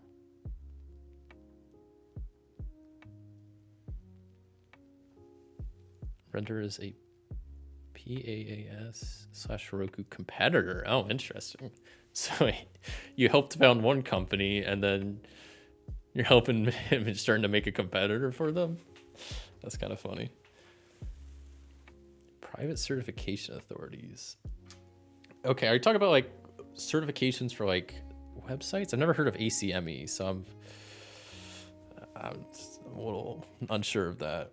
As we move on to round 5. Yeah, money is money. That's fair.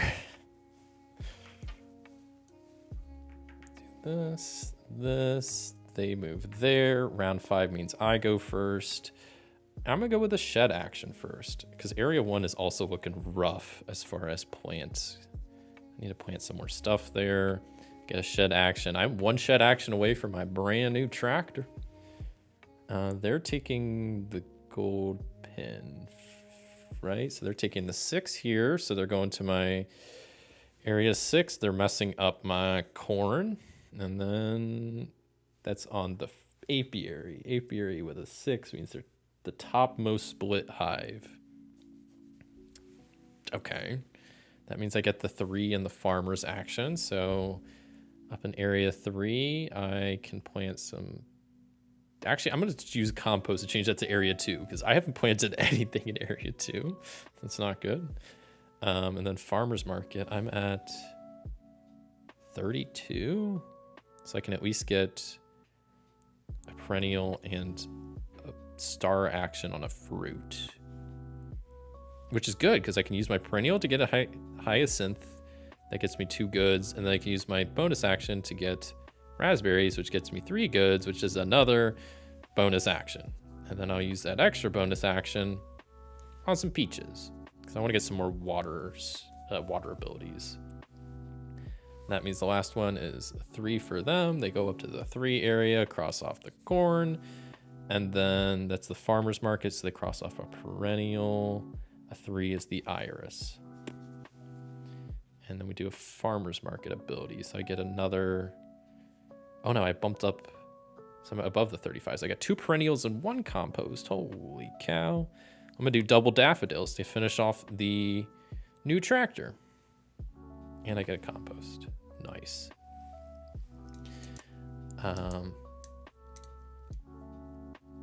Acme. Oh, it's like it's pronounced like the Looney Tunes company that sells animals. Okay. It's a protocol used for auto certification. Let's encrypt invented. I'm trying not to distract. No, this is interesting. No, that's really cool. Interesting. Yeah, a lot of that. Yeah, dang. So you've been doing this for a while now. It sounds like if you helped, helped found Heroku and doing all this other stuff. That's really cool though. On to round 6.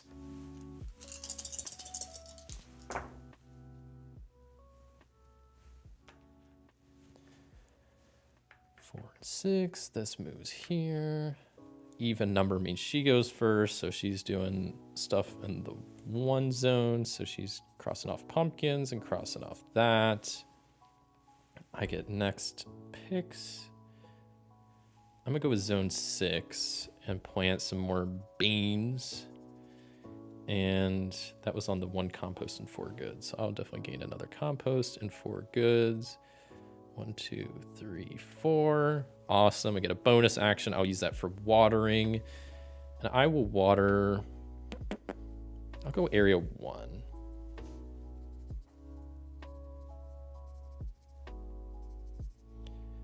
That unlocks that, which gets me 2 extra goods, which is pretty sweet. They're taking this one. So they're knocking off 2 things in area 1, which is just double beans. Then I get a 4 with shed time. Okay. Yeah, I guess I can plant that. That gets me 1 good. And I can plant some beans as well. And then a 4 in the shed. I don't even know what I want now. Is there anything that helps me per raspberries? I'll go with a fruit bowl maybe. That could be kind of fun. Yeah, a long time ago. 38, almost 39, 2 weeks away. Okay. Dang, that's really cool. That's cool. I feel like I'm forgetting something. Oh, I just gotta do the end of shed action. Okay, put that towards my fruit bowl. All right, we're on the second last round. Big rolls. So I'm probably kind of rolling these off screen, but that's fine. As long as you could see the main stuff, that's all that I really care about. So odd round, so I get first pick. I don't know what I want. I'm actually go with the farmer's market. The 5 in the farmer's market. So I'm gonna plant some beans and some beans. And then the farmer's market, I have 40 something. So I can at least get 2 perennials and a compost. Guess I'm gonna go with this one because I'm close to getting it. That gets me 2 goods. I also get a compost. That gets me a bonus action, which I'll harvest some blackberries just for the points. They're gonna pick this one, which is the 6 and the apiary. The 6, that means they're knocking out beans. And then the 6 at the apiary means the topmost split hive is gone. I haven't even done anything with the apiary, but maybe that's my fault. That means I have to pick the 2 in the apiary. The 2, I might just water these because these aren't going to get done. And then the apiary or fruit. I'll go with fruit and just do more blackberries. And that means the last one is to them in the 3 zone. They're knocking out my beans. And then the 3 on this is the pitchfork. They're just smashing that over their knee. Farmer's market, I get 2 more perennials, which I can fill up this, which is kind of a huge point boost. And I also get a compost. And we move on to the final round. Big rolls for this last round. Oh, man. Okay, so we got 4 or 5 and 2 6s. Something like that. They move here. Even numbers, so they go first. So they're taking this 4 on the plants. That means they're double 4 action. They're just knocking out both the corns. It's back to me. I'm going to go with the 6 here to... Yeah, I don't know. I'm going to use compost to change it to a 5 and water and 5. And then I also get 1 compost and 4 goods. 1, 2, 3, 4. And I'll use that as a shed action to get the fruit bowl. So then they're taking this 5, which is going to mess up my rain barrel. Too little, too late. I've already built it. And they can't knock out anything in area 5, so they just have to pound sand. Finally, my last dice is in the 6 area. Yeah, I don't know. It's not really useful there. I guess I could plant 1 last bean. And that's it, right? Oh, I guess I still get 1 more compost and 4 more goods. 2, 3, 4, and then we do 1 final rain cycle. So area 1, this pops off. That gets me 3 goods. 1, 2, 3. That gets me a bonus action, which I'll get some apples for. That also unlocks this crocus. Gives me +2 compost. Okay, that was all area 1. I think so. Area 2, get some corn growing. That's almost done. Area 3 is looking real bad. Area 4, more beans, none of that. Oh, this crocus should have been planted too. Not that it really matters at this point. Area 5. Oh, that also means this hydrangea would have been done. I kind of forgot about some of these. Whoops. I don't know if I started filling in Area 5 yet, but we'll start at the top. That. Everything else is filled in. Area 6. Start at the top. Lots of stuff filled in. And I get one more rain because of my rain barrel. I will just go Area 5, I guess, again, just to finish off that corn. And that's it. That's game. So let's quickly add up everything, which might take me a second. So Area 1, no points. Area 2, we got 3. That's it. So 3, 6, 9, 10. 10, 13, 16, 19, 22, 25, 26, 27, 28, 29, 29, 32, 35, 38, 39, 40, 41. That's what it looks like I have for my garden. Perennials, I get 10 points. Apiary, I get 0. Fruit, I get 3. Plus 4, 7, 8, 10. And the shed, I get 18, 20, 30. I think I get the full 10 because I have all 4 different fruits, at least one of. That seems like a lot. So what is that total? 41, 51, 61, 91 is what my grand total is, I think. Great game. Congrats on the 1K. See you later. Oh, thanks for popping by. I'll catch you later. All right, so I think if I did all my maths right, that leaves us with a grand total of 91, which I think is good. Let's see what this score chart tells me how bad I did. Yeah, no, 91 is the second top tier. So my gardening career says I have become an internet famous blogger. Not bad. Not bad indeed. And that's Three Sisters. It's been a while since I played that, but I really like it ping pongs around a lot, like especially with the goods. Like you could do some fruits that gets you a bonus action, then you could do some sheds that gets you bonus action. Like there's a lot of bouncing around. I also get like the similar feeling from like Hadrian's Wall, where you get like a thing that lets you do another thing that lets you do another thing. You get that a lot with this game, which I like. It's a chill game. It took me a while to kind of have some of the rules come back to me, but we got there. We did it. So yeah, I think we get a quick sip of water here.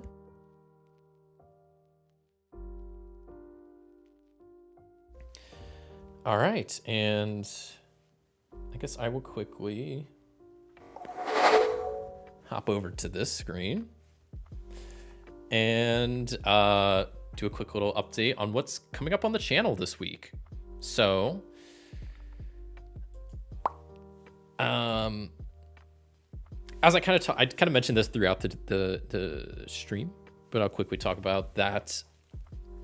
I'm doing a couple of channel schedule changes. So I normally used to do videos on Wednesday. I'm now pushing them to Thursdays. So videos will be out Thursdays unless you're a tier 2 member. If you become a tier 2 member on YouTube, you'll get those videos on Wednesday, a day before everybody else. So there's a little bit of incentive for you.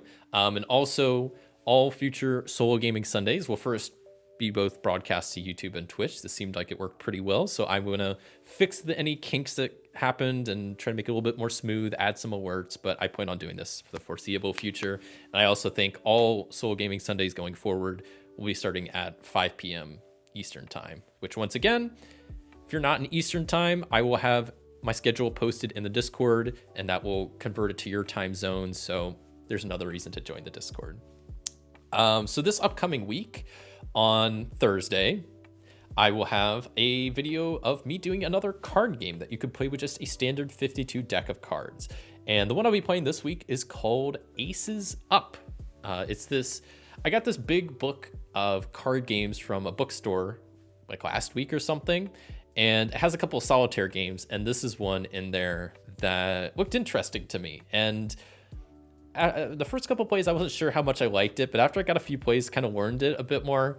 It's kind of a lot of fun. I like it a lot. So it's kind of just a traditional game. There's not really any theme. It's not a dungeon crawler or anything cool like that. It's just a solo solitaire card game. But I think it's a pretty interesting and fun one. So that's what's upcoming on Thursday, is another 52 deck of card games. And next Sunday, since it's the first stream of the month starting in February, I'm going to be doing an RPG playthrough, and I'm going to be returning to Space Aces, since I like that game quite a lot, and I've only did one playthrough of it, so I'm going to do another. So that's what's upcoming next Sunday. So Aces Up card game this Thursday, and Space Aces next Sunday. And that's pretty much all I got for this week. Congrats again on your 1K subscribers. Thank you, Mimi. Appreciate you hanging out. It's been a fun stream. Yeah, had a lot of fun. I'm glad I got to do a little bit of a different stream. It was kind of fun just having you all pick the games and getting to hang out. And it was a bit of a longer stream, but I also, the reason I want to start doing my streams an hour earlier is because I want to start streaming a little bit later. So start expecting more 3-4 hour streams, because if I start earlier, I can stream a little bit later. So yeah, that's pretty much that's all I got for today. I guess before I head out, I'll quickly throw out there, if anybody didn't see earlier in the streams, the big announcements is I'm streaming both on YouTube and Twitch now. So catch me on Twitch, or if you're on Twitch, catch me on YouTube. You can do !YouTube to get my channel information. I now have a Discord. It will be linked in the description of the live stream on YouTube. If you're watching this live, you can also do !Discord to get the invite.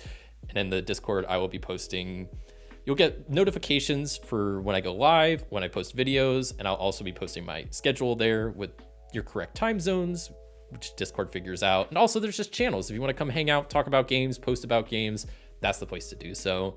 And finally, I now have YouTube memberships on the channel. So if you want to support the channel, get some cool benefits along the way, you can check those out on my channel. Just go to there's like a join button. You click that and you can see all the benefits you'll get, the prices, stuff like that. So if you want to help support the channel, that's a great way to do so. And that's all I got here today. I'm going to wrap up here. So thank you all so much for watching. This is a really genuinely a fun stream.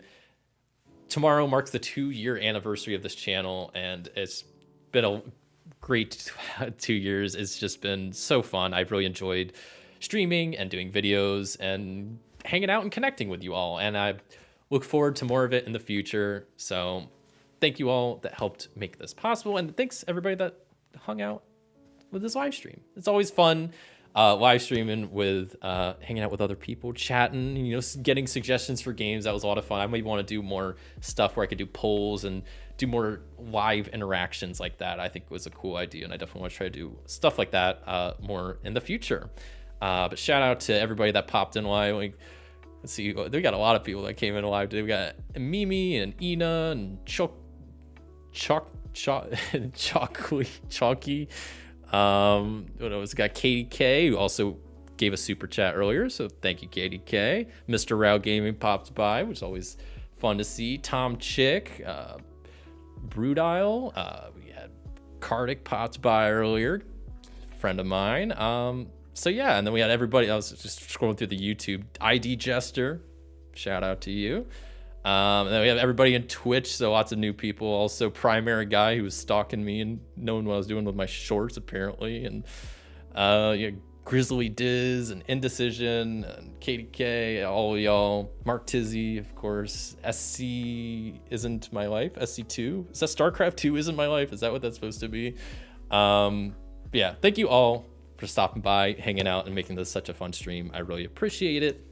If you all enjoyed this stream and you're watching on YouTube, leave a like. It helps out a lot. So that's all I got. Thank you all so much for watching, and until next time, I'll see you.